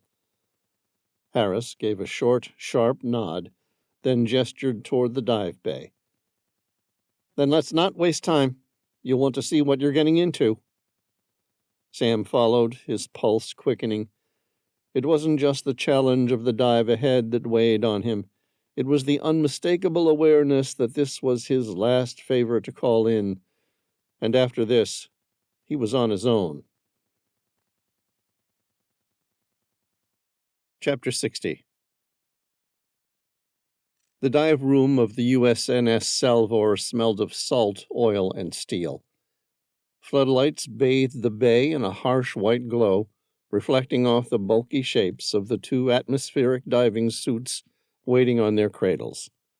They looked like something out of a science fiction nightmare. Gleaming armored shells with bulbous joints, manipulator claws, and thick viewports set into domed helmets. Sam climbed into his suit with the help of 2 Navy technicians. The hatch closed behind him with a metallic thunk, sealing him inside his personal submersible. He worked through the long series of checklists, fingers moving over toggles and dials built into the suit's interior. Life support, oxygen scrubbers, electrical systems, thrusters, communications, all ticked green on his HUD. The checklist reminded him of prepping a helicopter for flight or readying a submersible for descent. At their core, ADS were just that, wearable submarines. The life support readout settled steady, just under 12 hours of total time, more than enough, he hoped. Sam flexed the suit's manipulator claws, the hydraulics responding with a low whine. The machine felt heavy on deck, but he knew the ocean would strip away the weight once he was submerged. He toggled his radio. "Are you ready, Tom?" From the other suit, Tom's voice crackled through the comms, calm as ever. "I'm ready, Sam. This one's going to be different." Sam smiled inside his helmet, though no one could see it. "I sure hope so." A klaxon sounded overhead, and the twin cranes rolled into position. Heavy cables clinked taut as the massive suits were hoisted upright, steel arms lifting them gently from the deck. Sam's stomach tightened as the cranes swung him out over the Atlantic swells, the Salvor's gray hull dropping away beneath him. Spray flecked across the viewport, dazzling in the sunlight. The suits descended together, lowered on thick cables until the sea reached up and swallowed them whole. Salt water surged past the viewport, muffling the sounds of the ship above, until there was only the muted roar of the Atlantic and the hum of hydraulics. Sam keyed his comm. "Control. ADS-1 ready for release." On his HUD, the monitoring station lit green. A calm Navy voice answered, "Roger that, ADS-1. ADS-2, all systems nominal. You're cleared for descent. Good luck, gentlemen. Godspeed. Sam's throat tightened around a breath. He gripped the controls firmly and whispered to himself, "Here we go again." Chapter 61. Sam adjusted the ballast controls, bleeding air from the tanks until the atmospheric diving suit grew heavy and began its slow descent. The readouts flickered across his HUD as the external sensors painted a live bathymetric display of the Gorringe Ridge below. The first 100 feet vanished quickly, the surface light dimming until the world outside his viewport turned to a dark blue haze. At 200 feet, sunlight fractured into a silvery twilight. By 500, it was gone. Sam flicked on the suit's external lights, and a soft dome of illumination pushed back the void. Life stirred in the glow. A school of lanternfish scattered in glittering arcs, their bioluminescent bellies winking like stars. A pale squid drifted just at the edge of the beam, its tentacles flowing like ribbons before it vanished into the black. Closer in, Sam caught sight of a ratfish gliding along the current, its long whip-like tail curling lazily. Even here, life endured, strange and otherworldly. "How are you doing, Tom?" Sam asked, breaking the silence. "Great," Tom replied, his voice buoyant over the comms. "Always a good time in these things. It's like when you're a kid and you pretend to be an unstoppable giant. Only in this, we're a 10-ton submersible dressed like an oversized anthropomorphic monster." Sam blinked inside his helmet, at a loss. "You used to play games where you imagined this as a kid?" "Afraid so." "Never with me." "Yeah, I got the feeling even back then that you wouldn't like it." "You got that right. I don't." Before Tom could answer, a sharp proximity alarm lit across Sam's console. He gripped the joystick, easing the suit's twin thrusters to pivot them away from the jagged edge of the Gorringe Ridge. The rock face loomed, a cathedral wall of basalt rising out of the abyss. The depth gauge rolled steadily downward. 1,000 feet. 1,500. 2,000. The pressure readouts crept higher, the groan of the ocean faint through the suit's hull. After 20 long minutes, the gauge ticked over to 2,300 feet. Sam's breath caught. There it was. The Icarus rested against the ridge. From this angle, she looked like a dark house clinging to a mountainside, perched on a ledge no wider than a city street. Floodlights cut across her sharp angles, revealing torn plating, shattered glass, and gouges in the metal from her violent descent. Sam's lips pulled into a grin despite the chill in his gut. "Well," he muttered, voice thick with memory, "I wasn't expecting to ever see the Icarus again." Chapter 62. The two atmospheric diving suits hovered in eerie silence, external lights sweeping across the sunken Icarus. Sam studied the fractured edges of the composite roof, hoping brute force might get them inside. One attempt with the ADS manipulator claws told him otherwise. The material, designed to withstand storms and stress, barely flexed. Not in one dive, not without tearing the suits apart in the process. "Let's look inside the garage," Sam said, pushing the thought aside. By memory, the internal stairwell and the computer room were all open plan, wide enough for us to fit through. "I agree," Tom replied, already maneuvering toward the half-open garage door that gaped like a broken jaw. Sam watched as Tom's bulky suit braced itself, hydraulics hissing as he gripped the twisted metal and heaved. The ADS moved like a giant forklift, mechanical power more than human finesse. The door screeched upward half a foot and jammed again. "Sam, give me a hand here," Tom said. "Grab the other side. We'll lift it together." "Okay, I'm on it." Sam lumbered his ADS into position and locked the claws around the bent edge. "Count of 3, Tom said. "Okay, 3." Both suits strained, hydraulics whining under the pressure. The door didn't so much rise as crumple in on itself, folding like a crushed soda can until the opening was clear enough to squeeze through. Inside, their lights cut across the garage. Sam froze for a moment. A Mercedes electric G-Wagon sat wedged perpendicularly, jammed hard against the walls like a toy abandoned mid-play. "We're going to have to move it," Sam muttered. Each ADS carried a winch across the torso, oversized, rugged, like the brush guard winches bolted to off-road rigs. Sam clipped his line onto the Mercedes' tow bar, while Tom did the same on the opposite side. Together they reversed thrusters, the cables taut, dragging the heavy vehicle away of the wreck. The G-Wagon shifted, grinding free of the concrete lip, then slid outward into the water. "Good," Tom said, tension in his voice easing. Then Sam's console blinked red. His stomach lurched. The winch line was spooling, fast. The Mercedes dropped like a stone, slipping beneath them, cables unraveling in a violent whir. The weight of the SUV dragged at his suit, pulling him toward the abyss. Sam's breath hitched, panic slamming through him. Beyond the ridge, the seafloor dropped away into darkness, 3,000 feet of black water, ready to swallow him whole. His hands darted across the controls, fumbling for the emergency release.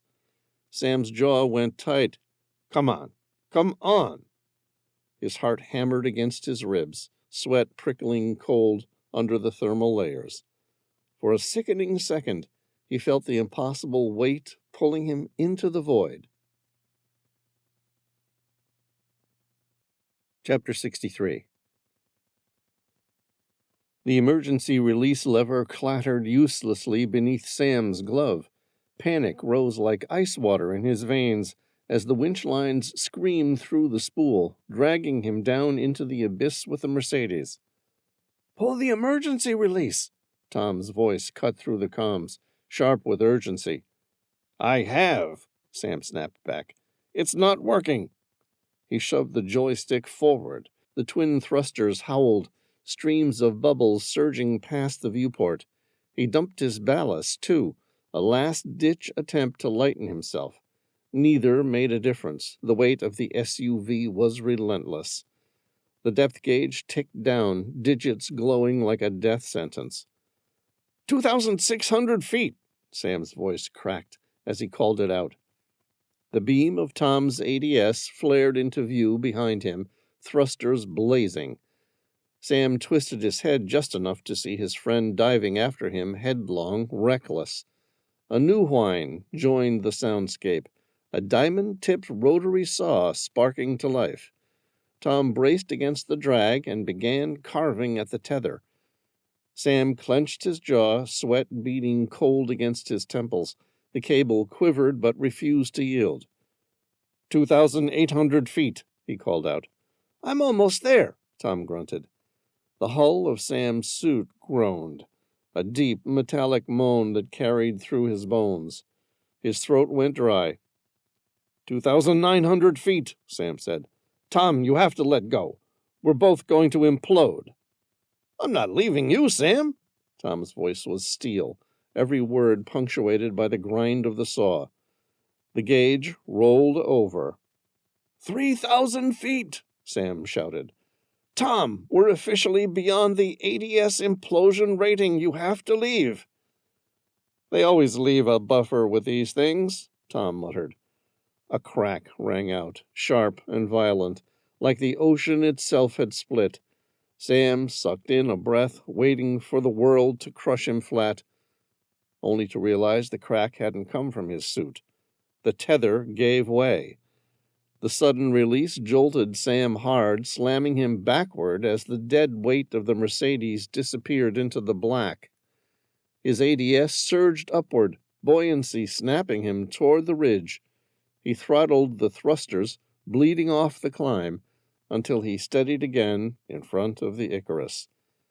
His chest heaved. He turned, light beams crossing, and found Tom's visor just a few feet away. For a long beat, neither spoke. Then Sam dipped his head, a small but deliberate nod. "Thanks, Tom," he said quietly. Tom's grin showed through the curve of his helmet glass. "You're welcome. Now let's get inside and find this thing. I'm starting to lose my affinity for these atmospheric diving suits, too." Sam nodded. "I agree. Let's not spend a minute longer than we have to in these death traps." Chapter 64. Sam guided his ADS through the now cleared garage opening, the suit's lights cutting long white shafts into the flooded ruin. The main stairwell loomed ahead, broad enough to swallow their clumsy frames, though every move demanded careful bursts from the thrusters. The hydraulics groaned as he angled upward, each motion a reminder that these machines were never meant to explore houses. The stairwell gave way to the open-plan living room. Sam's beams swept across the space, illuminating drowned furniture, fragments of shattered glass, and walls still stubbornly intact. For a moment, the flood of memory was sharper than the glow of his lamps. Lisa Green, the storm raging outside, the sound of the hurricane battering Icarus while they held their breath inside. "Where's the computer room?" Tom's voice crackled through the comms. He pivoted in his suit, light lancing across the drowned lounge. He'd never set foot here before.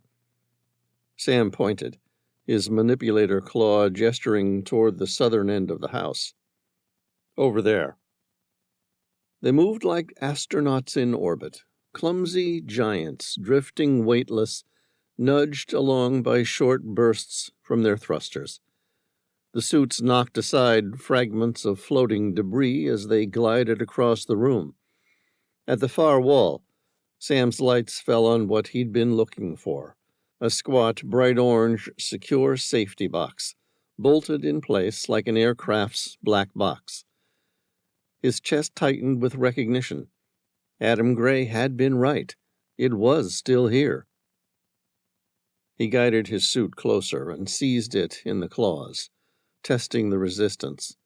A sharp tug, and the cables snapped free just as Adam had promised. Clean brakes designed for emergency recovery. Sam could almost imagine Gray's smug smile, insisting he'd thought of everything. The safety box was heavier than it looked, built to withstand the worst the world could throw at it. Pressure, heat, ice, even fire. It would hold whatever data Icarus had recorded until the end of time. Sam clipped it to the external storage compartment built into the ADS's chest plate, securing the latches until it was locked down tight. He turned toward Tom, his suit's beams sweeping across the drowned room one last time. "We got it," Sam said, his voice steady despite the pounding of his pulse. "Let's get back to the Tehillah and go find that damn shield." Chapter 65. On Board the Tehillah, Atlantic Ocean. The phone's harsh ring echoed across the bridge of the Tehillah. Genevieve snatched it up, bracing herself. "Yes?" The voice on the other end was crisp, Navy precise. "This is Salvor. We have a serious problem." Her stomach tightened. "What have you got?" "Sonar has spotted an inbound nuclear submarine." Genevieve's heart skipped. tell me it's one of ours. We don't know yet. The team is analyzing sound signatures, but the vessel is directly between us and the twin atmospheric dive suits. The officer's words landed cold. He hadn't even said Sam or Tom, just suits, like their lives were nothing more than extensions of the hardware they were operating. All right, she said, keeping her voice level. Let's assume they're hostile. What can you do about them? Nothing. Genevieve blinked, gripping the receiver harder. Are you kidding me? What do you think we're going to do? We're in international waters. We can't start a war by attacking a nuclear submarine. Besides, we're a sitting duck here. No way we're going to risk fighting the submarine. The words pressed against her skull like a vice. Before she could snap back, the officer added, almost as an afterthought, and there's something else you need to know, something that's just come up. Her pulse spiked. What? The submarine's lockout trunks opened up, and a series of scuba divers were coming out. For a second, Genevieve couldn't even speak. Then she said, And you still can't do anything about it? I'm sorry. What do you expect us to do about it? There's an enemy submarine attacking your military hardware. I expect you to drop depth charges. First off, ma'am, we have no certainty that they mean our military hardware harm, and so we have no legal right to drop depth charges. And second, we're a United States naval ship, not a United States ship, meaning we're a non-commissioned support vessel. We don't fight wars, and we sure as hell don't start them. Her teeth clenched. The calm, dismissive tone burned her. They would sit and watch, paralyzed by rules of engagement, while Sam and Tom were left to fend for themselves at the bottom of the Atlantic. Well, Genevieve said sharply, her voice cutting like glass, I'm not going to sit here and see what happens. She slammed the receiver back onto its hook. In 3 strides, she was down the companionway, the decision already made. She stripped a dive tank from its rack, hefting its weight against her hip, then buckled a weight belt around her waist with quick, efficient jerks. Fins, mask, and snorkel came next, her fingers working by instinct, as though she'd rehearsed this moment all her life. Her hand hovered for only a second before she snatched up the pneumatic spear gun, a sleek weapon of steel. She checked the line, loaded one of the 3 spears into place, and slung the other 2 across her back. The gun felt solid in her grip, heavy with intent. If the Navy wouldn't act to save Tom and Sam, then she would. Chapter 66. Sam's beam swept wide, and his gut clenched. A squad of divers was racing toward them, bubbles streaming in white torrents as their diver propulsion vehicles howled like underwater torpedoes. Their streamlined speed mocked the sluggish bulk of the atmospheric diving suits. Sam swore, his voice tight over the comms. I can't believe this is happening again. The twin propulsion units on both suits whirred to maximum thrust, but it was like trying to sprint in molasses. The divers closed the gap with frightening ease, flanking them on both sides. Quick, let's go back to back, Tom barked. They don't have a way to harm us, and we can crush anything dumb enough to stick around with the hydraulic pincers. Agreed. Sam twisted his controls, aligning himself with Tom. He flicked the switch for the rotary blade, its diamond edge spinning up with a menacing whine. The claw of the manipulator arm opened wide. He felt like he'd stumbled into a parody, something pulled straight from an old Bond paperback. But right now, clichés were all they had. The divers descended on them, a swarm of ants against 2 lumbering giants. Their movements were disciplined, deliberate. They weren't armed with guns or knives, Instead, each held sleek metallic devices. One darted forward, slapping the device onto Sam's suit. The clamp fizzled uselessly against the thick plating, refusing to bite. Sam swatted it away with a sweep of the pincer arm, sending the diver tumbling backward in a whirl of bubbles. Then came a deep, resonant clank. Sam's head snapped toward Tom.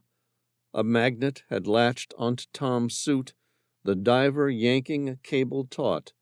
The ADS jerked sideways, dragged with terrifying force. "Tom, look out!" Sam shouted. The cable reeled hard, and in an instant Tom's massive suit was torn from formation. Sam watched helplessly as Tom vanished, pulled downward in a spiral of light and shadow until the abyss swallowed him whole. Another metallic clank rattled against Sam's hull. He jerked sideways, scraping the device off before it could set its lock. A second one came, hammering against his thigh joint, but he pried it loose with the spinning blade. His breath rasped inside the helmet, each second tighter than the last. He was fighting to stay free, but the swarm was tightening again. Then movement flashed at the edge of his vision. Sam's eyes widened. Cutting through the blue haze came Genevieve. Fins slicing, dive tank strapped tight, a spear gun gripped firm in her hands. Her body was small compared to the giants in steel, but there was no mistaking her intent. She was coming straight for the swarm, a streak of defiance armed with 3 sharpened bolts. Chapter 67. Genevieve's breath caught in her throat as she watched in horror. One of the massive atmospheric diving suits was torn away, the cable singing through the water like a whip. Tom vanished into the gloom, dragged helplessly by some unseen winch. Her eyes snapped back to Sam. Another diver had slapped a device against his ADS, and the magnet clamped tight. Sam swung the roaring rotary blade around, sparks of light flickering as it bit into the tether, slicing clean through it. But before he could breathe, a second diver closed in with another device. Genevieve was nearly on top of them now, no more than 8 feet away. She saw the diver's startled eyes behind his mask and squeezed the trigger. The spear gun jolted in her hands. The bolt fired straight and true, honed by hours of practice off Positano's rocky coast. It struck the diver square in the forehead. His body spasmed once, then drifted lifeless into the void. Another figure lunged at her, knife flashing silver in the ADS's lights. There was no time to reload. Genevieve ripped the second bolt free of its mount and closed the gap. She drove it forward like a lance. The sharpened tip punched through the diver's throat, tearing his airway. The man convulsed, flailing wildly. She yanked the bolt free, the broad head ripping vital tissue apart. A cloud of blood spread darkly into the water as he sank. She spun, heart hammering. A third diver had already slapped another magnet onto the rear of Sam's ADS. The cable jerked taut. "No!" Genevieve roared into her regulator. Her hands shook as she slammed the final bolt into the spear gun and fired. The bolt tore into the diver's back, driving him forward with the impact. The man's body went limp, tumbling into the abyss. She darted to Sam, claws scrabbling at the magnet, but before she could pry it loose, the cable sang tight, like a violin string pulled past breaking. The ADS lurched, and then Sam was gone, yanked downward in a blur of lights and steel into the endless black. "Sam!"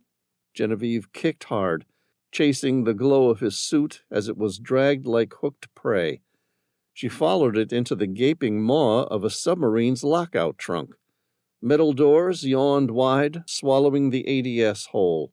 She reached out, stretching every ounce of strength, but the trunk slammed shut with a final merciless clang. Her chest heaved. She kicked backward, forcing herself to steady. Her eyes swept upward to the looming shape of the submarine's sail, where the white stenciled numbers stood out against black steel. SSN 823. Genevieve's blood went cold. It was a U.S. Virginia-class nuclear attack submarine, and they had just taken Sam. Chapter 68.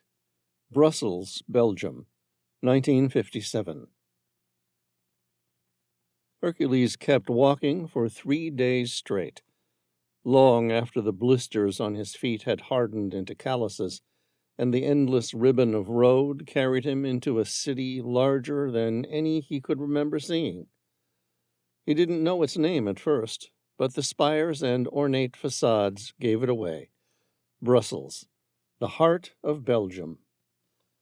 Cobbled streets wound between grand guild houses, their gilded statues glinting in the weak northern light. Cafes spilled out onto the squares, their tables crowded with men in suits and women in bright dresses, laughter and cigarette smoke curling together in the air. A tram rattled past, and on the breeze came the smell of roasted chestnuts and fresh bread. The whole city seemed alive, brimming with celebration. Flags hung from windows, and people crowded into the grand palace as though the stone square itself had become a stage. Hercules caught fragments of conversation. Rome, common market, future of Europe, words that meant little to him, though the joy on people's faces was unmistakable. Finally he stopped a man waving a flag and celebrating. "Excuse me, sir. Can you please tell me what's happened? Why is everyone in such good spirits?" The man glanced at him, his expression hinting that the man wondered if it were a joke, or if he genuinely missed the news. "It's done!" the man shouted, patting him on the back. "What's done?" "Belgium, along with Italy, France, West Germany, Luxembourg, and the Netherlands, have all signed the Treaty of Rome. It's the beginning of something new, a market of free trade, a promise of prosperity. We, the workers, are finally going to get a better share of what we deserve." Hercules smiled. After what he'd been through, that did seem like a big win. Hercules had grinned back at the man and suggested that perhaps it was only the start. One day, maybe all of Europe would be joined in a union of free trade. The man had laughed in his face, dismissing him with a wave, and Hercules had felt his cheeks burn. For the second time that week he wondered if he truly was no better than the ox he had been treated as, fit only for pulling the plow. Yet as the crowds cheered and music echoed through the narrow streets, he couldn't help but feel a flicker of pride in his own thought. For a while he got by on fruit, plucked from roadside trees, eating only enough to quiet the hollow ache in his belly. But even that could not last. He walked down toward the port, where cranes rose like skeletal towers over the decks, and the sharp tang of salt and tar filled the air. Ships from across the world crowded the harbor, their holds stuffed with goods he could not name. There he spotted a man barking orders, pointing at a cargo hold stacked high with crates. Laborers bent and strained, their shirts soaked through, their muscles trembling. The man's gaze swept over Hercules, sizing him up. "You looking for work?" Hercules nodded. "Yes." "Backbreaking, this is. Doesn't pay much, but if you've got the strength, I'll give you 2 days." Hercules grinned. "I'll take it." Strength was the one thing Hercules had in abundance. He stepped forward without hesitation. The work was grueling, shoulders screaming, back burning, but compared to years of being yoked to a plow, it was freedom. At the end of it, he was handed a few crumpled notes, barely enough for a meal and a place to sleep. Still, when he walked away from the docks with the money in his hand, he felt something like triumph. He could feed himself. He could pay for his own life. For the first time that he could remember, Hercules knew he could look after himself. Hercules had 250 francs in his pocket. It wouldn't buy much, hardly enough for a room, but it was a beginning. He could spare a decent dinner and, if he chose, sleep under the stars for the rest. He felt light in a way that he hadn't been in years, an odd combination of hunger and hunger for freedom that made his step brisk. The night had settled over Brussels like a shawl. Near the port, the lamps threw pools of orange across wet cobbles. The air smelled of tar, fish, and engine oil. He walked with his collar up against the autumn wind, passing shuttered warehouses and the skeletal cranes that loomed by the quay, their silhouettes stitched against the low clouds. Trams clacked somewhere inland. A distant accordion drifted out of an open window, and the city's laughter and music felt far away, as if he'd been cut loose into a quieter world. Under a low iron bridge, the light thinned until darkness gathered like smoke. It was the kind of place that held shadows and kept their secrets. As he moved beneath its ribs, 5 shapes slithered from that shadow, quick, loose-limbed men who smelled of stale beer and sweat. One of them carried a flicker of metal that caught the lamplight, a knife. They closed the gap with the confident swagger of boys used to getting what they wanted. "Give us your money," the man with the blade said, voice flat.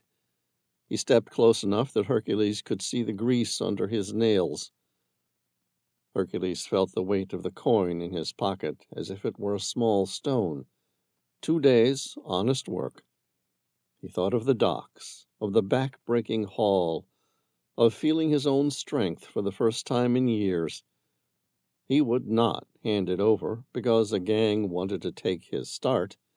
Better to die than be yoked again. The man with the knife shoved the point forward. When he realized Hercules wasn't moving to comply, he lunged. The movement was a blur. Hercules' body remembered something his mind could not name, the mechanics of balance, the economy of motion. He sidestepped cleanly, the blade slicing past the air where his ribs had been a breath before, and in the same motion he struck the attacker's wrist. The knife flew from the man's hand and skittered across cobbles to vanish under the bridge.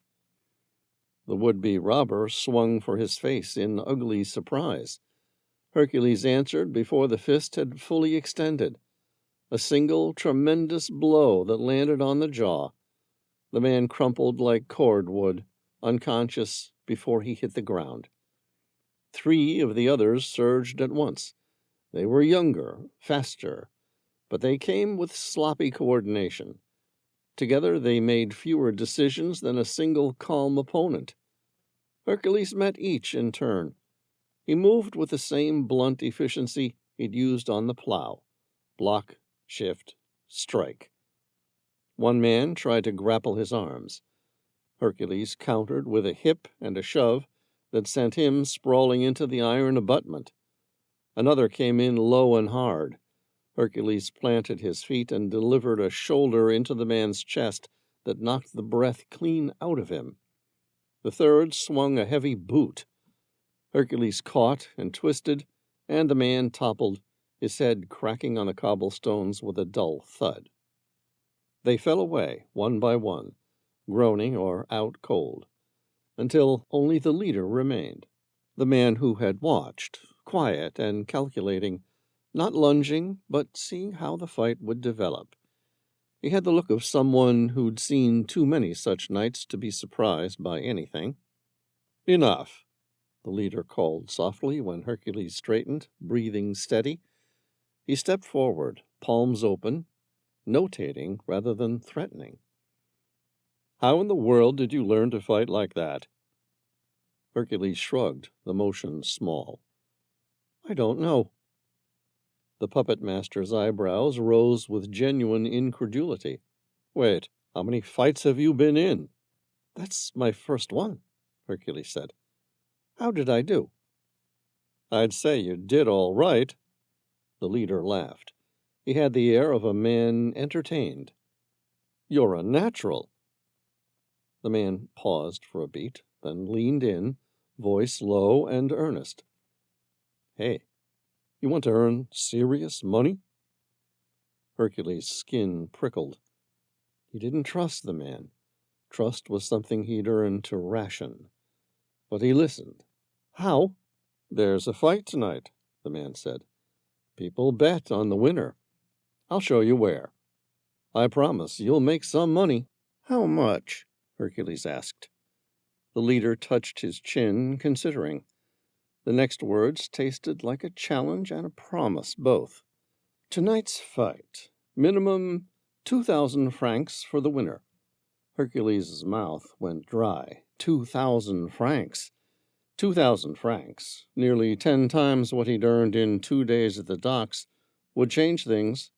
He could rent a room, eat proper meals, start to build instead of just survive. He didn't like the man. He didn't trust the shadow itself. But the number lit a small, fierce hope inside him. He nodded once. All right, I'll do it. I'll fight. The leader's grin was thin and professional. He clapped a hand to Hercules' shoulder with the easy familiarity of someone already accounting him as an asset. Good. Be ready. We leave in an hour. What's your name? Hercules asked. Dmitri Sparagus. I kind of run things around here. Hercules won all the fights that night and went away with 3,000 francs, feeling like the king of the world. When it was over, Dmitri said to him, Come work for the family I work for. We could use a man like you. What do you need me to do? Mostly run errands and make sure to keep the family safe. Dmitri grinned. It will be easy for someone your size. Hercules' eyes narrowed. I'll think about it. Dmitri shrugged. Don't think about it. Join us and you won't ever have to worry about money again. Chapter 69. USS Cyclops, Atlantic Ocean, present day. The lockout trunk drained with a hollow gurgle. The last bubbles hissed past Sam's visor before the waterline sank below his chest. A moment later, the hydraulic seals clamped shut, and the chamber dried, leaving him standing in a metal capsule that felt more like an airlock than anything else. Sam knew what he was looking at. The lockout trunk on a nuclear submarine was a pressurized chamber designed to flood and empty like a miniature dock, allowing divers or special forces teams to slip in and out while the boat remained submerged. Most were cramped, built for 2 or 4 men at most. This one, though, was huge, big enough for a full squad of special operators. Whoever commanded this submarine clearly intended it as more than just an escape hatch. The inner hatch rolled open, and 3 men in unmarked fatigues entered with the silent ability of professionals. No patches, no names, no flags. These men were ghosts. Their eyes flicked over Sam's atmospheric diving suit, measuring him not as a man but as a problem to be solved. They moved with mechanical efficiency, clipping heavy chains to the harness points on the suit's shoulders. A winch groaned above, and suddenly Sam felt himself lifted, the massive suit tipping sideways. He braced, clenching his jaw as the world tilted, careful not to crack his head against the inside of the dome. They rolled him forward along a rail track suspended from the ceiling, a transfer system Sam recognized instantly. He'd seen something like it before in schematics. It was a torpedo handling line, designed to shuttle ordnance from the forward magazine to the launch tubes. His suspicion was confirmed when they pushed him into a cavernous space lined with steel racks and the gleam of empty launch tubes, the torpedo bay. In the center of the bay sat another atmospheric diving suit, Tom's. It was propped upright like a discarded puppet, the domed visor dark, no sign of Tom inside. They lowered Sam's ADS next to it with a heavy metallic clunk. The three men went about dismantling the hatch with deft hands, pulling free the locking ring and unsealing the suit. Sam felt cold air rush in, the smell of machine oil and steel replacing the recycled oxygen of his life support pack. None of the men carried visible weapons, but they didn't need them. Sam could see it in their posture, the deliberate way they moved, the confidence in their eyes. Special forces. He didn't know from which flag, but he knew the type. Maybe, just maybe, he could have taken one by surprise, but three simultaneously, he wasn't stupid enough to try. "What do you want with me?" he asked, his voice flat. They didn't answer, not a word, just a sharp hand signal and the cold order to follow. Sam climbed free of the ADS, legs heavy, and allowed himself to be guided forward. They marched him down a narrow passage lined with pipes and red-lit gauges until they reached a hatch. One of the soldiers spun the wheel and kicked it open. "Inside," the man said. Sam ducked his head, stepping through the oval frame. The hatch clanged shut behind him. He looked up. Tom was there, seated on a bench, hands clasped loosely. An apologetic grin tugged at his lips. "Hello, Sam. Welcome aboard the USS Cyclops." Chapter 70. "Wait, this is one of our subs?" Sam asked, disbelief edging his voice. "Afraid so," Tom said. "The USS Cyclops." Sam frowned. "How do you know?" "I spotted the numbers painted on the sail when they dragged me in. SSN 823. I'm pretty sure." Tom's expression softened with something almost nostalgic. "My father was the XO on this boat nearly 20 years ago. He even took me on a tour once when we happened to be in the same port." Sam arched a brow. "No kidding." "None. Dead serious." Sam let that sink in before nodding. "It begs the question, why?" "Yeah," Tom said, lowering his voice. "Is it possible the Kryptos Erebos have infiltrated the U.S. Navy?" "Anything's possible," Sam admitted. "But we don't know that the entire submarine's involved. Could just be the commander was handed orders to cooperate with a special forces detachment and doesn't know the full picture. Maybe the crew's in the dark." Tom's jaw tightened. "Makes it hard when you don't know who your friends are." Sam gave him a searching look. "How are you doing, anyway? Any injuries?" "No," Tom said with a sigh. "Just my pride, and I'm sorry I let them get us." Sam's mouth quirked in a rueful grin. "If that's all that gets hurt here, I'll take it. And as for letting them get us, hey, I didn't do any better at keeping them off. Call it even?" Tom nodded once. "Agreed." He glanced around the cramped compartment, eyes narrowing. "Sam." "Yeah?" "Normally in these situations, it's you who ends up trapped inside the submarine." Sam let out a low chuckle. "That's true." "So what usually happens next?" Tom asked. Sam shrugged. "Not much. I just wait until you come and save my ass." Tom blinked and then broke into a laugh that shook his shoulders. He laughed until it echoed off the steel bulkheads. Sam frowned. "What's so funny?" Tom grinned wide. "Well, we're both trapped this time, which means Amira and Genevieve are going to have to come and get us." Sam raised an eyebrow. "And you think that's funny?" "No," Tom said, still chuckling.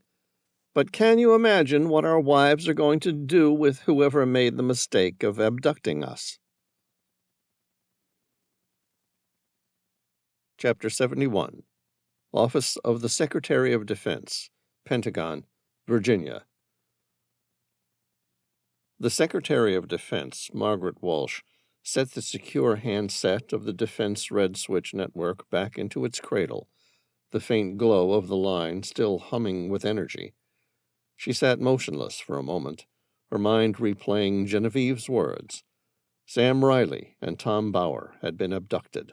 Worse, taken by the USS Cyclops, a nuclear attack submarine operating off-book. The thought chilled her to the bone. Was she dealing with a rogue commander? Or was it just a team of ghosts operating under sealed orders, the captain an unwitting courier for a mission never meant to exist? Her office in the Pentagon's E-ring was exactly as she liked it. Ordered, purposeful, elegant. Dark walnut paneling softened the hard edges of steel security doors. Tall windows overlooked the Potomac, offering a sweep of gray river and the glint of aircraft banking toward Reagan National. Framed photographs lined one wall. Her commissioning as secretary, handshakes with NATO ministers, and one, tucked almost out of sight, of her and Sam Reilly standing beside a battered helicopter after the Master Builder's affair.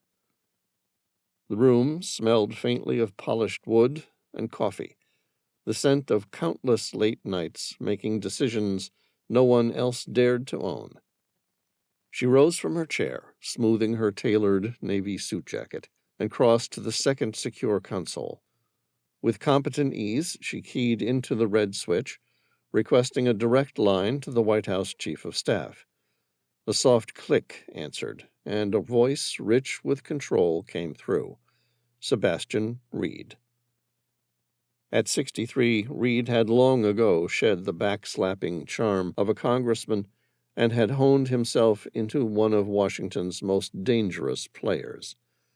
A former chair of the House Armed Services Committee, he had brokered defense bills worth hundreds of billions, wielding patronage over contractors and careers alike. Now, as Chief of Staff, he sat in the West Wing's inner sanctum, gatekeeper to the President, kingmaker in every room he entered. His reputation was equal parts strategist, enforcer, and fixer. He spoke rarely, listened always, and when he moved, the corridors of power shifted with him. "Sebastian," the Secretary of Defense said without preamble, her voice sharp, "we may have a nuclear submarine that's possibly gone rogue. The USS Cyclops. Sam Reilly and Tom Bauer have been taken aboard against their will. We don't yet know if the captain is complicit or if ghost operatives are using the boat without his knowledge." "You want to know the best way to find out without alerting the world to the fact we may have a rogue nuclear submarine?" "It did cross my mind," the Secretary of Defense frowned. "How would you do it?" Reed was silent for a long beat, the weight of his pause reminding her why people feared him. Finally he said, "I worked with Ted Banks during my tenure at the chair of the House Armed Services Committee. He's a good man, and we trust each other. He's also the Vice Admiral of the Second Fleet, running the NATO exercise in the Atlantic right now." The Secretary of Defense exhaled slowly. "He's the exercise commander?" "Yeah," Reed confirmed. "Now, if we go public with this, the world will panic. Instead, we fold it into the war game.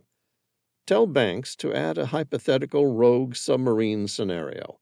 Retask the NATO fleet to prosecute the contact as part of the exercise.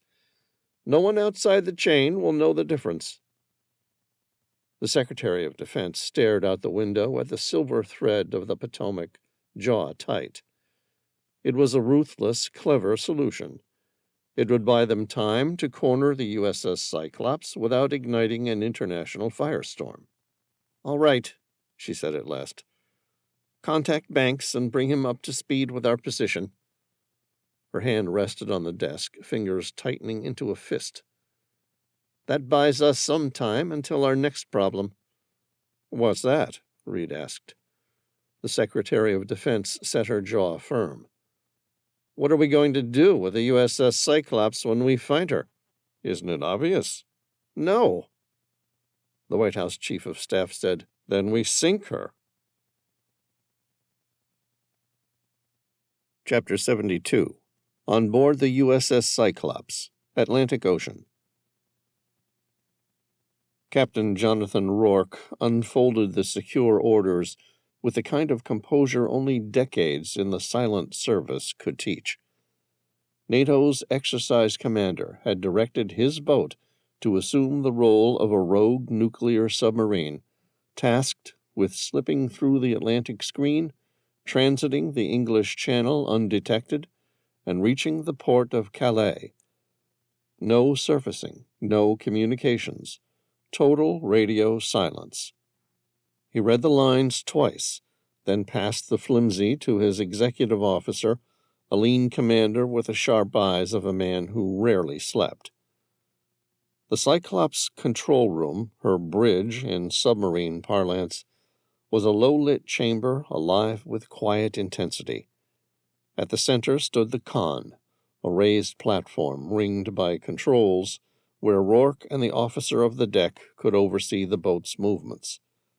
Directly forward, 2 sailors manned the ship control party, their hands on the ballast and fairwater planes, eyes fixed on glowing dials that translated every tilt of the submarine's massive control surfaces.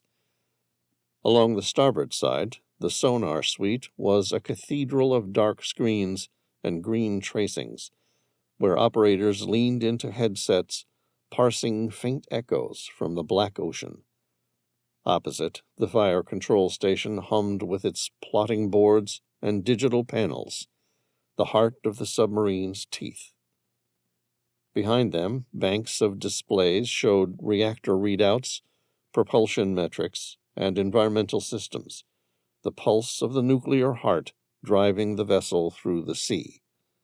Rourke rested one hand on the brass railing at the con, the other tugging absently at the sleeve of his khakis as the XO scanned the orders. "Well, sir," the XO said at last, his voice calm but edged with anticipation. "Looks like we're the villain today." "Not the first time NATO's run this scenario," Rourke replied. "But this time we do it clean. We stay dark, no chatter. Make them earn their victory." The XO gave a tight nod, then bent over the chart table. Together they traced a course eastward, threading the invisible gauntlet that lay between the Cyclops and the narrow throat of the channel. Orders rippled out in measured tones, rudder angles, depth changes, reactor output trimmed back to reduce noise. Slowly, the nuclear attack submarine adjusted her bearing, slipping into the role assigned. The control room was silent, but for the steady drone of machinery and the murmur of sailors at their stations. It was the silence of professionalism, of men who knew their lives depended on the ability of every command. Rourke watched the green symbols on the chart move with glacial inevitability, his mind already calculating counters to tactics NATO might employ. Then the stillness broke. From the sonar pit, a petty officer's voice carried across the control room. "Captain, sonar reports multiple inbound contacts, possible hostiles closing fast." Rourke's jaw set. The exercise had already begun. The USS Cyclops was being hunted by the entire NATO fleet. Chapter 73. Amira stood on the Tehila's aft deck with her palms pressed to the cold rail, watching the ragged line of NATO warships cut a steady arc into the gray Atlantic. The flotilla's silhouettes breathed metal and authority, frigates lifting spray off their bows, helicopters spinning like frantic insects above, and somewhere ahead, the dark flat back of the Cyclops had slipped beneath the waves and vanished from Matthew's sonar like a secret swallowed by the sea. For a long minute she simply held the night and the cold and the fury that sat behind her ribs.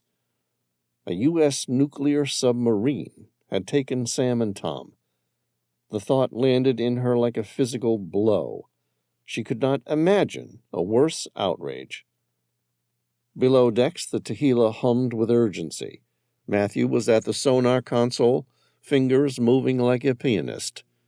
He had been watching the Cyclops' direction for as long as they could track it, watching it head north, then watching it bite down in the water and disappear. Amira wanted to throw herself into the ocean and take the sub by force. Instead, she paced, clenching and unclenching her hands, until Veyron glanced up from the workbench, where he hunched over the Antikythera mechanism. "How are you hanging in there?" he called across the engine room without looking up. "I'm all right." She forced a laugh that felt small and sharp. "Matilda says everything always works out for Sam." Veyron's shoulders eased. "It generally does." He lifted his hands to the brass gears with the impatience of a man who loved the clean certainty of machines. "Sure, but that's luck, and as the saying goes, luck runs out." "Hopefully not yet," Amira said. "Besides, Tom's with him." Veyron gave a quick, distracted smile, and then set a tiny file to one of the mechanism's teeth. "Almost finished." He tapped the face of the device with a fingertip. "Once I complete these repairs, I'll be able to narrow it. It looks like the last time it was used, someone plotted points over what is modern Germany." "Germany?" Amira repeated, frowning. "Why would anyone be using a celestial map that points at Germany to hide the Shield of Hercules?" Veyron shrugged, the faint halo of concentration around his head like a lamp. "Beats me. I'm an engineer, not a historian. I'll fix it, and we'll have smarter people work it out." She let him return to his work and wandered up to the deck. A PBY Catalina drifted across the dark sky overhead, its twin props coughing in the night, an anachronism jarring against the naval choreography, but oddly comforting. For a silly instant, she thought about everything that had brought them here, the ancient artifacts, the flood, the thieves, and the killers. Matthew's voice cracked through the intercom, tight and high with adrenaline. "I've got them!" Amira spun and ran. "Where?" Matthew's eyes were wide when she reached him, pointing at the sonar display. The screen pulsed with a thin, regular pattern, a rhythmic, metallic thump, as if someone were banging on steel. Matthew said, "Somewhere near the entrance to the English Channel. I'm picking up an SOS banging on the hull," he said, voice incredulous. "It has to be them." Chapter 74. On board the USS Cyclops, English Channel. The control room of the USS Cyclops was a hushed cathedral of red light and steel, the low murmur of machinery the only constant sound. Men sat bent at their stations, faces half-lit by glowing screens. Sonar traces on one side, reactor and propulsion readouts on the other. In the center, the con rose slightly above the deck, ringed with brass rails polished by decades of hands. Captain Jonathan Rourke stood there, one hand steady on the rail, the other clasped behind his back, eyes fixed on the tactical plot. They had made their dive into the English Channel unseen, throttling back to creep speed, then cutting propulsion altogether to settle in the shadow of a narrow underwater valley. The crew held their breaths in silence, every man aware that one misplaced sound could betray their position. The first detonations rolled through the hull, dull, concussive booms, followed by a rattle of stone. Pebbles and loose shale clattered down the valley wall, pinging off the pressure hull like hail on a roof. The sound was unmistakable. "Sir," the XO said, leaning toward him, voice tight, "those are live depth charges." Rourke shook his head once, slow, deliberate. "Negative. Exercise munitions. Dummy charges." "Respectfully, Captain," the XO pressed, "dummies don't explode, and they sure as hell don't knock rocks off a ridge line. Recommend we surface to periscope depth and verify orders from Exercise Command." Rourke let the suggestion hang in the air, watching the quiet green sweep of sonar trace its circles. "Recommendation noted, XO. We hold position." His tone was measured steel, the kind that brooked no further debate in front of the crew. Above them, the fleet's noises shifted, screw signatures fading, as if the predators had moved on. A murmur of relief rustled through the control room. "Helm," Rourke said quietly. "Make your depth 250 feet. All ahead 1/3. Keep us tight along the valley floor." "Aye, sir. Ahead 1/3, making depth 250 feet." The Cyclops began to slide forward again, a leviathan creeping through stone corridors. The next charge was different. It struck close, too close. The concussion rolled through the hull like a sledgehammer. A second later, a massive clatter echoed above as boulders sheared loose from the valley wall. A deep metallic boom reverberated as one struck the sail and rolled away. The entire crew stiffened. The XO didn't hesitate this time.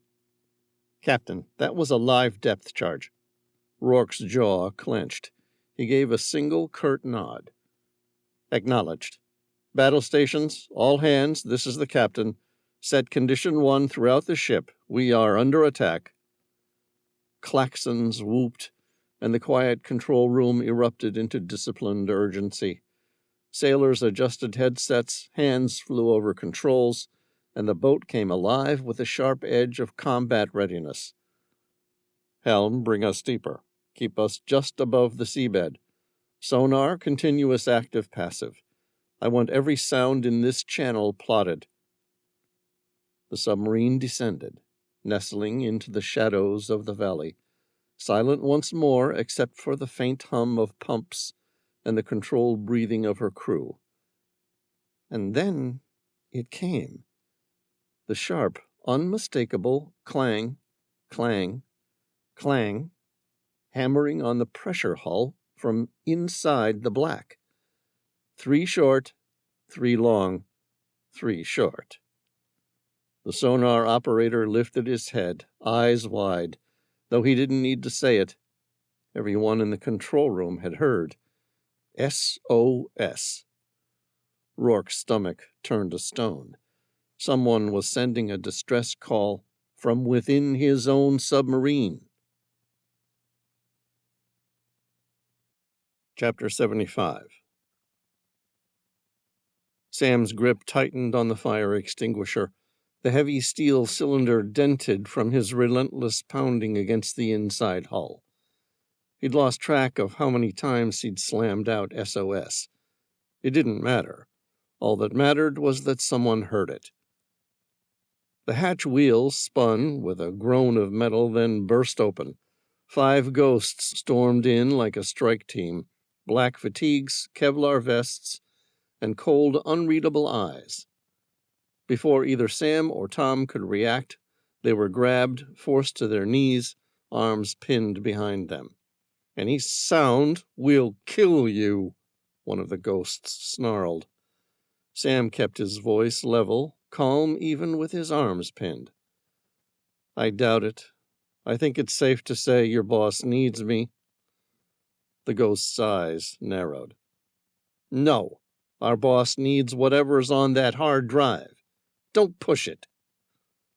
A dull whump reverberated through the hull, the concussion of a depth charge. This one close enough to rattle the deck plates. Sam's lips tugged into a grin. They're getting closer. Tom caught his eye, the faintest flicker of humor crossing his face. Do you think these guys will beg for help from the NATO exercise team once they meet our wives? Sam's grin widened despite the steel at his ribs. I know I'd take the entire Second Fleet over our wives when they're angry. The nearest ghost sneered, producing a compact Sig Sauer P-228 from under his jacket.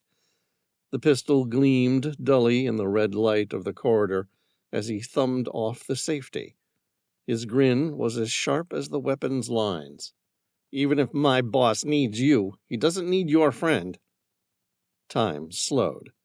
Sam saw the finger tighten, the barrel swing toward Tom. Then, boom! The explosion was closer, much closer. The hull reverberated, pipes groaned, lights flickered. The ghost's shot went wide, punching a hole in the wall with a crack that echoed down the corridor. No way that was a dummy depth charge. Someone was dropping live depth charges on them. Tom reacted first. His hand shot up, seizing the ghost's wrist, twisting it just enough to deflect the barrel. The gun barked again, and the round slammed straight into the fire extinguisher Sam had used only moments ago. The world turned white and deafening. The extinguisher burst apart with a metallic shriek, a violent blast of compressed gas tearing through the compartment. The shockwave flung men like rag dolls. Sam hit the deck hard, ears ringing, lungs burning, the metallic tang of propellant and extinguisher chemicals filling his mouth. Through the haze, ghosts sprawled across the passageway, stunned and coughing. Sam rolled to one knee, his body screaming at him to move before the chaos settled. Chapter 76. The Sig Sauer hit the deck with a metallic clack, and Tom didn't hesitate. He scooped it up, pivoted, and fired, one clean, sharp shot. The closest ghost went down hard, crumpling backward with a ragged gasp. The remaining four broke formation, retreating in unison, boots pounding on steel as they fell back toward cover. Go! Tom barked. Sam was already running, tearing down the corridor toward the aft torpedo bay. He reached the compartment where the atmospheric dive suits were mounted, hulking machines of carbon fiber and titanium alloy, designed to survive crushing pressures thousands of feet below the ocean's surface. He tore open the storage hatch beneath the suit's backplate and grabbed the hard drive, a squat black rectangle encased in shock-proof housing.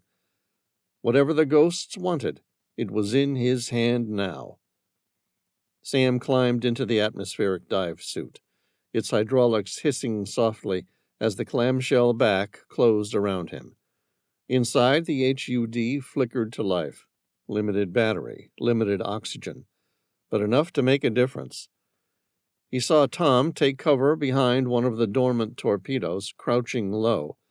Not ideal, but Sam hoped the ghosts had enough sense not to shoot near a live warhead. The gangway echoed with footsteps. Through the reinforced visor, Sam saw them coming. A well-coordinated wedge formation, Sig Sauers raised, scanning every corner of the torpedo room. Their focus was on Tom. They hadn't seen Sam yet. He waited. One ghost passed the atmospheric dive suit's shoulder. Sam triggered the rotary blade. Whirr, chunk! The blade spun to life and carved through the ghost's outstretched arm like it was paper. The severed limb dropped to the floor, the pistol still clutched in its dead grip. The ghost screamed, a raw animal sound, and stumbled back. Another ghost lunged to help. Tom took the opening and fired. A single shot, center mass. The man dropped like a sack of bricks. The third ghost fired back. The crack of the shot echoed. Tom grunted, spinning with the impact, as a round struck him in the shoulder. He slumped, clutching his arm. "Tom!" Sam shouted, but his voice was muffled inside the suit. Then, boom! A depth charge detonated too close. The entire aft section of the Cyclops lurched. The floor jolted upward, slamming Sam hard against the side of the suit. Metal shrieked. Somewhere behind them, the submarine's hull ground against something, possibly the seabed. The deafening crunch sent vibrations through the deck plating. Then came the sound Sam dreaded. Drip, hiss, gurgle. A pressurized jet of water burst through a seam in the aft bulkhead, spraying across the torpedo bay. Sam's breath caught. He saw the puddle forming, the rapid growth, the spray fountaining with lethal intent. He swore. It wasn't just bad. It was catastrophic. The Cyclops was bleeding, and they were somewhere at the bottom of the Atlantic, and Sam had no way of knowing how deep they were lying. Chapter 77. The ghosts retreated, running toward the forward sections of the submarine. The sharp metallic clang of the watertight hatches locking reverberated through the aft torpedo room like gunshots. The sound was final, brutal, bolts driving home in hardened steel, severing them from the rest of the submarine. Sam exchanged a glance with Tom. The look needed no words. Things had just gone from bad to catastrophic.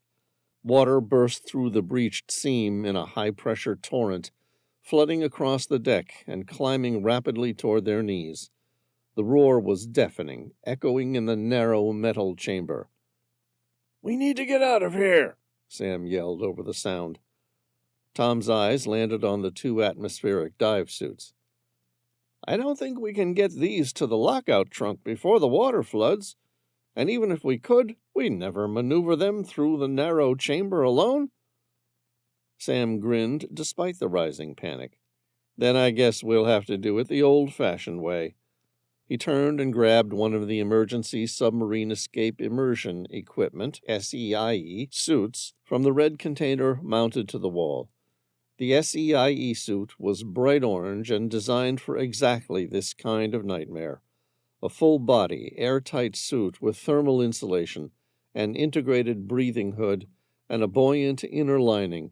It looked like a cross between a survival suit and an inflatable bagpipe, but it had saved lives before. Tom yanked one from the wall beside him. 600 feet, max depth, he read off the label, his voice grim. "Any idea how deep we are?" Tom asked, already stepping into the legs. Sam didn't answer immediately. He looked at the rising water line and shook his head. "No idea," he admitted, sealing his hood. "But I'm hoping it's less than 600 feet. The water was already at waist level, frigid and rising fast. They staggered forward, splashing through it, heading for the escape trunk, a circular, pressure-rated chamber designed for exactly this kind of emergency. Sam reached the controls and began the emergency flooding sequence. Water surged in, leveling the pressure between the trunk and the sea outside. "Ready?" Sam asked. Tom nodded through the clear faceplate. "Let's go." Sam slammed the release. The outer hatch groaned, then blew open. The ocean reached for them, and together they kicked out into the abyss. Chapter 78. Sam shot upward through the cold, crushing darkness. He exhaled steadily, just like he'd been trained. No holding breath, not at this depth. His lungs burned with the effort, but he kept his movement steady, ascending toward the shrinking pinpoint of light above. Then, suddenly, he broke the surface. Blinding daylight filled his vision. He gasped in a lungful of air, blinking against the glare, coughing seawater. For a brief, disoriented moment, The vastness of the Atlantic surrounded him in every direction. Then he spotted it, maybe 30 feet away, bobbing on the waves like something out of a World War II film. A Catalina flying boat. Painted along the side of its faded fuselage was the image of a beautiful woman in red, reclining with sultry indifference. The name, Miss Pickup, was stenciled beneath her in bold, nostalgic lettering. Sam couldn't help but grin. Matt Dearden. He didn't know how Matt had found him, or even how he could have guessed where to be, but somehow, impossibly, it looked like the old bush pilot had come through once again. The aft hatch on the Catalina creaked open, and a man leaned out from the shadowed interior, waving him in. Behind the aircraft, far out on the glittering horizon, a gray-hulled battleship was turning, massive and unmistakably NATO. Then a splash. Sam turned. Tom surfaced about 80 feet away, coughing as he fought against the drag of the bright orange submarine escape immersion equipment suit. It was amazing how far the current had carried them apart during the ascent. "Tom!" Sam shouted, raising a hand. He pointed toward the Catalina. "There! Swim to the flying boat!" Tom raised a fist in acknowledgement and began paddling in the sluggish suit. Sam churned through the waves, each movement of the cumbersome SEIE suit like swimming inside a balloon. The Catalina loomed closer until finally he reached her side, grabbed hold of the slick hull, and hauled himself up into the aft hatch with aching arms. "Hey, Matt," Sam panted, grinning. "Am I glad to see—" The words died in his throat. A man stood before him, a pistol leveled at his chest. From behind him, a familiar voice said, "I'm afraid Matt Dearden isn't flying today." Chapter 79. Sam stared at the man with the gun. He felt the world shrink to the hard little barrel pointed at his chest. The face was all too familiar now, the polite, carefully cultivated features of the dead detective he'd once trusted. "Adrianus," he said flatly. The man's smile was slow and casual, like a stage actor taking a bow. "I wondered if you'd have worked out my name by now. At your service." He closed the hatch with a soft final click. The Catalina shuddered as the pilot spooled the twin engines. The old flying boat strained and then, with a long protesting cough, tugged itself out of the slick water and climbed. From below came Tom's voice, high with confusion and fear. "What's going on up there?" Sam turned and looked down through the flying boat's wide side window. Tom's orange SEIE bobbed like a buoy, a small stunned figure 50 yards away, waving blindly. Relief flared hard and hot in Sam's chest when a massive column of spray erupted not far from Tom, the USS Cyclops making an emergency blow, broaching the sea like some gray whale. Men clustered on the sail, alive and moving. Sam felt the pressure on his throat ease for the briefest instant. The crew below were safe. He turned back. "Who are you, really?" Adrianus shrugged, the motion adept and easy. "Oh, come now, Sam. Surely you must have guessed. I work for the Cryptos Erebos." "So why fake your own death?" Sam asked. "Why go through all that?" Adrianus's grin widened, as if Sam had just handed him the last perfect piece of a joke. "Isn't it obvious?" he said. "You're stubborn. You don't hand things over willingly. So I made you desperate. I staged my own demise, fed you what you needed to hear to motivate you to find the Shield of Hercules. and then sent you on your merry little way." "You were shot," Sam said. "I saw it." "Movie props, my friend," Adrianus answered lightly. "It's amazing what can be done with a syringe and a little theatricality." He watched Sam like a man admiring a well-made tool. "The police never found blood, did they?" Sam's stomach turned. "Now I know why." The Catalina banked, the horizon tilting away under the prop wash.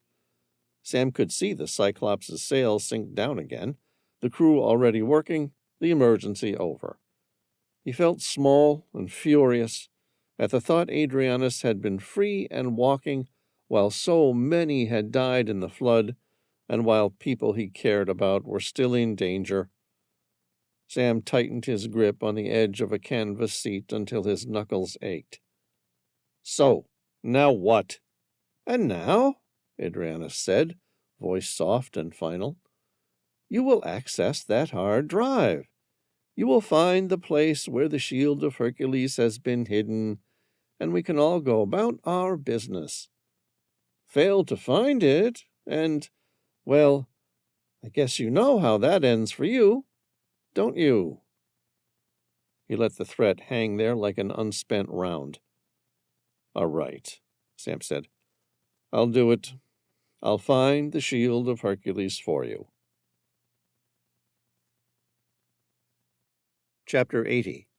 Paris, November 22nd, 1963. Paris shimmered beneath him.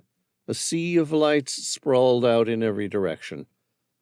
From the window of their hotel room, Hercules could see the Seine winding like a black ribbon through the city, its bridges strung with golden lamps that cast halos on the water. Beyond, the Eiffel Tower glittered against the indigo sky, its latticework glowing like some enormous beacon. The streets below were alive with horns, laughter, and the constant flow of Parisian nightlife. Dmitri had been right. When Hercules had agreed to work for the family, the world had opened itself to him. No more sleeping rough under bridges, no more worrying about where the next meal would come from. Now it was hotels with polished marble floors, velvet curtains, crystal glasses filled with too much wine. He and Dmitri were untouchable, feared in back rooms, respected in salons, and greeted with indulgent smiles by men who owed them money and women who wanted to be near power. Hercules knew what they were: criminals, smugglers, extortionists, worse. But as far as he could see, it was the best life a man could ask for. Money in his pockets, pleasures at his fingertips, and Dmitri at his side, his best friend, brother in everything but blood. He learned to enjoy the vices, even lean into them. Gambling, drink, women, the thrill of walking into a room and knowing no one dared cross him. The telephone on the nightstand rang, a sharp intrusion. Dmitri plucked the receiver up with his usual easy confidence, rattling off a few quick words in Russian, then French, his voice low and fast. Hercules watched him pace, curiosity gnawing at him. When Dmitri finally hung up, his face was tight with something Hercules had never seen before: awe. "Two things," Dmitri said, turning toward him slowly. "Two things have happened, both of incredible magnitude. One of them is going to change your life forever." Hercules straightened, an uneasy flutter in his chest. "What?" Dmitri's eyes gleamed. President John F. Kennedy was shot and killed. He let the weight of the news hang in the air, the words so heavy they seemed to tilt the room. Hercules exhaled hard, stunned. The American president, dead. Even here in Paris, Kennedy's name carried something sacred: hope, strength, vision. And the second?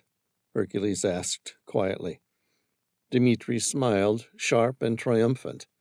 Alexandros Reed, the head of the Kryptos Erebos himself, has asked you to become his personal bodyguard. Hercules drew in a breath.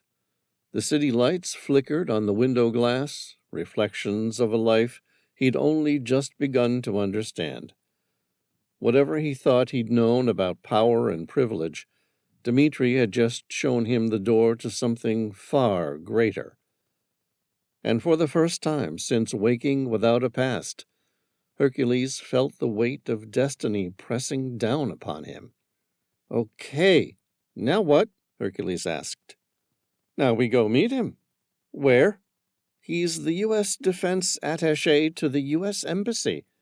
He divides his time between the embassy and NATO HQ, but given the news about the president, he will be at the embassy right now taking calls. And he wants to see me tonight? Yes. He was going to ask you later this week, but this news has simply made it more urgent. All right, let's go. Paris at night still hummed with its usual rhythm.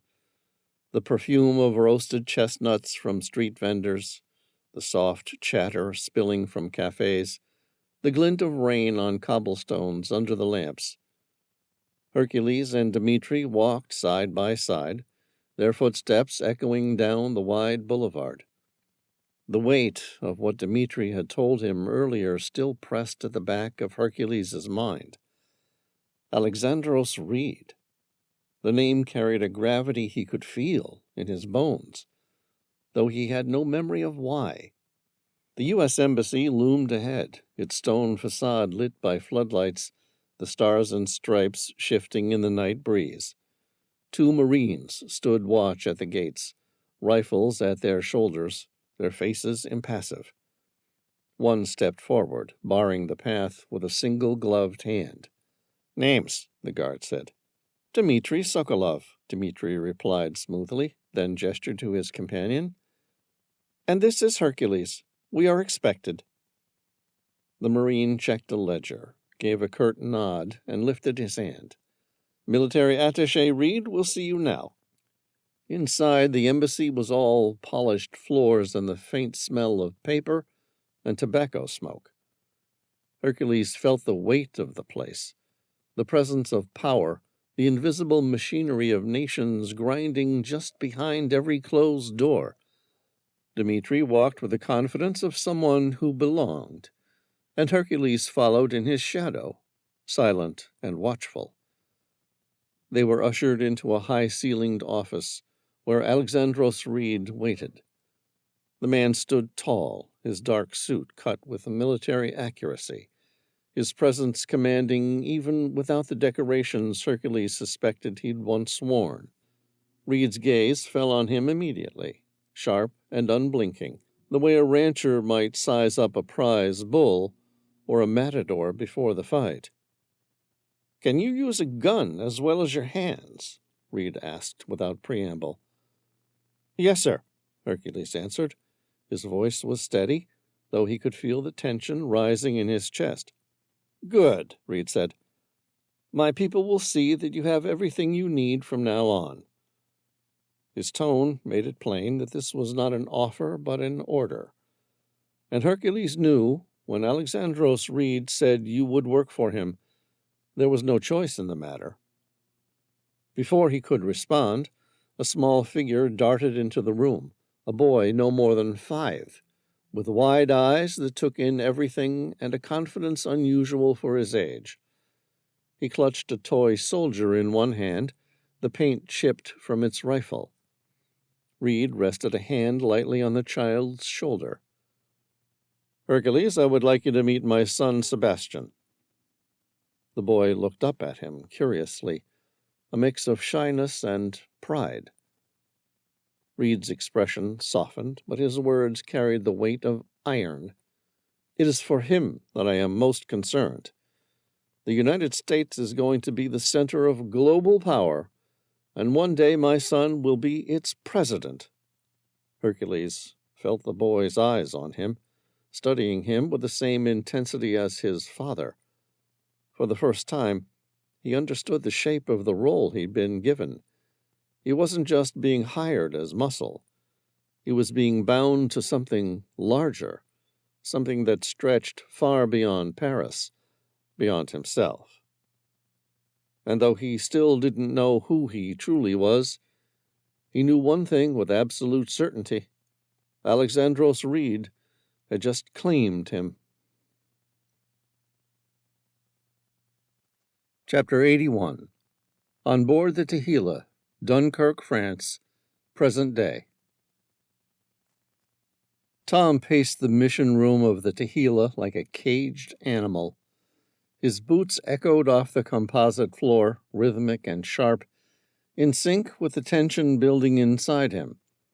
Outside, the gray swell of the channel rolled sluggishly against the hull, but Tom barely registered the motion. The longer they waited, the more agitated he became. They were close, but the final pieces weren't slotting into place fast enough. Elise sat at the workstation, flanked by 3 laptops and a stolen quantum access interface that blinked like a city skyline. She barely looked up, her fingers flying across the keys as if the machines needed coaxing or threats. Tom had no idea how many global data centers she'd hacked into. Some of them probably still didn't know they'd been breached, but he knew it had taken every teraflop of borrowed processing power to recompile the Icarus AI's ancient linguistic models. Elise had explained it all, once. Something about probabilistic extrapolation and lost Hellenistic dialects. But Tom hadn't listened past, "We can't do it with Tehila's onboard systems." So he paced. He hated being idle. Every wasted second felt like a step behind the relic hunter, a second closer to Sam running out of time. Behind him, Veyron emerged from the lower deck. The Frenchman's usually pristine hands were streaked with oil and tarnish, but he was smiling. "It works," Veyron said simply, holding up the Antikythera mechanism like a magician revealing the final card. He placed it on the table and gave it a quarter turn. The ancient gears meshed, celestial indicators spinning across the tiny etched stars. "I recalibrated the astronomical markers using stellar drift data. Whoever used this last was focused on constellations best viewed from this zone." He tapped a rough triangle he'd sketched on the chart beside it. "Here, between Stuttgart, Zurich, and Munich." Tom leaned over it, scanning the zone. "That narrows it to maybe 100 square miles." "Exactly. Your AI wizard can work with that," Veyron said, already disappearing back into the shadows of the engineering bay. Tom turned toward Elise just in time to see her bolt upright. She stared at the screen, her eyes racing left to right. "You found something?" he asked, stopping his pacing mid-stride. "Yeah," Elise breathed, almost to herself. "I've got it." Tom was at her side in 2 steps. "What is it?" "They reference a lake, deep blue. Locals say if you swim beneath a specific ledge, it opens into a submerged passage, and from there, dry chambers." Tom's pulse quickened. "Where?" Elise looked up and grinned. "Blautopf, Germany." The edge of Tom's lips curved upward. He looked at Genevieve. "Let's load up the dive gear and some weapons. You've spent the most time in the cockpit of the Hind. What sort of time do you think we can make?" Genevieve glanced toward the Tehila's storage trunk, where the massive MIL Mi-24 Hind helicopter was secured. It was known for 3 things: its characteristic tandem cockpit with a double-bubble canopy, flying like a battle tank, and its incredible speed of 208 miles per hour. She grinned. I think we can reach Blautopf in just under 4 hours. Chapter 82. Blautopf, Germany. From his seat near the open door of the helicopter, Sam Reilly stared down at the surreal blue eye of Blautopf. Even as a prisoner, surrounded by men who would just as easily kill him as take orders, he couldn't help but admire the lake's haunting beauty. It shimmered like liquid sapphire nestled at the foot of the Swabian Alps, a near-perfect oval ringed by pale limestone and dense forest.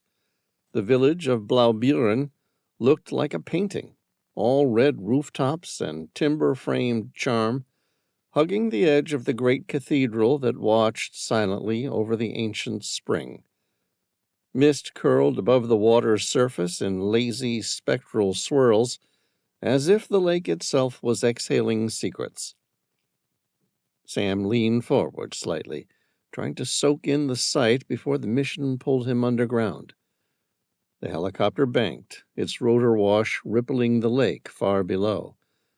Beside him, Adrianus Visser sat relaxed, a smug half-smile pulling at his lips. He wore a matte black jumpsuit and a sidearm he probably didn't need, flanked by 4 other men who looked like they'd stepped out of a paramilitary catalog. Faces hard, gear tighter than regulation, movements precise. They weren't amateurs. Sam had seen enough to know. These weren't just thugs with guns. They moved like men who'd worked in the shadows, ex-SEALs, or maybe the French Marine Commandos. One had a Union Jack patch faded into the shoulder of his dry suit, suggesting special boat service. Whoever they were, they didn't operate alone now. They worked for Kryptos Erebos. The pilot set the helicopter down in a small clearing beside the lake, the skids brushing the tall grass. The rotors began to slow as Adrianus jumped out, gesturing for the others to follow. They spread fast, moving with authority and purpose. One of them pulled out a laminated ID and waved it at a pair of startled hikers nearby. "Military drill," he barked in clipped German. "Evacuate the area immediately." More people gathered at the edge of the path that led to the lake, curious, maybe even suspicious, but the men were well versed in their cover story. Another man began stringing up bright yellow tape across the trail. A woman in a kayak was ushered out of the water. A police car drove by slowly, but didn't stop. Whatever paperwork Kryptos Erebos had forged must have looked legitimate enough. Sam climbed out at last, his boots hitting the soft earth with a dull thud. The scent of damp leaves, wet stone, and mountain air filled his lungs. He walked toward the edge of the lake, flanked by 2 of the guards. The water looked even more unreal up close, so pure and vividly blue it could have been dyed. But this was no tourist stop for him. Somewhere beneath that tranquil surface, in the submerged caverns that spider-webbed into the mountain, lay the Shield of Hercules. He'd been able to locate it using the backup data from Icarus, a fragment of a forgotten star chart paired with an obscure Greek riddle embedded in the database. The AI had done the heavy lifting. The hard part, the dangerous part, was getting to it before these men did something irreversible. He glanced at Adrianus. The man was barking orders now, directing the divers as they sorted through equipment. Rebreathers, underwater scooters, line reels, waterproof containers. Everything they needed to drop down deep and come back alive. Sam felt the weight of his situation settle round his shoulders like a lead cloak. He was outnumbered, unarmed, surrounded by professionals. But inside those flooded limestone tunnels, where visibility dropped to nothing and danger waited around every corner, things could shift. In the helicopter, he was helpless. But once he got inside those caves, that would be a different story. In the narrow confines of cave diving, Sam hoped he might just be able to pick them off one by one. Chapter 83. Sam knelt beside the crates of gear, clipping together the familiar components of his rebreather system with mechanical exactness. The setup was nearly identical to what he used aboard the Tequila: carbon scrubbers, oxygen cylinders, and bailout tanks, all arranged with military efficiency. Say what you will about the Cryptos Erebos, Sam thought, but they didn't cut corners when it came to logistics.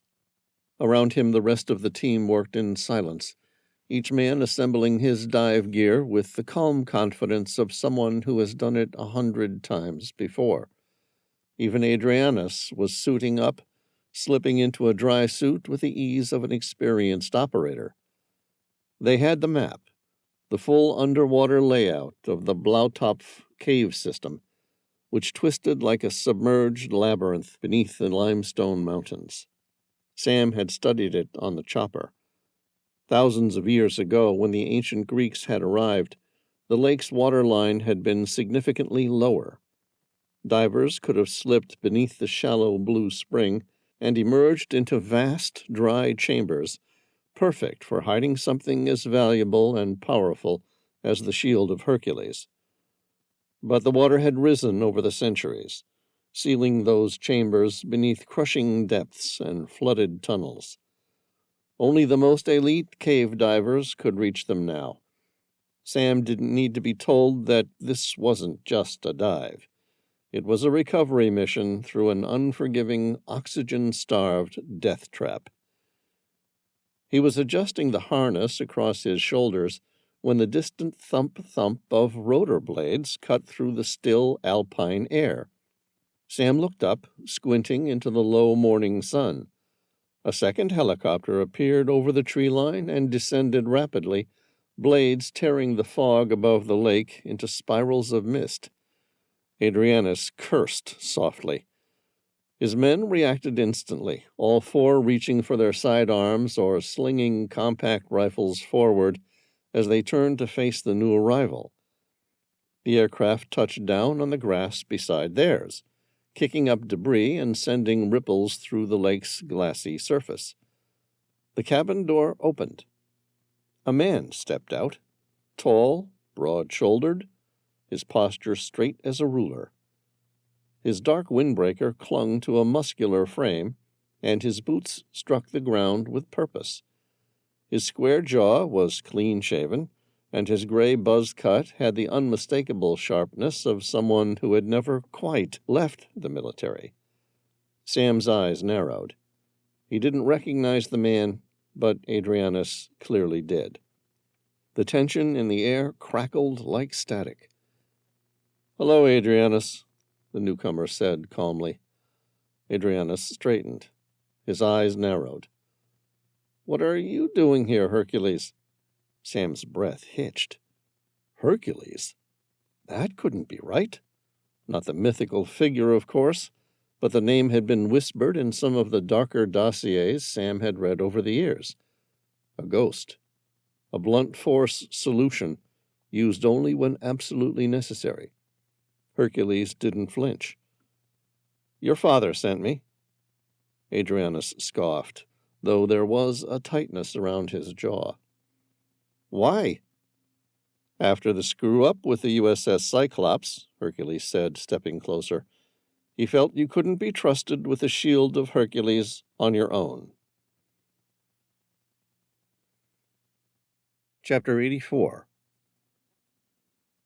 The Hind gunship circled low over Blautopf, its rotor blades thundering through the cold alpine air. Tom leaned toward the window, peering down at the lake below. From this height, Blautopf shimmered like a piece of polished sapphire nestled in a forested hollow. The famous karst spring was startling in its vibrancy, unnaturally blue, as if someone had poured dye into the water, bordered by dense pine trees and surrounded by the charming half-timbered buildings of Blauburen.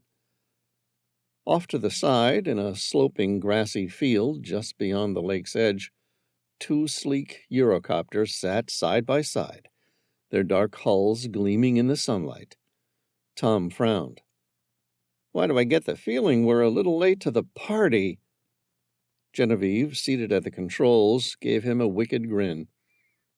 "Just you wait and see. This party is only just about to begin." She throttled back gently, and the Hind descended with the grace of a falling anvil. The skids struck the ground hard, bouncing once before settling into the earth next to the two smaller helicopters. The field trembled with a downdraft. Tom was already on his feet before the blades had stopped spinning. He stepped out into the cold morning air, the weight of the shotgun slung in his hands a familiar comfort. Wind tugged at his jacket as he stalked toward the first Eurocopter. He paused at the cockpit and peered inside. Empty, just as he'd expected. Grunting, he turned the shotgun around and rammed the butt into the pilot's side window.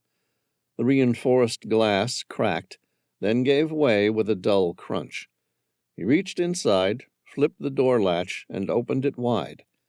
Then, using the metal end of the stock, he jabbed it deep into the ignition, crushing the cylinder and rendering it completely useless. Genevieve's voice rang out from behind him.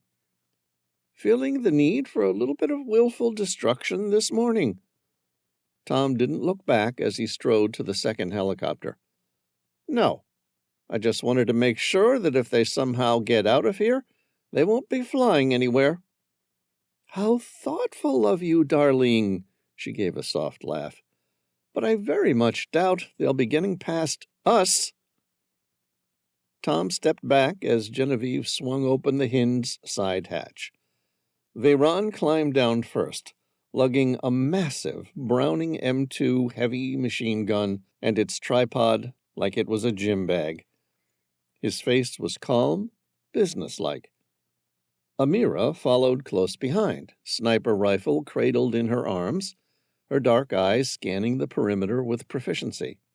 Elise hopped out last, twin Uzis strapped across her chest, a confident smirk playing at the corners of her lips. Then Caliburn bounded out, his golden fur rippling in the wind, nose twitching at the unfamiliar scents in the air. He looked back once, as if checking the perimeter himself, then trotted up beside Tom. Only Matthew, Matilda, and Excalibur were still aboard the Tehillah. Tom chambered around into the shotgun and let a slow grin spread across his face. "All right, then," he said, looking over his shoulder at the team. "Let's get this party started." A cave diver appeared to be floating unconscious at the center of the lake. Genevieve glanced over at the diver, a smile tugging at her lips. "If I had to guess, I'd say Sam beat us to the first steps in our dance." Chapter 85. The moment Sam's body slipped beneath the surface of the Blautopf, the world transformed. Sound faded to a muffled thrum. The rush of water filled his ears like a living heartbeat, constant and all-consuming. His breathing came slowly and mechanically through the closed-circuit rebreather, each inhale a soft shk, each exhale a barely audible whisper. No bubbles, no sound, just the eerie calm of deep silence broken only by the steady rhythm of his breath.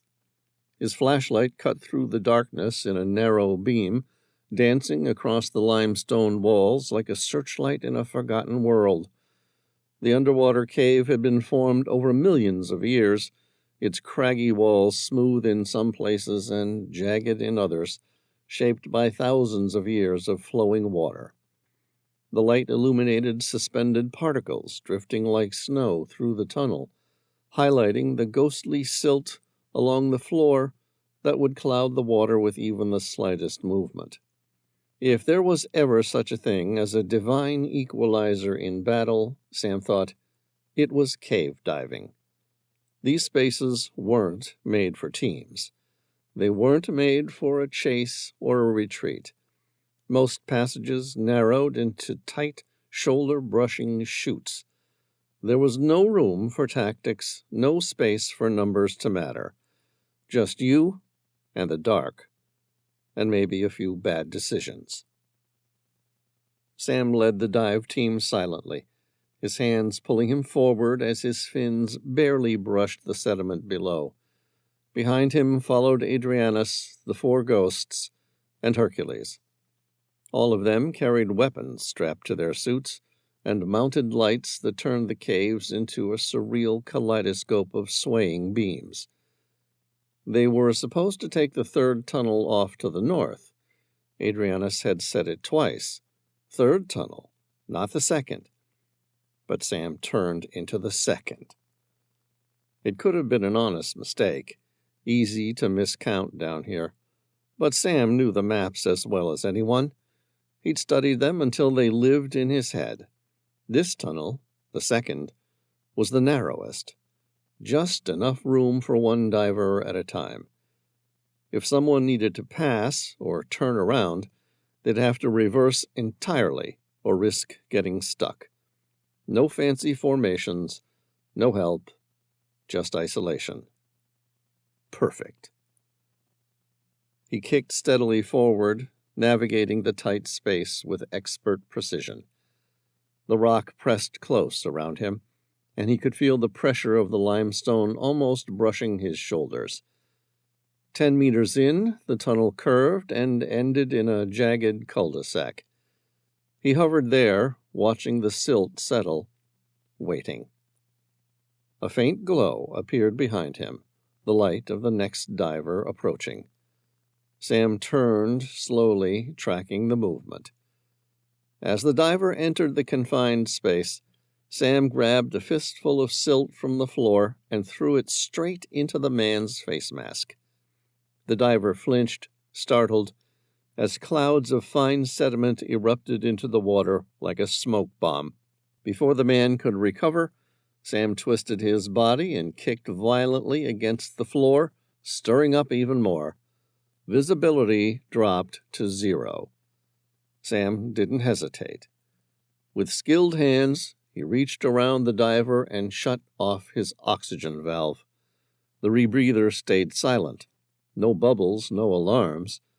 The man kept breathing, at first, unaware that nothing was being replenished into the loop. Then the panic started.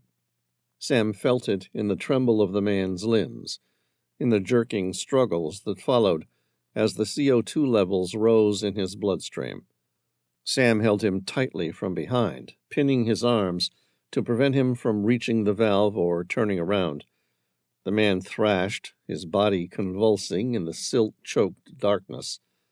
Sam could feel the tension in every muscle, the desperation that turned to disorientation and then stillness. It was over in less than a minute. Sam released the body and reached for the diver's MP5. He slid the compact submachine gun inside his vest and retrieved the man's dive knife, slipping it into an inner sheath. Weapons secured. He turned back toward the entrance, his light angled down to avoid drawing too much attention. The others were still making their way through the maze of tunnels. He met each diver along the way, raising a hand and signaling clearly, "Dead end. Nothing to see here. Turn back." They nodded, falling for the ruse. Sam moved past them smoothly, one after the other. They didn't question it. In the quiet of the underwater tomb, with the light flickering over the ancient stone walls and the echo of his own breathing filling his ears, Sam knew one thing. He had turned the odds. One by one, this cave would become their coffin. Chapter 86. Tom moved with slow, deliberate strokes through the cold, crystal-clear waters of the Blautopf. Even beneath the surface, he could feel the pressure building, not from the depth, but from the knowledge that something was already unfolding in the darkness ahead. The hiss of his rebreather was soft in his ears, a rhythm broken only by the faint creaks of his wetsuit and the occasional thump of water displacing around his gear. Beside him, Genevieve swam with competent ease, her flashlight beam cutting through the dim gloom in smooth arcs. Both carried pneumatic spear guns strapped across their chests, primed for silent accuracy. MP5 submachine guns were clipped to their sides, compact and lethal, able to fire even after full submersion.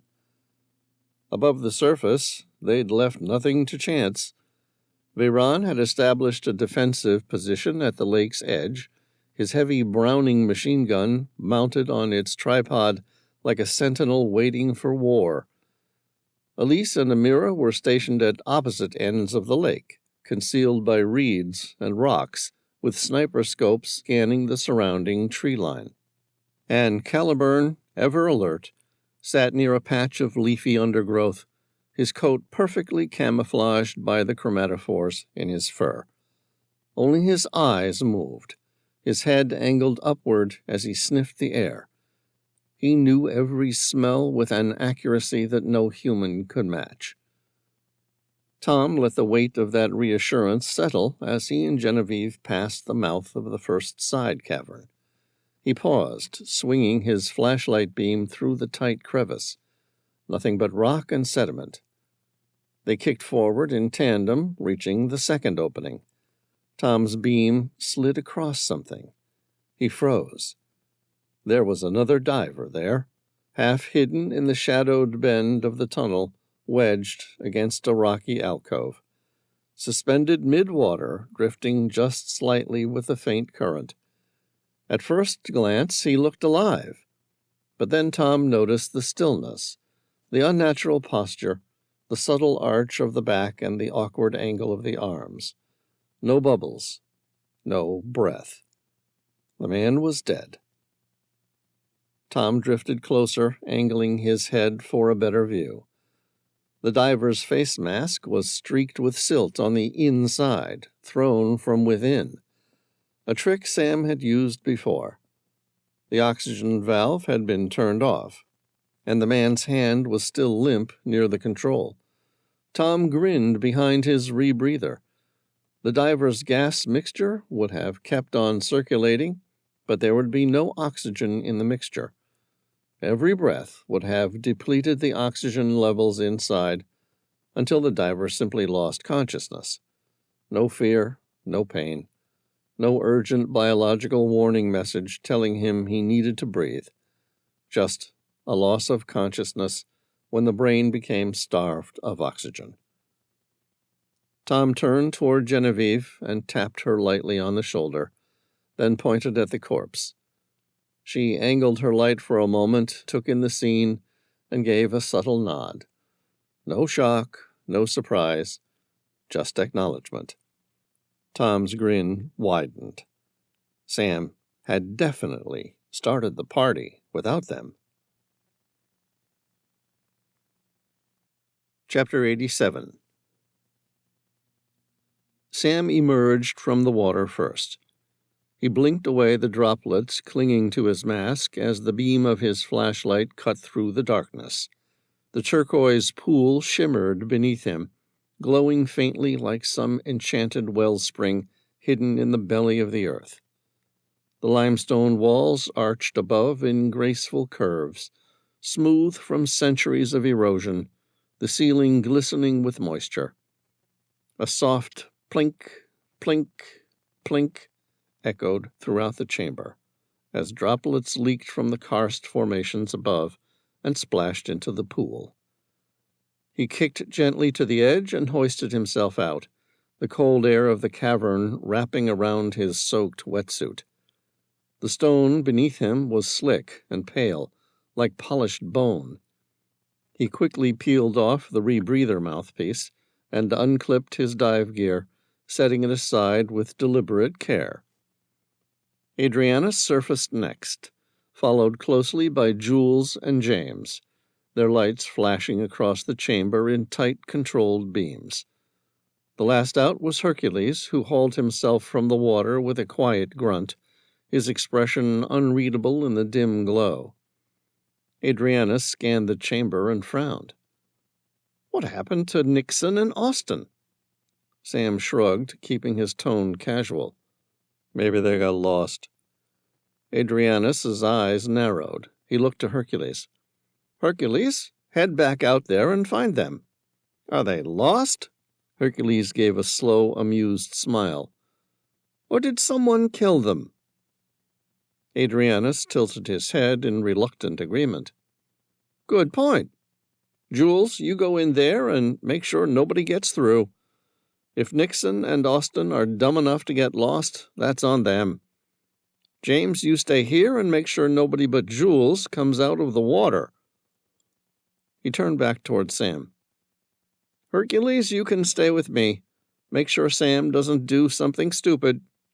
Sam smiled at that, his voice laced with false cheer. Now that that's sorted, shall we go find the Shield of Hercules? Adrianus gestured forward with an open hand.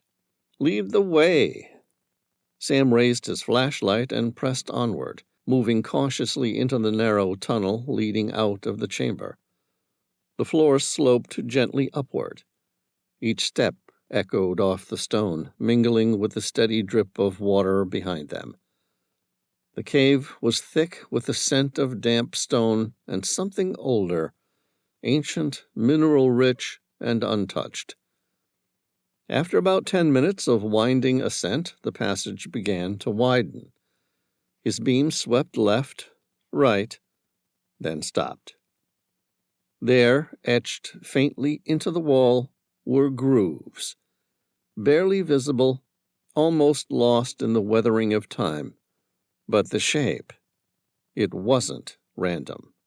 It curved subtly at the top, a slight indentation to the side, and a series of angled lines at the base.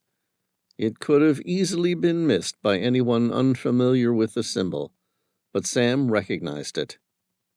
A shield. He turned back and grinned. This is the spot. Chapter 88.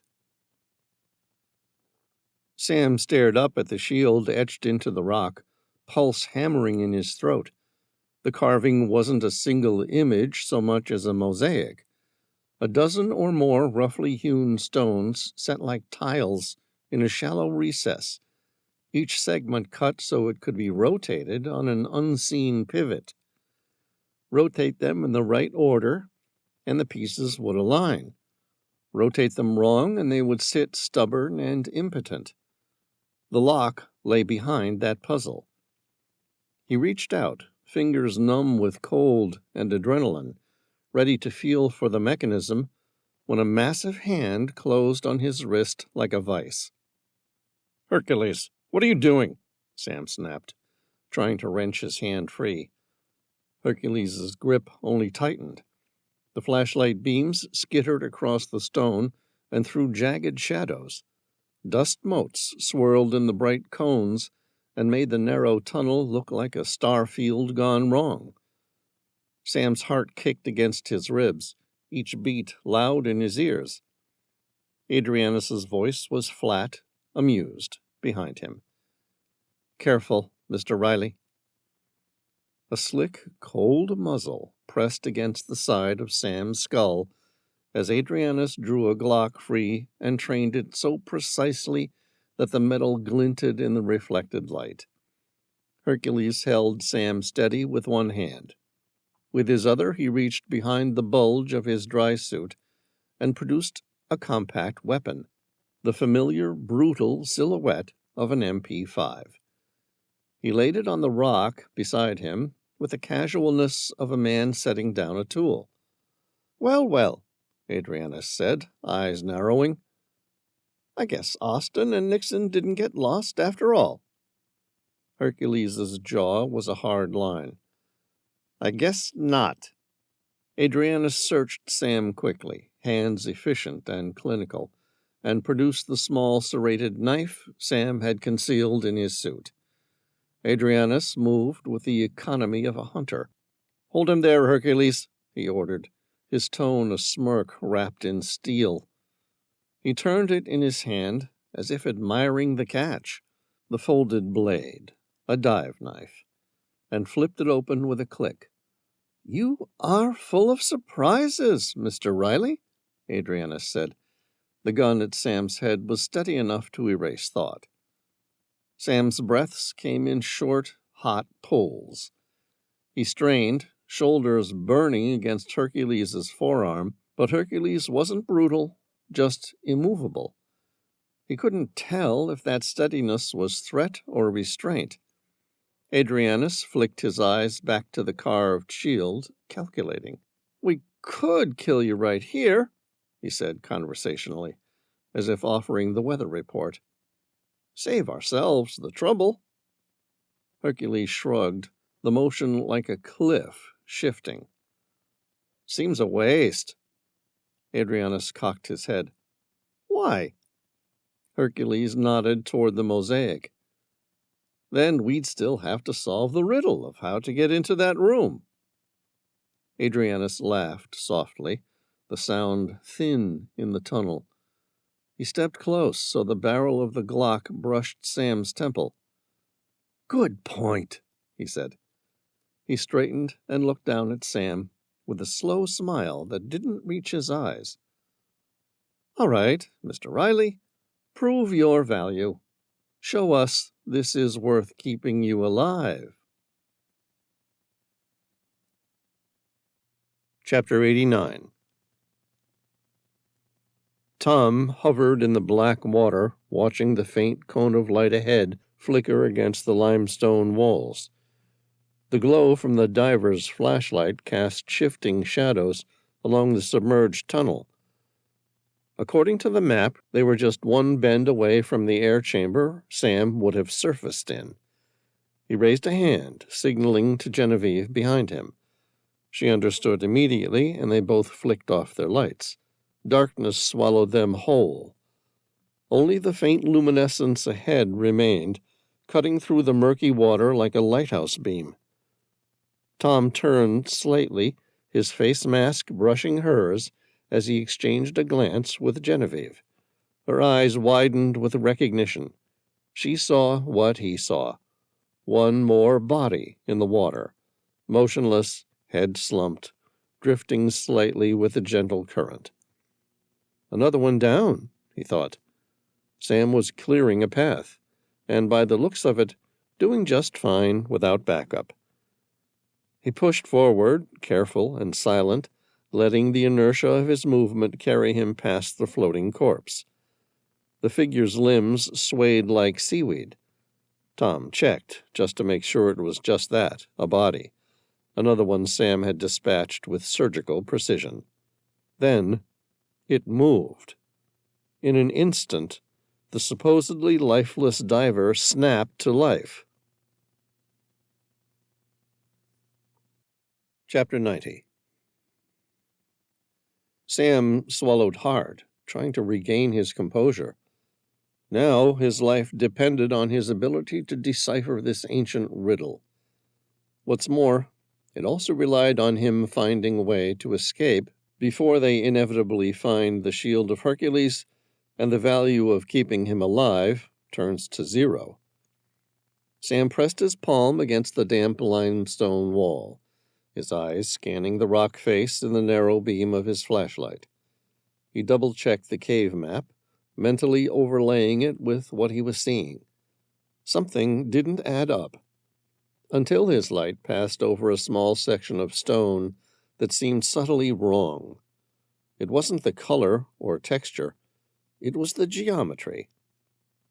The rest of the cave was formed by nature's careless hand, jagged, irregular. But this section was precise. Edges met edges. Curves mirrored each other. Sam narrowed his eyes and focused the beam more tightly. His fingers reached out, brushing over one stone, then another. They moved. Only slightly, but enough. He shifted the first one, then the next. Each slid with a smoothness that told him they were deliberately placed, part of something ancient and mechanical. Each piece of rock was cut and shaped to form part of a hidden mosaic. Behind him, he felt Hercules and Adrianus watching. He didn't need to look to know the expression they wore. Skeptical, half convinced he was bluffing, stalling for time. He kept going. Piece by piece, he rotated and slid the stone tiles into place. One formed the rim of a circle. Another clicked into a central boss. Slowly, the outline became unmistakable. A shield. Not just any shield. The shield of Hercules. Sam took a breath, then pressed his palms against the center. With a soft, grating sound, the shield-shaped stone slid inward. The rock moved effortlessly, like it had been waiting all this time, balanced perfectly on stone rails, so well-engineered they still felt greased after thousands of years. A breath of cold air escaped from the newly revealed passage. His heart thundered. This was the moment, the point where he stopped being useful to the Kryptos Erebos, which meant this was the moment they were going to kill him. Sam stepped inside. His flashlight beam cut through the darkness, sweeping across the chamber.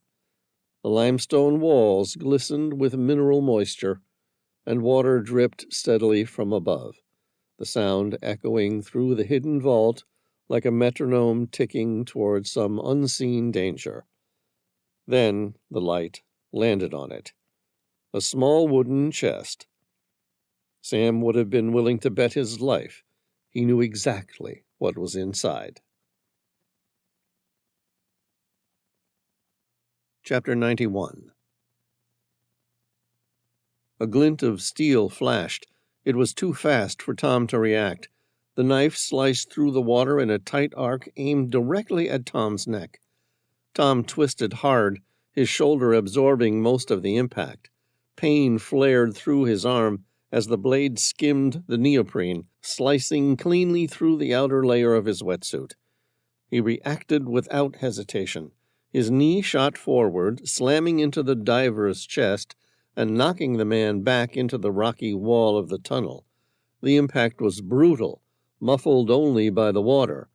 Air bubbles exploded from the diver's rebreather in a violent cloud. Genevieve surged past him like a torpedo, her spear gun aimed true. With a soft thwomp, the spear punched through the water and struck the attacker just below the collarbone, pinning him to the stone wall. The diver convulsed once, then went still, arms drifting outward like kelp in a tide. Tom exhaled through his mask, heart pounding. He gave Genevieve a quick nod of thanks, then turned his attention forward again. So, maybe Sam hadn't cleaned up everything. "Let's move," he signaled with a sharp gesture.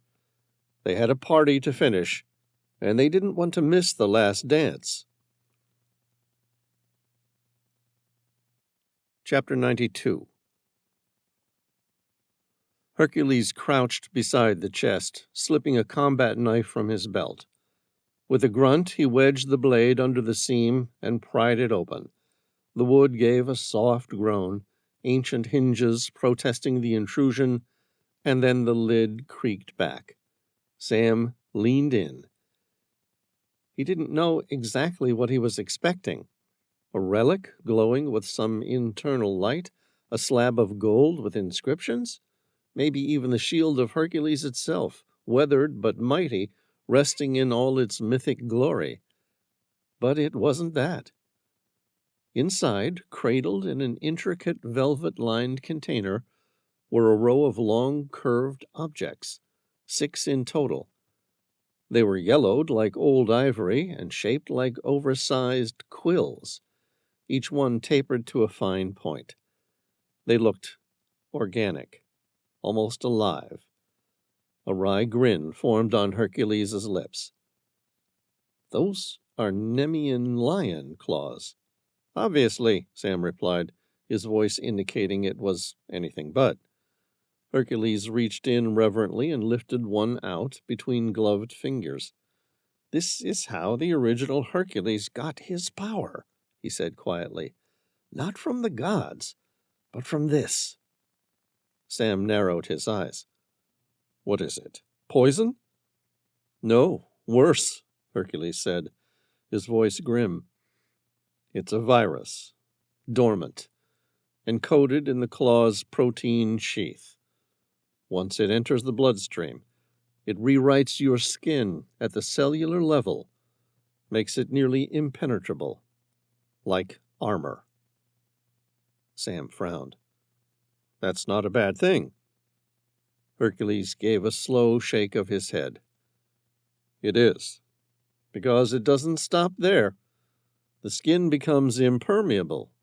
So do the intestines. Your body can't absorb nutrients. You starve to death, from the inside out, painfully, slowly." Sam exhaled sharply. A power designed to make a warrior invincible, with a built-in curse. Despite the near certainty that he was going to die in the next few minutes, Sam couldn't help but find himself fascinated by the truth of the Shield of Hercules. Besides, if he were to die, he'd like to know what it had all been for. Adrianus stepped forward, clapping slowly, mockingly. "Well, Mr. Reilly," he said, the sarcasm thick in his tone, "you really are quite extraordinary." Sam tensed. Adrianus raised the gun. "But I'm afraid," he said, "you've finished serving your use for me." The pistol leveled Sam's chest. Sam had a split second to move, but nowhere to go. Bang! The shot fired. Chapter 93. The gunshot echoed in the small chamber. The reverberation of a gunshot echoed. Sam opened his eyes. He half expected to see his brains splattered across the stone. There was no way Adrianus could have missed from that distance. Then his eyes turned to Hercules. "You killed him?" "I did." "Are you going to kill me now?" Sam asked. "No." Hercules shook his head. "Why? Should I?" Sam grinned. "Thank you. I'd appreciate it if you didn't." "All right, that's settled." Sam said, "Can I ask why?" Hercules shrugged. "I need your help." "Why?" Hercules squared his shoulders. "I need you to destroy the Shield of Hercules for good." Chapter 94. Sam stared at the claws nestled inside the chest. The soft beam of his flashlight made their curved edges gleam with an almost golden hue. They looked ancient and deadly. Hercules leaned closer, his tone grim. "The Shield of Hercules can't just be destroyed." Sam tore his gaze away from the claws. "Why not?" "Because even the smallest fragment of the virus could survive," Hercules said. "If these claws were left in the wild, buried, lost, forgotten, they could still infect something. Ants, rodents, birds, eventually humans. And when that happens—" He paused. "There are stories," he continued, "from the ancient world, of entire cities falling, the infections spreading like wildfire through skin contact, touch, water, civilizations collapsing, then vanishing from the record." Sam's frown deepened. "So, how do we dispose of it?" "Nemean fire pits." Sam raised an eyebrow. "What the hell are those?" They're deep geothermal pockets, hotter than anything else on Earth. The only thing that can melt Nemean claws entirely, down to their atomic structure. Nothing else will work.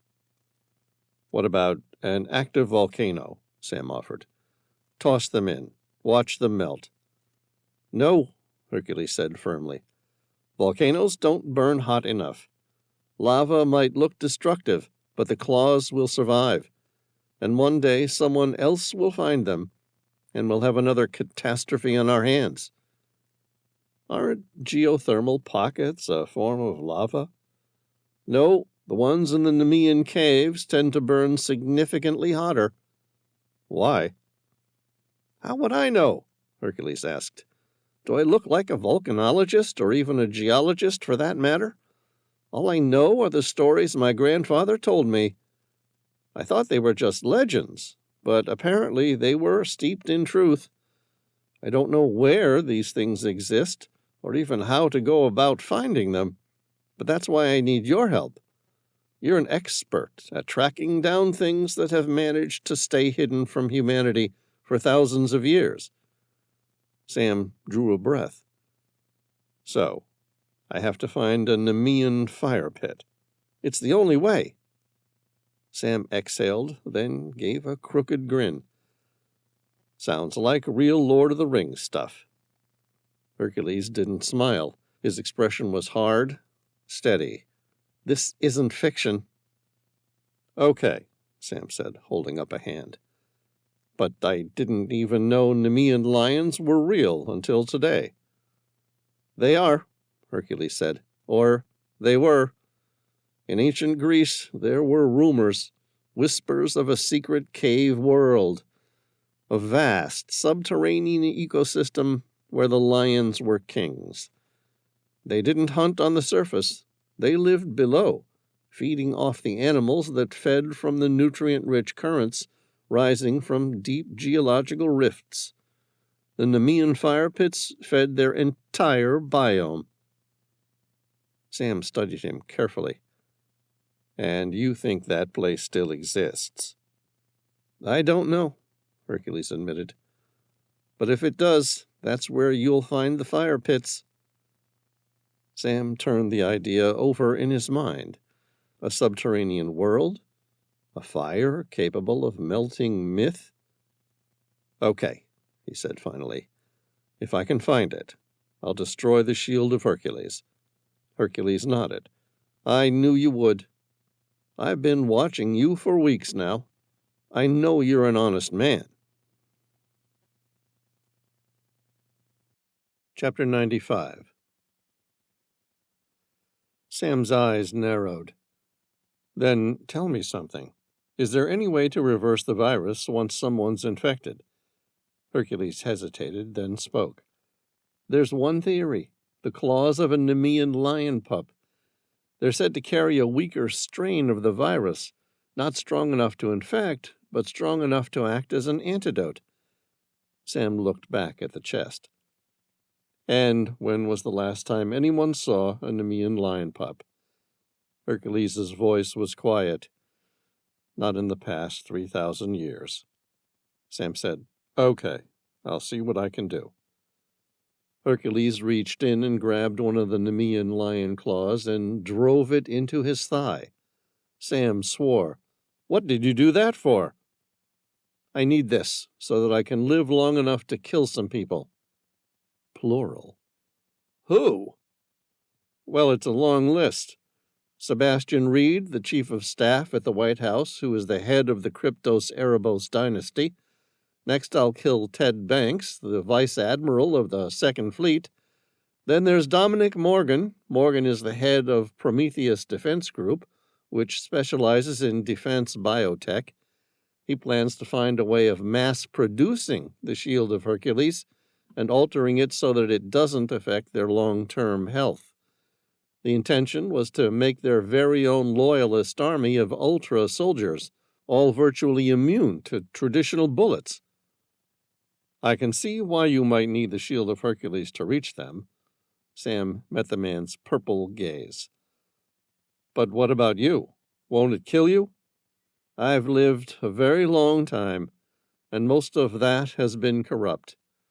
I lost my memory in the 1953 flood in the Netherlands.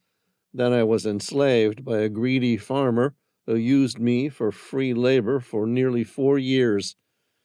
I eventually realized what he'd done, and when he tried to stop me from leaving, I killed him.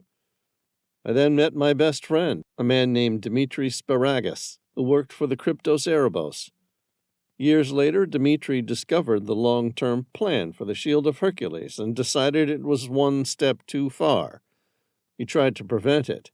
Sebastian Reed killed him. 2 things happened after that day. I vowed to kill Sebastian Reed, and I also remembered my earlier life. About the stories my grandfather used to tell about an ancient mission to bury the Shield of Hercules. Sam asked, "What now?" Hercules grinned. "Now some very bad men are going to find the meaning of justice." Chapter 96. Hercules stepped through the limestone tunnel and into the turquoise-lit chamber. The air inside was cool and damp, filled with the soft echo of water dripping steadily from the limestone above. Stalactites hung like frozen fangs from the high ceiling, their tips glistening in the beam of his flashlight. The turquoise pool at the center of the chamber glowed with an otherworldly sheen, its surface rippling gently from the faint currents that fed it from the submerged cave system below. He didn't pause to admire it. He'd seen too many places like this, sacred, secret, and forgotten. He kept walking, his boots scraping against the damp limestone as he moved toward the narrow path leading back to the waterline. As he emerged near the pool's edge, Jules straightened and aimed his MP5 at him. "I heard a gunshot," Jules said, his tone uneasy. "What happened?" Hercules didn't break stride. "There's been a change of management," he replied calmly. "Adrianus is no longer in charge." Jules narrowed his eyes and tightened his grip on the weapon. "Just wait there." Hercules kept walking. Jules opened fire. The bullet struck Hercules square in the chest. But instead of tearing through flesh and bone, they seemed to flatten and tumble off, clinking as they hit the stone floor. Jules stared, wide-eyed and frozen. Hercules was on him in a single step. "I'm sorry, Jules," he murmured, sliding a long curved blade into the man's chest. "After 3,500 years, the Cryptos Erebos are closing up shop, so your services are no longer required." Jules gurgled a final breath and slumped to the floor, his blood spreading in a dark, warm pool across the limestone. From the water behind him, he heard the sound of movement. 2 people from the pool surfaced, a big man with broad shoulders and alert eyes, and a woman with short, dark brown hair, piercing blue eyes, and a quiet authority about her. She was strikingly beautiful, but it was the competence in her gaze that caught Hercules' attention. "Who are you?" she demanded, already aiming her pneumatic spear gun at him. "I'm just leaving," Hercules replied coolly, not slowing his pace. "We're here for Sam," she said, her voice sharp with determination. Hercules glanced back at her and gave a small shrug. "You'll find him with the Shield of Hercules at the back of the cavern." "Wait," the woman called after him. "No," Hercules said, walking past. "I don't have much time." "I'm not asking," she barked. He felt the tension before it happened, but didn't stop.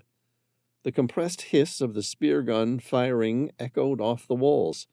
The spear struck him squarely in the back and bounced off harmlessly, clattering to the floor. He turned slowly.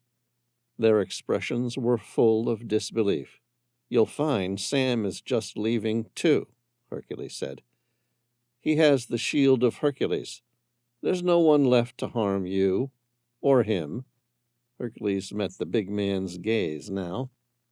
The guy was sizing him up.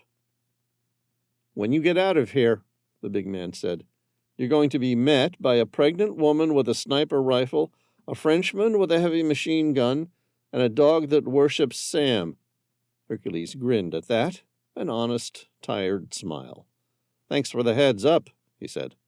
"I'll let them know you and Sam will be out shortly, and that none of the Kryptos Erebos are still alive." Then he turned, walking past the glowing pool, its turquoise waters now casting light over the bodies and blood behind him.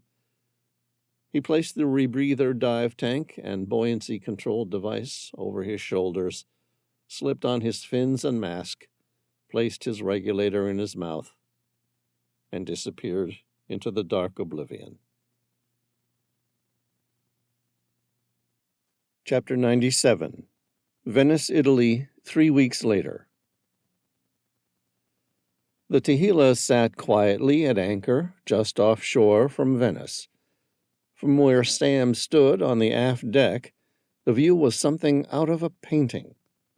The city of canals stretched out in the distance, its iconic bell towers and domes silhouetted against a burning orange sky. The setting sun bled across the horizon, casting golden ripples over the Adriatic Sea. Gondolas still moved along the Grand Canal, their black hulls cutting through the water like ancient shadows. Church bells chimed in the distance, soft and hollow, echoing faintly across the water. They were supposed to be following up a lead on the Celtic prophecy. If it proved worthwhile, Hallstatt would be their next stop. Sam had that sinking feeling, the kind that only came before everything changed. Elise stepped out onto the deck beside him, a tablet in hand. "There's a news report you might be interested in," she said, handing it over. Sam took the tablet, tilting the screen to read in the fading light. It was a BBC article. The headline alone made his stomach tighten. "White House Chief of Staff, Vice Admiral of Second Fleet, and Prometheus Defense CEO, all found dead," by Gloria Vance, investigative reporter. He scrolled down. Sebastian Reed, Chief of Staff at the White House, had been murdered. So was Ted Banks, Vice Admiral of the Second Fleet. And Dominic Morgan, the elusive head of Prometheus Defense Group, the company known for its classified work in defense biotech, had also been killed. Sam blinked. 3 power players, bad men, who all worked for the Kryptos Erebos, every one of them gone in a single calculated strike. He kept reading. In a separate but possibly related development, the White House Chief of Staff's head of security detail has been hospitalized. He is currently in an intensive care unit in critical condition, suffering from what authorities are describing as a fast-acting illness of unexplained origin. Chapter 98. Nikko, Japan. The soft golden light of early morning filtered through the washi paper sliding doors of the ryokan, casting geometric shadows across the tatami mat floor. A thin veil of mist curled above the garden pond outside, where a pair of koi swam lazily beneath a scattering of crimson maple leaves. Beyond the low garden wall, the mountains of Nikko loomed like painted scroll work, their slopes ablaze with the fiery hues of early fall. Golds, scarlets, and deep ambers draped the forest canopy, and a crispness hung in the air that whispered of approaching winter. Sam sat on a zabuton cushion, sipping green tea from a delicate porcelain cup. The steam mingled with the scent of pine and cedar drifting in from the open shoji. Amira was wrapped in a soft yukata, her hair loosely pinned up, bare feet tucked beneath her. She looked effortlessly elegant against the timeless backdrop of their room, like she belonged here far more than he did. He glanced over at her and smiled. "Are you sure you don't want to come with me today?" She tilted her head, amused. "To meet a blacksmith?" "Katanakaji," he said, with mock seriousness. "Swordsmith. 23rd generation. One of the great artists in the ancient craft, and probably the only person alive who might know how to destroy the Shield of Hercules." Amira's lips curled upward in an amused, teasing smile. "Sounds delightful, but I think I'll take a rest day while you meet the sword guy. It's not really my thing." Sam chuckled. "I was thinking about visiting Matsumoto Castle while I'm there, too." Her eyes narrowed. "As much as I'm fascinated by 16th century Japanese warring periods, I think I might give it a miss." He offered a faint shrug. "Are you sure? I could skip it, and we could do it together another day." She reached for her tea and took a slow sip before smiling. "No, I think you should go enjoy this one on your own." Sam finally got the hint. He leaned in and kissed her, gently brushing a strand of hair from her cheek. "I'll be back by evening." Amira nodded, already sinking deeper into the cozy embrace of the room's peaceful stillness. She kissed him again, their lips lingering slowly on each other's. When she finally pulled back, she said, "Enjoy your day, Sam. I'll see you when you get back tonight." Outside, a sudden breeze shook the maple branches, sending a cascade of red and gold leaves spinning gently down. Sam stood, stretched, and took one last look at the landscape.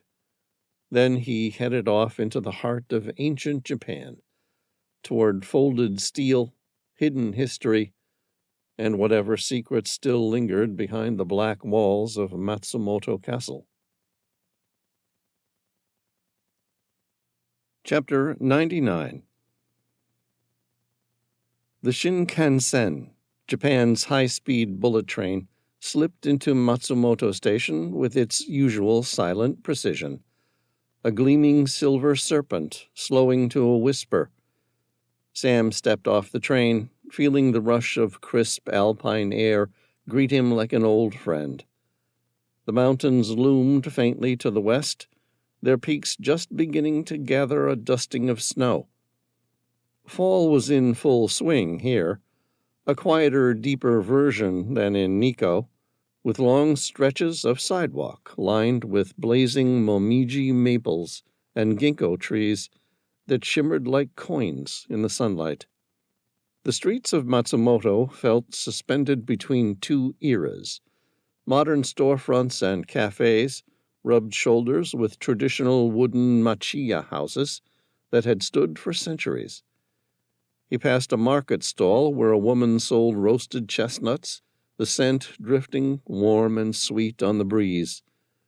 Nearby, a group of school children in neat uniforms giggled as they passed a statue of a samurai holding a scroll. Temple bells chimed faintly in the distance, their sound mingling with the calls of crows perched along the tiled rooftops. Sam navigated the narrow back streets, guided more by instinct than the map on his phone.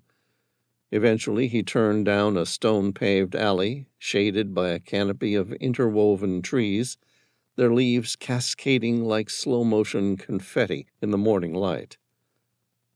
Tucked behind a modest torii gate and a low earthen wall was the swordsmith's workshop, a squat, unassuming building with a curved tile roof, its weathered timbers darkened with age and soot.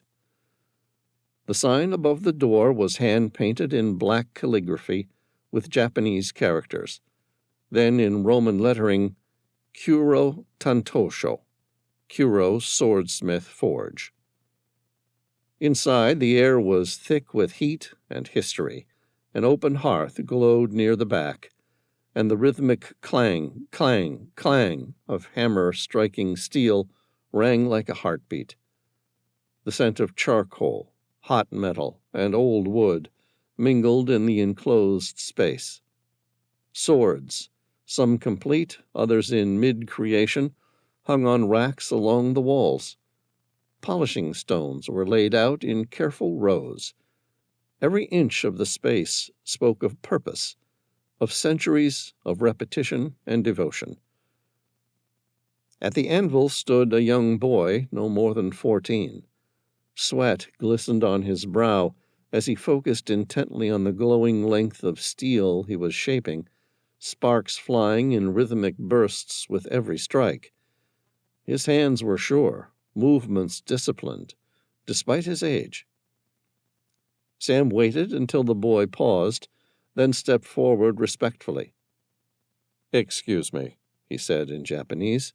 Then in English he said, "My name is Sam Reilly. I was hoping to speak with Curo-san." The boy turned, eyes bright and a little surprised. "Ah, Reilly-san. He was expecting you this morning," he said in English, and gave a small bow. "I'm his apprentice. My name is Ren." Sam returned the bow. "Nice to meet you, Ren. Is Curo-san here?" Ren looked slightly apologetic. "My master received an urgent message earlier today. Something about a family matter. He had to leave and won't return until this afternoon." Sam nodded, absorbing the news. "That's all right. I'll come back later. I was planning to visit Matsumoto Castle anyway." Ren smiled. "It's very close. The Black Tower is beautiful this time of year. I will tell my master to expect you this afternoon." "Thank you," Sam said. He gave the apprentice a grateful nod, then glanced once more at the half-forged sword glowing on the anvil. "Looks like you're doing good work." Ren straightened, pride flickering in his expression. "Thank you." With that, Sam stepped back into the quiet alley, the clang of the forge fading behind him. The trees swayed gently in the breeze, shedding more of their autumn cloak. Somewhere not far off, the silhouette of Matsumoto Castle beckoned, dark and regal against the morning sky, like a sentinel waiting for something to begin. Chapter 100. Matsumoto rose from the river like a black watchtower, the Tenshu lacquered and severe against the pale autumn sky, its layered roofs stepping up like a medieval crown. Sam stared at it and felt the little irrational thrill that came from seeing something that had survived its own history. The castle's black walls, the narrow windows like slit eyes, the stone base sunk into the moat. He thought of the name people used here, the Crow Castle, and it suited the mood perfectly. Beautiful, prim, and somehow ferocious. A placard by the gate gave tidy facts. Matsumoto Castle's core dated to the late 16th century, its keep an unusually complete surviving example of original wooden construction.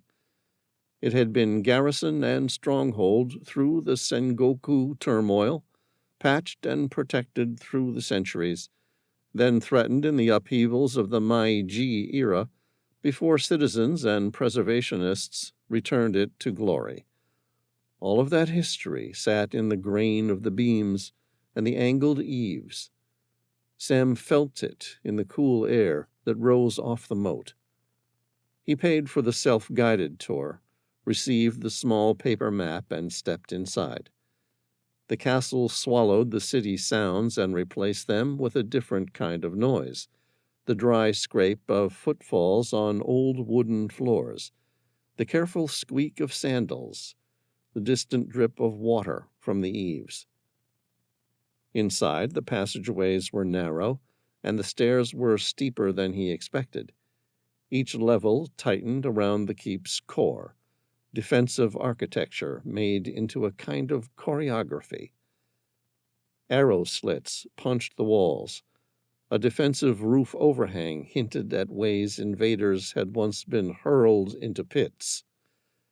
In a small room, a display of kanji-stamped battle notices and lacquered helmets seemed to breathe the echoes of men long dead.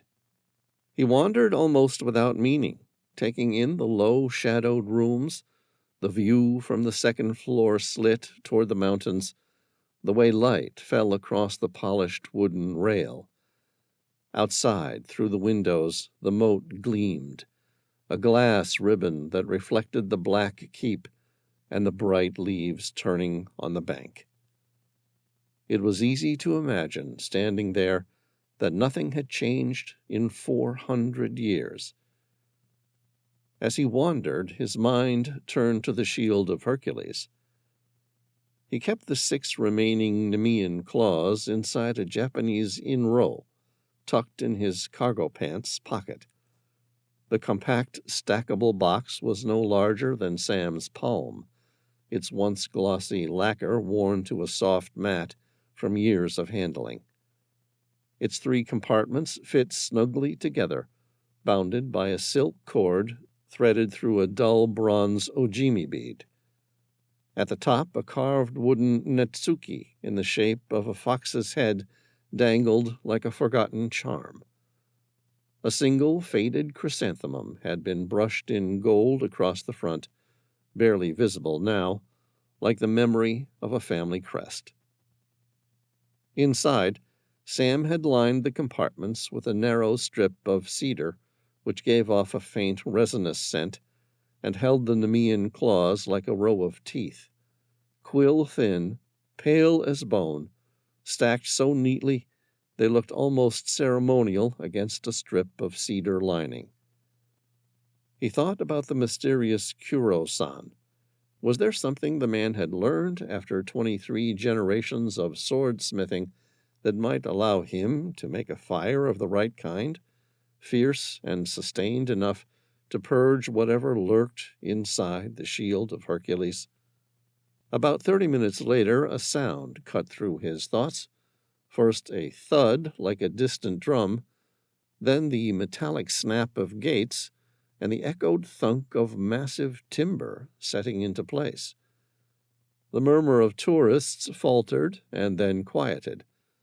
From somewhere in the courtyard came the clatter of ropes and pulleys, the hanabashi and the inner gates being drawn into defensive positions. Frowning, Sam's brain supplied a dozen explanations, a scheduled demonstration, a living history enactment, until he saw the men. They filled the courtyards in lacquered cuirasses and patterned kimono, helmets glinting. They moved not as actors in a pageant, but like a force, disciplined, deliberate, their boots and sandals sending a rhythmic punctuation across stone. At the same time, incongruously modern, 4 powerful motorboats churned the moat, their wakes lapping against the stone. The sight of modern engines prowling the flooded defenses, a grotesque echo of the castle's old purpose, made his stomach tighten. He assumed it was a carefully staged siege performance for tourists, a dramatic tourist draw fashioned from history. That assumption dissolved when a man stepped up onto an improvised platform in the inner bailey. He was dressed to be a shogun, heavy brocade, a formal crest, a large sword hanging at his side, and he moved with the confidence of a man used to being watched. The ancient warrior began yelling in Japanese, his voice honed to theatrical severity. The tourists leaned forward in the same way people leaned forward at a play, half enthralled. Then the man switched to English, clean and deliberate, as if he'd been waiting for English ears. I am Renjiro Tokuda, great descendant of the last shogunate. I hereby declare myself the supreme military ruler of Matsumoto. My army has arrived, and I now pronounce Matsumoto Castle to be considered sakoku, that is, to persist in the state of absolute isolation. No one in the courtyard spoke. The performance face of the crowd froze into something less manageable than attention. Shock, a prickle of fear. People fumbled for their phones. Some raised them like talismans. The man's next words landed worse than the first. His voice had shed its theatricality and become a blade. And it was suddenly obvious to Sam that they were dealing with a terrorist, a madman who was following an ancient decree. The shogun said, "All foreigners are to be taken to the battle arena, where they will be armed with traditional Japanese weapons and will fight my samurais with honor until the last one dies or earns his freedom." The end. This has been The Shield of Hercules, Sam Reilly, Book 36, written by Christopher Cartwright, narrated by David Gilmore, copyright 2025 by Christopher Cartwright, production copyright 2025 by Christopher Cartwright. This is David Gilmore. Thank you for listening.